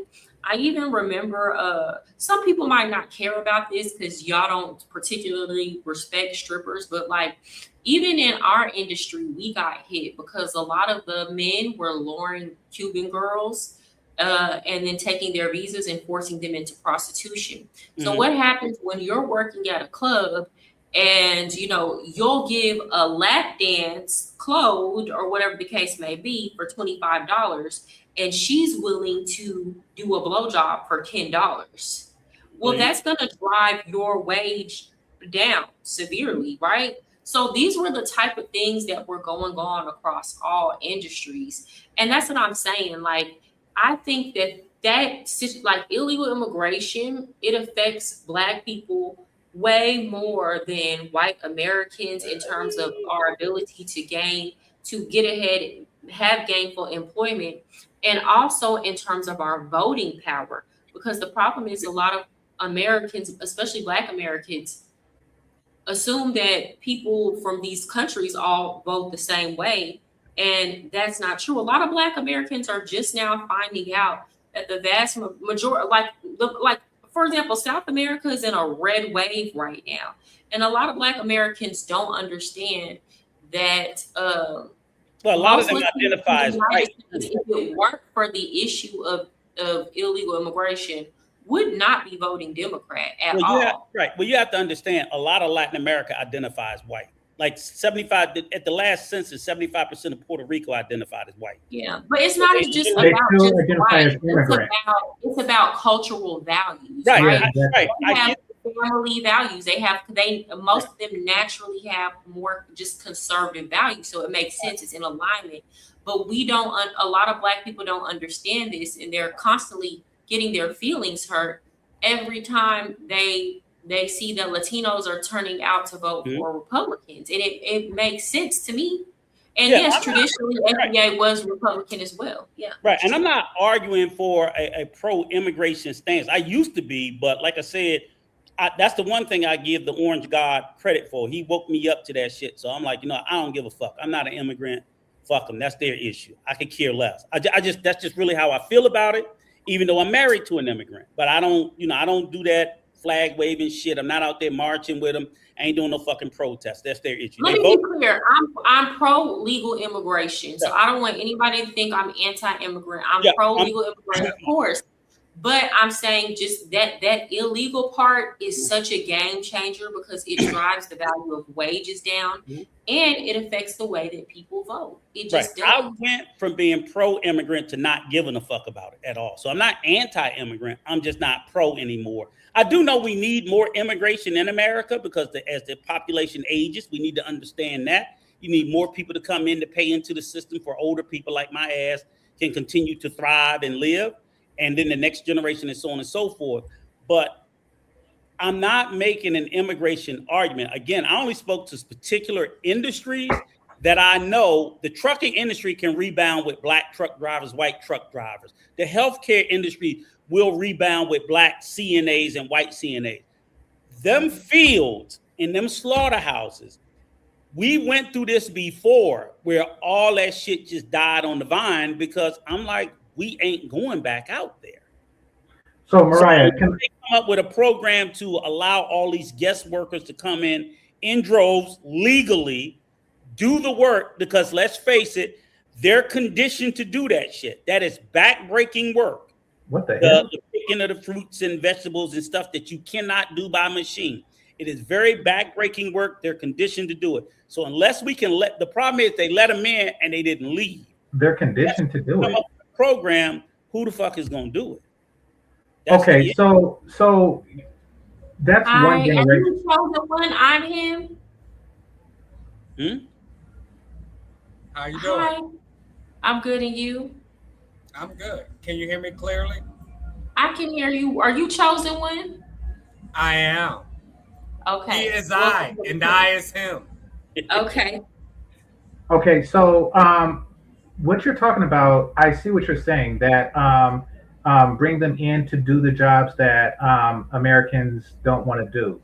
Then the next generation, their children starts taking the jobs of your children, and so on and so forth. So you're just delaying the inevitable.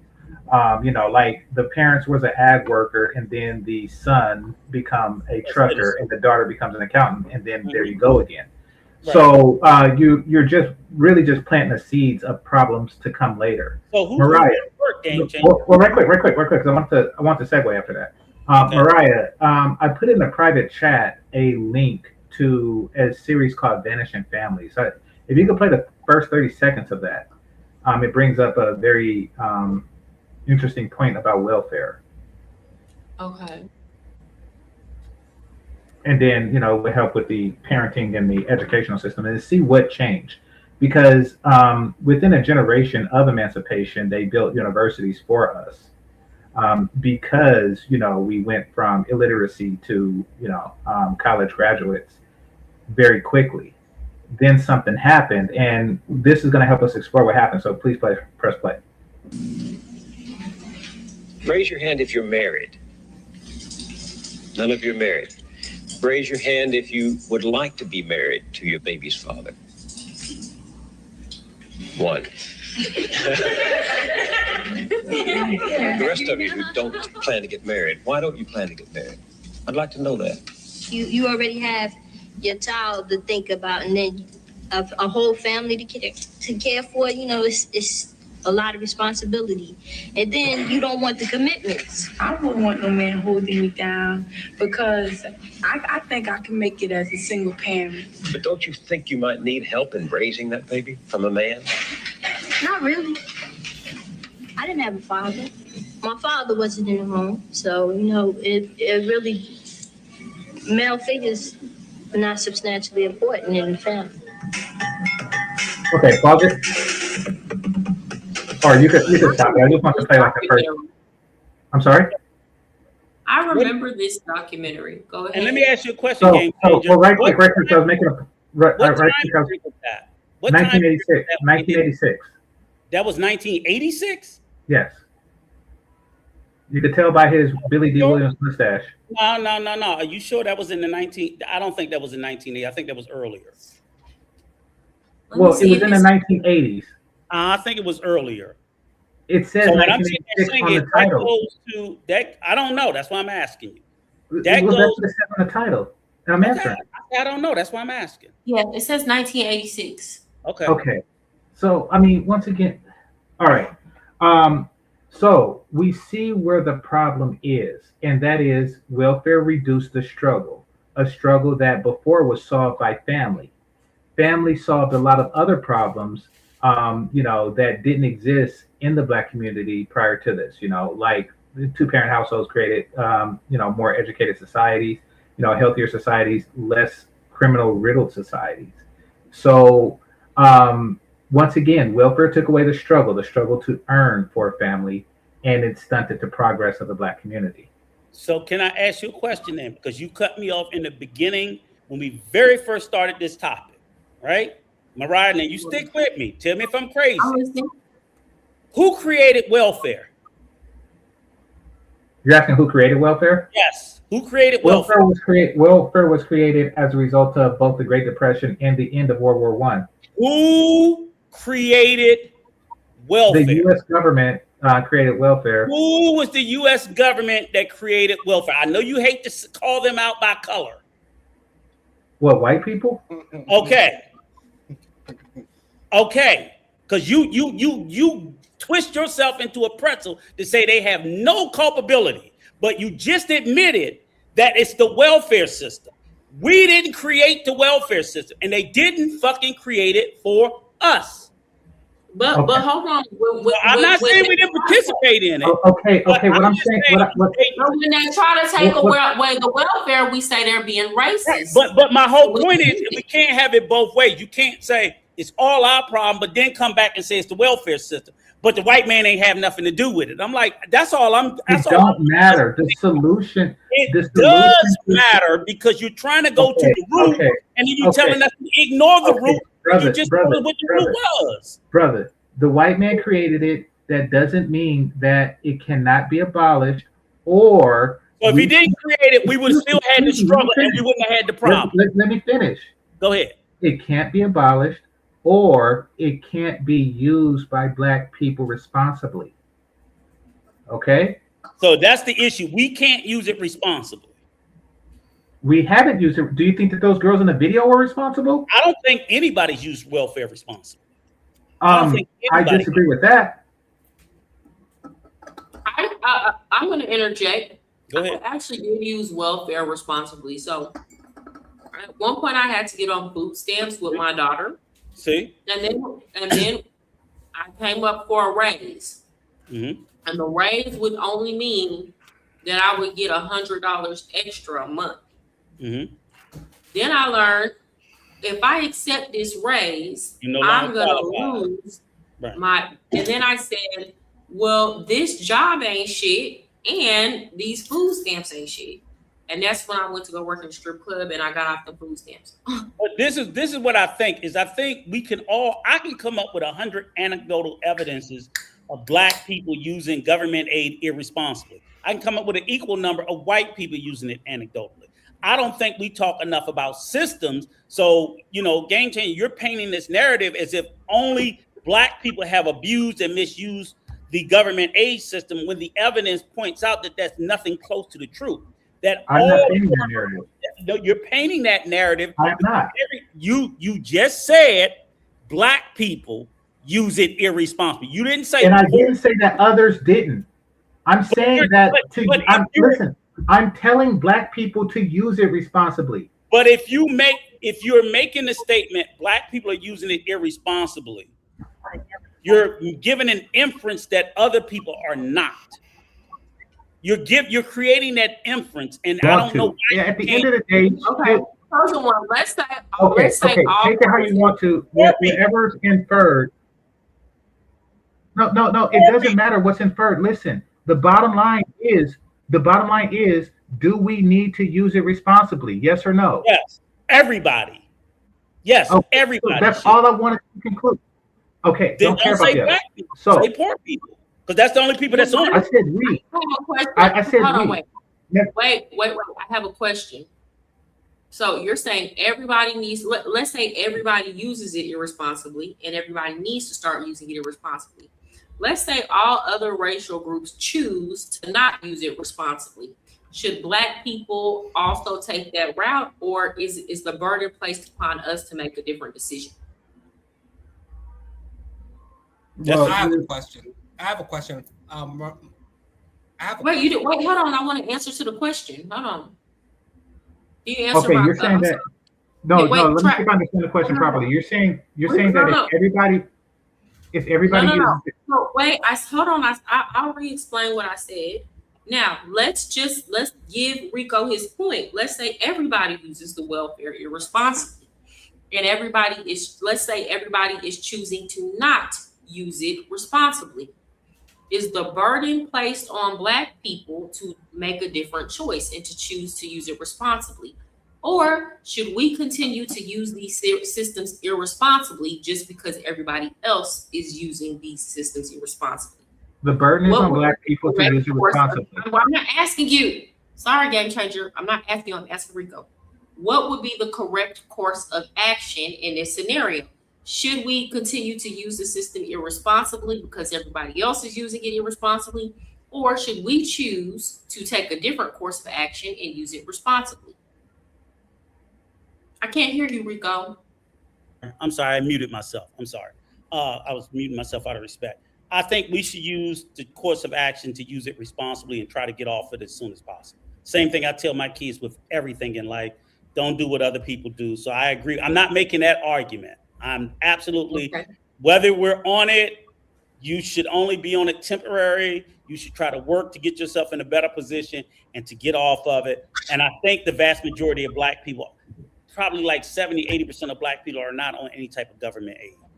Regardless of what people believe, the numbers prove that that's not true, that we have overwhelming or majority number on state aid. And that's discounting child support, which, to let these people know, Mariah, ain't fucking government aid. No, it's not. They like to try to make it is. You know, like they try to drag your business. I'm like, that's child support. That has nothing to do with the fucking government. Yeah. The government facilitates the payment from one parent to another parent, and he can pay it voluntarily. Period. No, that's true. No, that's not government assistance At all. Did you say voluntarily? Yeah, you can choose to pay child support voluntarily. It's not mandated to come out your check. You can voluntarily go into the court order, and as long as you're making the payments timely and the woman doesn't complain about not getting fucked over, they don't send a garnishment. Most guys get garnished because these motherfuckers won't pay like they're supposed to. And the average child support in the country, since y'all like to label it as a windfall, is about $400 a month, which barely covers fucking diapers for a kid. Come on, you better tell the truth. I know all about child support. I paid it and received it. So when I hear these guys in these spaces make up this lame bullshit, oh, she using her child support. You use it for whatever the fuck you want. You get your hair, your nail, whatever you want done. You still got to take care of the child the rest of the month. It's some lame shit they use. They don't understand that child support money is a reimbursement for expenses Mariah, that already been paid. Mariah, I was a single dad of 2 small sons. Okay, I've been what you are. I'm like, y'all need to shut the fuck up with that child support shit. Yeah. They don't understand. By the time the woman get that child support money, she done came up out of her pocket on them funds for kids. 2-3 times over. Mm-hmm. Because shoes ain't gonna wait. Doctor bills ain't gonna wait. Field trips ain't gonna wait. Food ain't gonna wait. None of that shit gonna wait for that check to come in. You still got to get out there and get it. And if you got to strip your ass for it, dance your ass for it, fucking trick for it, that's what you got to do. Because them babies is looking in your face every day while that absentee motherfucker ain't around. So knock it off. I know that's It's always these deadbeats. These motherfucking deadbeats that be sitting up here crying about, oh, I gotta pay child support. Take care of your fucking kids. Oh, damn. You ain't lying. You told the truth. I got wrong. I still say, again, to go back to the point, if the white people are using it irresponsibly, that's no excuse for black people to continue to use it irresponsibly. Use it responsibly, get off of it. And as a matter of fact, just to be clear, if you look at it historically, the reason why there is a much higher, for example, there's a much higher rate of immigrants in America on welfare and on public government assistance than Black America, because if you look at it, and Mariah, you should know this, maybe 10 so many years back, they started means testing Black Americans, and they started putting Black women on a time period of how long they could be on welfare. I remember. So what I'm saying, so I'm like, that greatly decreased the roles of Black women on welfare, because I think they gave them something like when Clinton did the welfare to work program, they could only be on it for like 5 or 6 years. The Republicans fought for that shit. Most of us fell under it. These immigrants who come in, like in Minnesota, 80-something% of the Somalia immigrants are on fucking welfare government aid. They be in the liberal states. They be on that forever. Like Texas, crazy. no, Like crazy. So again, when they're sitting there, again, I try to argue systems, not anecdotal evidence, things that affect me personally, because I know outside of me, it's different. System-wide, you can do, I was arguing with a Haitian guy. He was talking about, oh, Haitian American, we work hard. We don't ask for handout. I did a quick, simple Google search. I like, what percentage of Haitian immigrants are on government assistance? It was like 53%. I'm like, what the fuck are you talking about? Damn. All this data's out there. They're down in Miami wilding like shit. I'm like, stop pushing this narrative that these other communities are. And then again, like I said, game changer.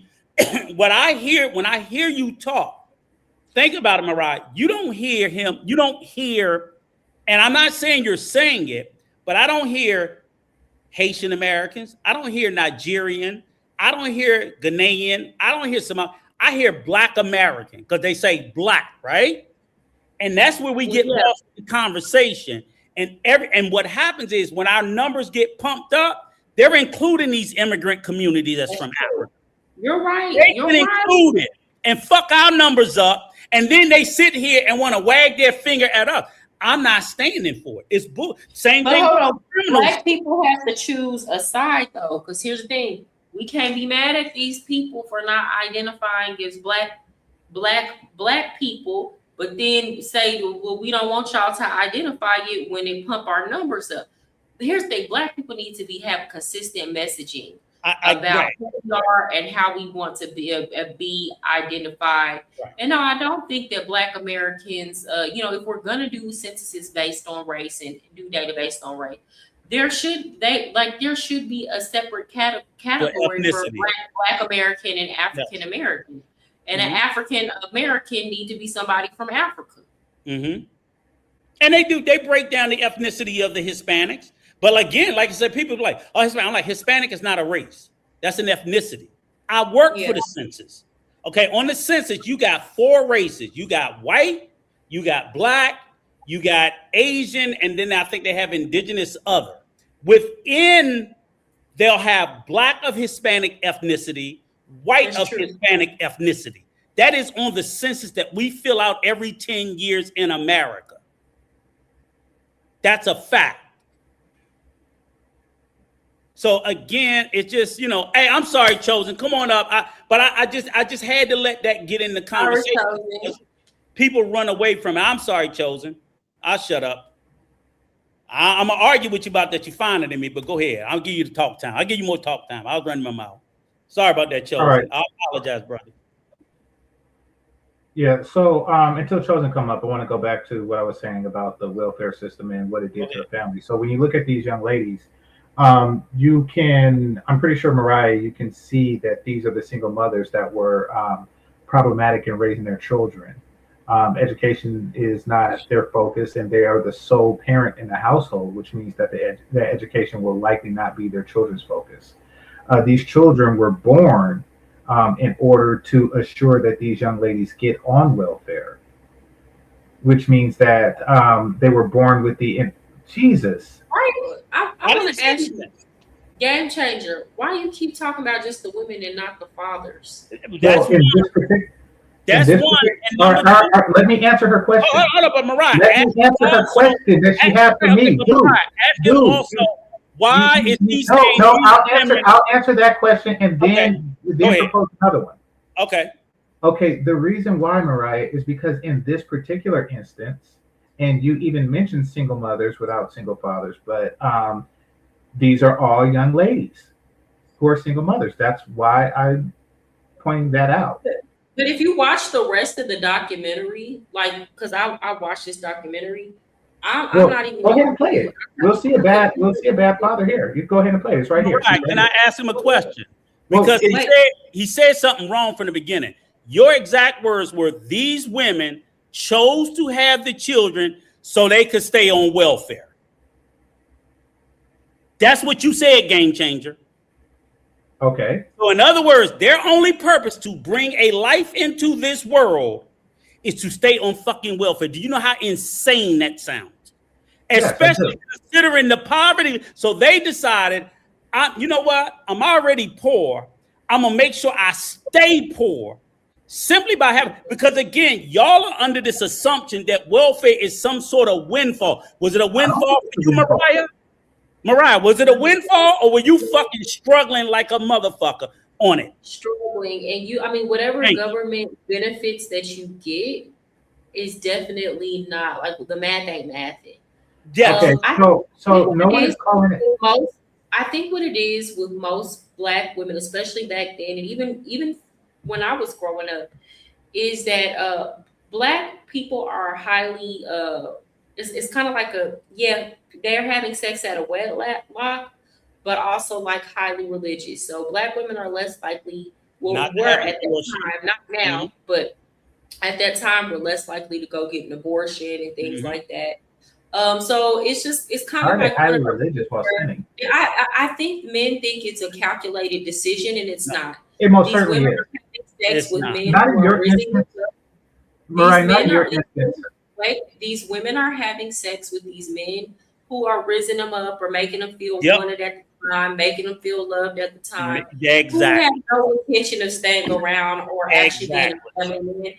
And it's really that simple. It's not these women are having these babies so that they can get on welfare. Thank you. It's really down to human nature. All right. Understand this. Yes, it is. No, it's not. And the women just proved it. They're not the ones leaving. The men aren't the ones leaving. When they ask, they say, "Who wants to be with their baby?" No, you have no evidence that those men did not leave. Let me finish. I'm gonna tell y'all always say this, and I'm gonna speak as a woman. You know what normally happens in these situations as women? The babies come. I'm gonna tell you what happened. I'm a woman. I talk to women. I know what happens. The babies come, and then the woman is doing the majority of the work in the household, while the man is still acting like he's single or don't have no kid. So you know what us women say? Well, if I'm gonna be a single mom anyway, I might as well just not even play with it and go be one. And that's the part that y'all leave out. It's like they're pushing the fathers away. And it's like the man already wasn't doing what he was supposed to. I'm gonna be so honest. And things have definitely changed now that my daughter is older. But that was a big reason why I broke up with my daughter's father. Because I was like, you know what? Because we didn't live together when we had been together 5 years, but even after we had her, he had his apartment, I had mine. And while she was with me and I was changing diapers and having late nights, he was at his house playing video games. And the last straw for me, and here's the thing, he didn't have no problem paying, but I needed help doing the actual work. And the last straw for me was when I asked him to come I literally said, can you come babysit her, as if this wasn't his kid, so that I can go grocery shopping. I stayed at the grocery store a little too long for 2 hours, right? And mind you, I hadn't gotten time all week to myself, and it was a big problem. So I said, if I'm going to be a single mom anyway, I might as well not even play and go be one. And that's what I did. And now that she's older, yeah, I mean, she goes over there and it's fine. But at that time, I bore the brunt of the responsibility. And that is what I understand exactly what these women say. Well, we don't need them because you're there. Most of the time, they're not doing shit, especially when the kid is young. And that's the reality that y'all don't want to contend with. Okay, let's do this. Play some more of the video. Play more of the video. I'm gonna let you talk, Game Changer. Just drop the link for Chosen. I did. Oh, okay. So play more of the video. Okay. And we'll see why they had these kids. We all seen the video already, Game Changer. We seen it. Okay, so you see why they had these kids. No, we're disagreeing with you. Well, then play the video. Holding up for no sex, my man. You know, if a girl, she get having a baby, carrying a baby, hey, that's on her. You know, I'm not gonna stop my pleasures because of another woman. Stop right there. Ain't that what you just said, Mariah? That's exactly You just said that, right? Yeah. She just said that. Okay. I'm gonna. You heard it out the man's mouth. You don't sound like no man that want to be nowhere in the household. He don't want to be no daddy. He don't want to take care of no kids. So when that woman just took her child and moved on, she wasn't sitting there thinking about no welfare. She was thinking his sorry ass was going to be there. Like he lied to her when he was trying to get between her legs. He got between her legs. He came in her. She had the kid. And like he said, he went on with his pleasure. Did he rape her? Didn't say he raped her. No one said that. So he said he didn't want to step up. I will say this. This man is You said this didn't happen. You said this didn't happen, Game Changer. Did you let me talk? No, but because see, you acknowledge you said this didn't happen, and I didn't say that this didn't happen. Now, may I speak so you can't know what I did say? I know what you said. You said that the women all right. And they got to have babies. Now that I want to speak, any woman who gets inseminated by this man is a damn fool. I'm going to repeat that. Any woman, because he has more than one child. Any woman that gets inseminated by this man is a damn fool. He's the same age now that Barack Obama is. Barack Obama had 2. This man probably had 20 before he died from, drug use. But hold on. What if this was the first? Like, was the first baby mama foolish? And then you gotta remember, men be lying about the amount of food that they have sometimes. Like that's very common. Play some more. Yes. If your woman intuition do not tell you not to get impregnated by this buffoon, then you're stupid. But play Welcome, the rest. Chosen. But play Welcome, the rest. Chosen No, One. play the rest. Play the rest of this guy. Chosen One get in. Play the rest of this guy. Let's see Let what he has to Chosen say One about get in. condoms. We'll get back to him in a minute. Chosen One hasn't talked. Let's see what he has to say about But condoms. let's see what Chosen One has to say because he's been waiting to get in. Dude, after this, could you play that, please, Mariah? Hold on, wait. Let me hear Chosen One been waiting. I'll play it. Just wait a second. Go ahead, Chosen One. How's everybody doing? Can you hear me? Good, and you? Yeah, we can hear you. I'm good. I just want to say I understand everybody's point of view. I get it. You know, it makes sense. But the truth of the matter is that the children are the future. Whether we like it or not. You know, old heads like me and other people, yeah, we're done. We're toast. The children are the future. We have to believe in the future. That's it, you know, so it is what it is. I'm not going to sit up here and disparage anybody. That's not my point of view. But I'm just saying, Mariah, can you hear me, Mariah? I hear you. Okay, but I'm just saying. I mean, I was up here before like 15 minutes and you was letting everybody talk like I ain't the finest one on this panel, and I just don't understand these things, and I just want to get an understanding. I understand you now. I was out of order. Go ahead, Chosen.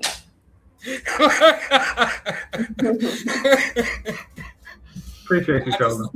I just love to have fun, but no, it's good people. But no, I understand both. I understand both sides, but it's, to be honest with you, it's not a reason to get hot and heated about it. It's really not. I promise you, it's not. Life goes on, the future goes on. We're just talking gibberish. Life will go on well beyond us, you know? So, I mean, that's all I wanted to say. So, y'all go ahead and finish y'all conversation. Okay. Thank you. Mariah, please. Appreciate it. But please listen in and tell me where I'm wrong, because I'm always looking for correction. Girls don't like them things. They don't like them things. They'll tell you to take them things off. They figure that you saying that they filthy or they dirty or something. It's been a startling change in values. Pause it. So when the white man asked about condoms, his response was, girls don't like them things. So, yeah. All right. You could play more if you like. I mean, here's the thing. There's equal culpability because she shouldn't ask him it's not to necessarily equal because he should put it on regardless of what she say. Exactly. So it's like it's both people. Yeah. Well, okay, but let's put it like this, because I think we have a misunderstanding of what equal means. For every one of him, there's X number of women that are impregnated by him, which means that in the Black community, 1,000 irresponsible women can get impregnated by this one buffoon. And something, I'm talking to Mariah, and something similar, and something similar after I say this, something similar has happened in the Black community. There are more Black women with children than there are Black men with children. Yes, they're seeking out this buffoon as a free source of sperm in order to get into the welfare system. Can I ask a question now? After 3 seconds of pause to let the effect of what I just said. Okay, sorry. All right. You got it. So the question I asked, you as a man, who is 100% responsible for your sexual protection and health? For my sexual protection and health? Yes, who? I am. 100%? Yes. So the failure for you to wear a condom for your sexual protection and health is not the woman's fault. It's your fault. Yes. Okay. So saying that they're responsible for you not wearing a condom goes against what you just said, because you wear a condom not just for the prevention of pregnancy. That's one thing. But the other part of condoms is the protection of sexual health, to protect you from getting diseases. So even if you didn't care about having a kid, as a man, it is 100% your responsibility to wear a condom to make sure you don't walk away with nothing. So anytime you don't wear one and you impregnate someone, you can't say, she made me get her pregnant. No, because if you were just thinking about your sexual protection, it wouldn't have happened. So the condom argument gets washed on sexual protection. That's the man's responsibility. Okay, understand this. When you say you, you're talking about me. Any man. When I say him, yes, he's a sexually irresponsible person. Okay. And for every one of him, there is a number of his baby mamas. Okay. Meaning that for every one sexually irresponsible man, there are many sexually irresponsible women. Okay, but you said that, I think Mariah asked you the question about the condom. Let's just stick with the condom. No. They asked the question on the show. I know, but then you ask him something about Well, Mariah. I use condoms. You do realize that, right? I didn't say you didn't. I'm saying she asked you specifically, him not wearing condoms is both of their fault. I think too, it's important. It's important, yeah, but it's important to know because it's like we talk about the most extreme cases.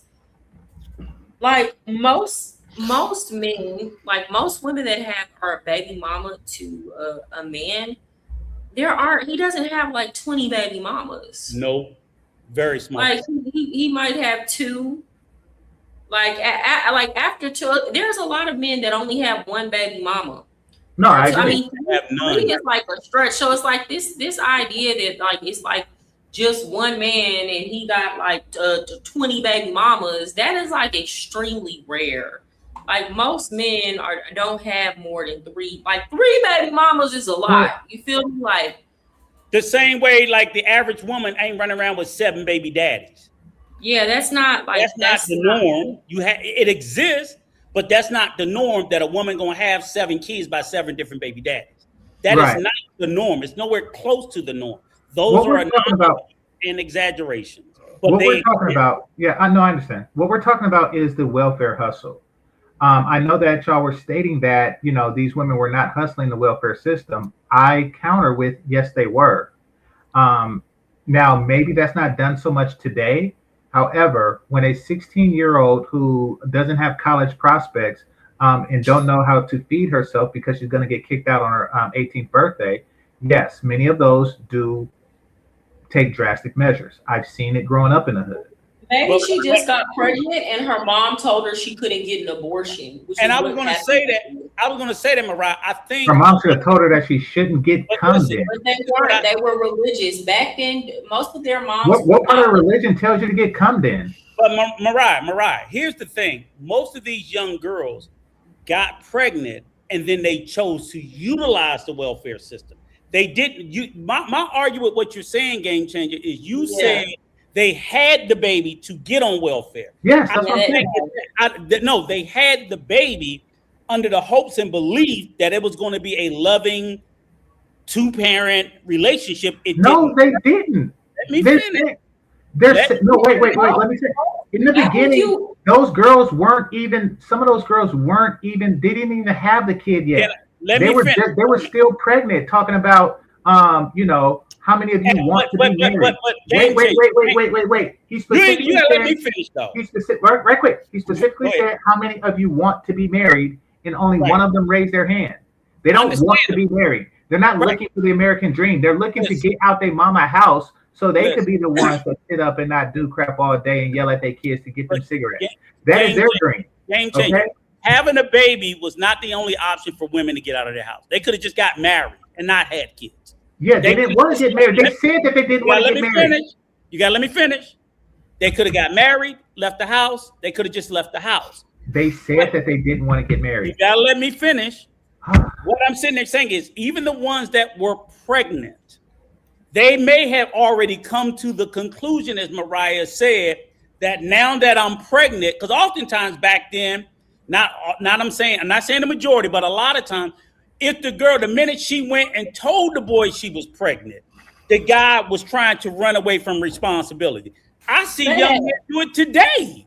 Ain't my baby. I need a DNA test. So you're already sending a signal and a message to the woman that you don't want to have nothing to do with her or anything to do with the child. So it doesn't surprise me that in that setting, that these may have been some young ladies who have been faced with that already knowing, okay, game changer about to dip out and don't want to have nothing to do with me. So that may have been their response. I just think you're being way too harsh and unrealistic, and you're leaving no room for what exists in the normal world that Mariah can tell you she's seen a gazillion times. Okay, I'll put it like this. They're going to do a deep dive into one of the young ladies. She had unprotected sex with the guy because he bow-legged, and she liked bow-legged boys. And she don't wish to be with him.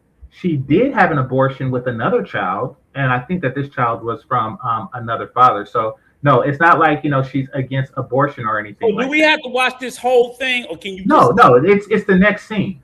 Okay. It's the next scene. Okay. So what? And in the beginning, it even said, how many of you wish to be married, and none of them raised their hand. They don't wish to be married. You're making excuses for these young ladies. No, I'm saying they chose welfare, but play the rest. No, but I'm not making excuses. Play the next scene. I'm saying they know the men that they got impregnated by, and they made the decision in their mind, for whatever reason, they didn't want to marry that man. That's perfectly understandable. But play. Getting impregnated. No, wait. I'm gonna let you finish your conversation. I do apologize. I'm gonna let you finish your conversation. This is a little bit more personal than what I thought it was. I thought we was kind of talking in broad terms. Mariah, are you there? Mariah, are you there? I'm here. Hello? I'm here. Can you hear me? I'm sorry. I'm gonna drop off the panel. I'm gonna let these gentlemen continue the conversation. I didn't mean for this to be like this. I just kind of came up and tried to holler a little bit. That's all. I ain't no appreciate your levity. He was shooting his shot. Let that man shoot his shot. It ain't never too late, bro. It ain't too late. It ain't too late. You can shoot your shot. I don't know if you're gonna hit the target, but you can shoot your shot. I know I have a boyfriend. I know. Come on, my God. Why we gotta like do all attention, this? right, Why we Mariah? gotta do all this? Why we gotta do all What you this? say? You still like the attention, right? Ain't nothing wrong with it. No, I mean, I just came in for a little different reason. You guys are on a whole different. You guys are way beyond me. What was your reason, brother? What was your reason, Chosen? Mariah. Me and Mariah. Go back like baby and pacifier. I don't know what you guys are talking about. You guys are on a whole different level. Well, Chosen, you're saying that you have romantic intentions with Mariah? She is fine. Y'all don't see all right. her. Well, I'll mute while you say your piece. And I'll mute too. Why she ain't cammed up? She cammed off when this is my beef with Mariah. Hold on. This is my beef with Mariah. All right. Because the truth of the matter is that I just arrived in Medellin like maybe 14 days ago. And as soon as I came to Medellin, all of a sudden, Mariah wants to go to the DR. This is personal, okay? I'm telling the truth. I'm sorry. This is personal. I'm sorry. Well, how are you liking Medellin? Mariah, tell him you open to a plane ticket. I don't get flued out now. Stranded in Colombia. I mean, I can go to the DR too, but that's not the point. I don't get. She's fine as hell. She's fine as hell. She's a beautiful young lady. She is. I'm gonna help you. She's a beautiful young lady. Too young for me, young enough to be my daughter, but she's a beautiful young lady. I don't care what these haters say. They all would love an opportunity. Let them rock. Let them rock. So I mean, I just wanted to say that. I just wanted to say that, Mariah. I don't know. I just had high hopes, and you left the country. Can I kiss you? Can I kiss you? Right here. Oh my love.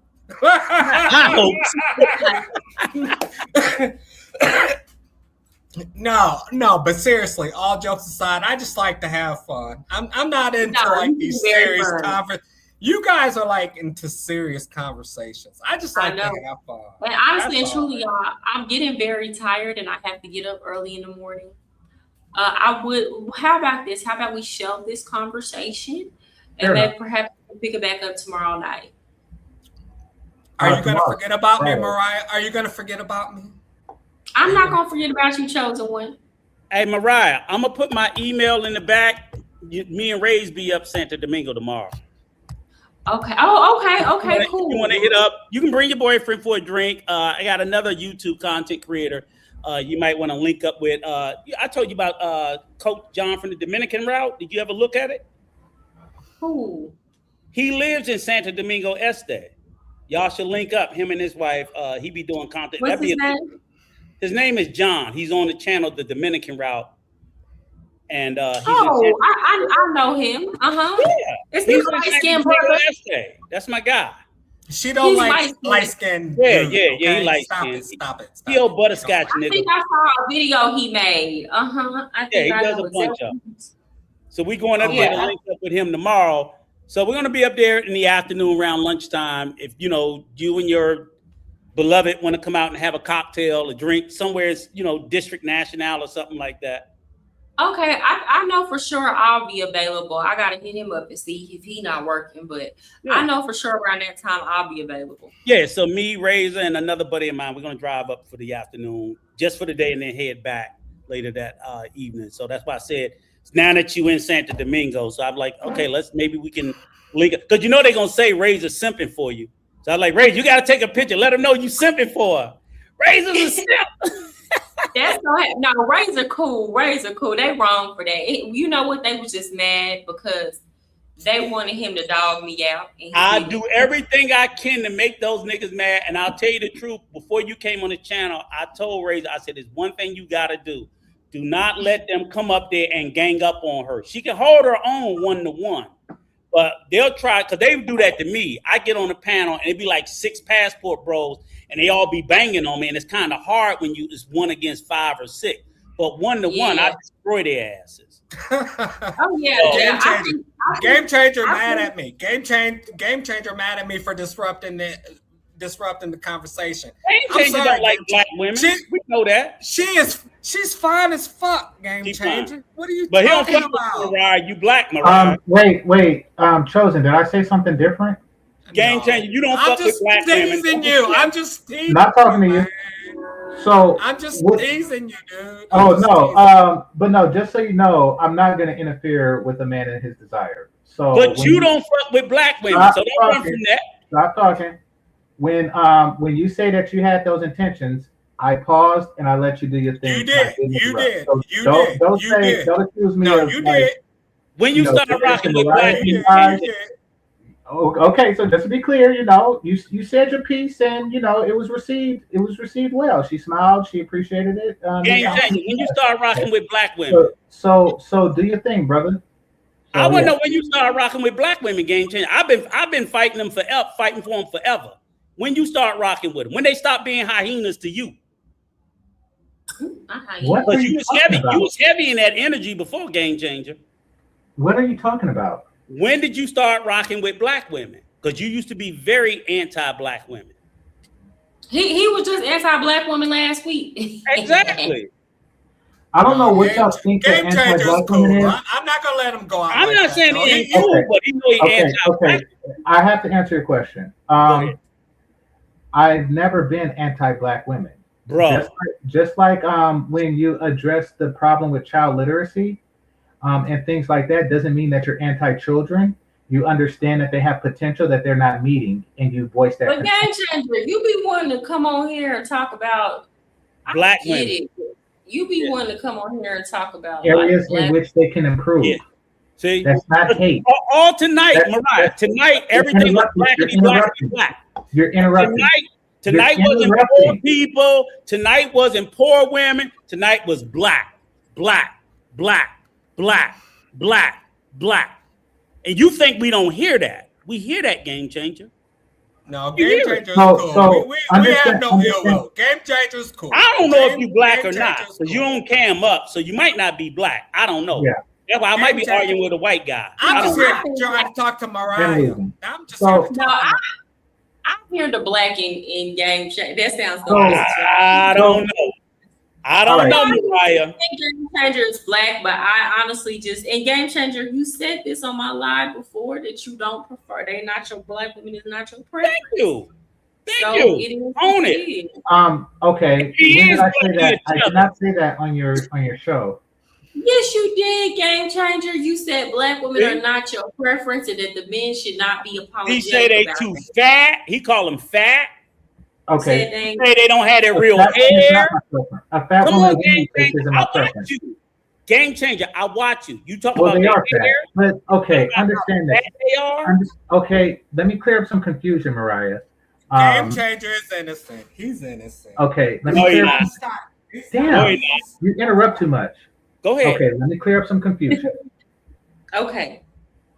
Everybody that comes to my channel know I rank women ethnicities by my preference.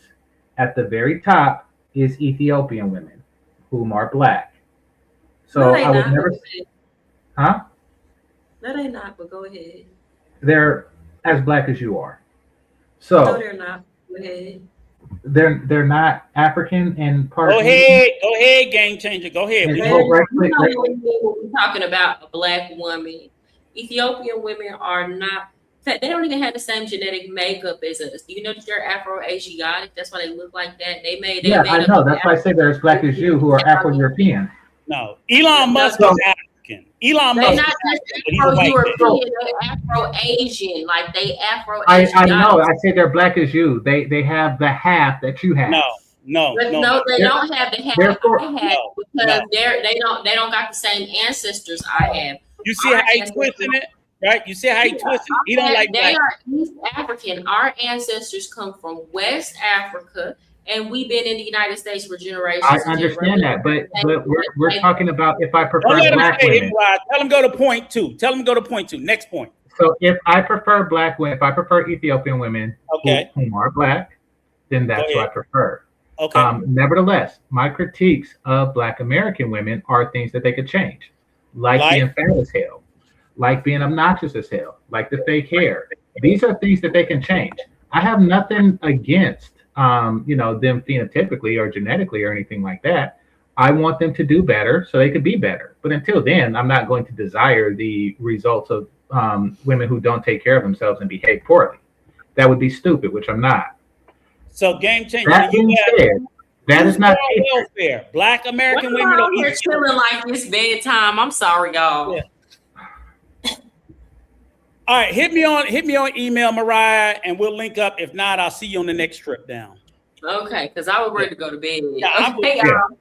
I forgot I was on camera. I was finna get good and comfortable. Don't do it. And They I'll- waiting on you to do it. Don't do it. I'm waiting on it. And I'll wait for you, Mariah. Uh-huh. I bet you will. All right. Y'all have a good night. Have a I'll see good y'all night. tomorrow. Okay, bye.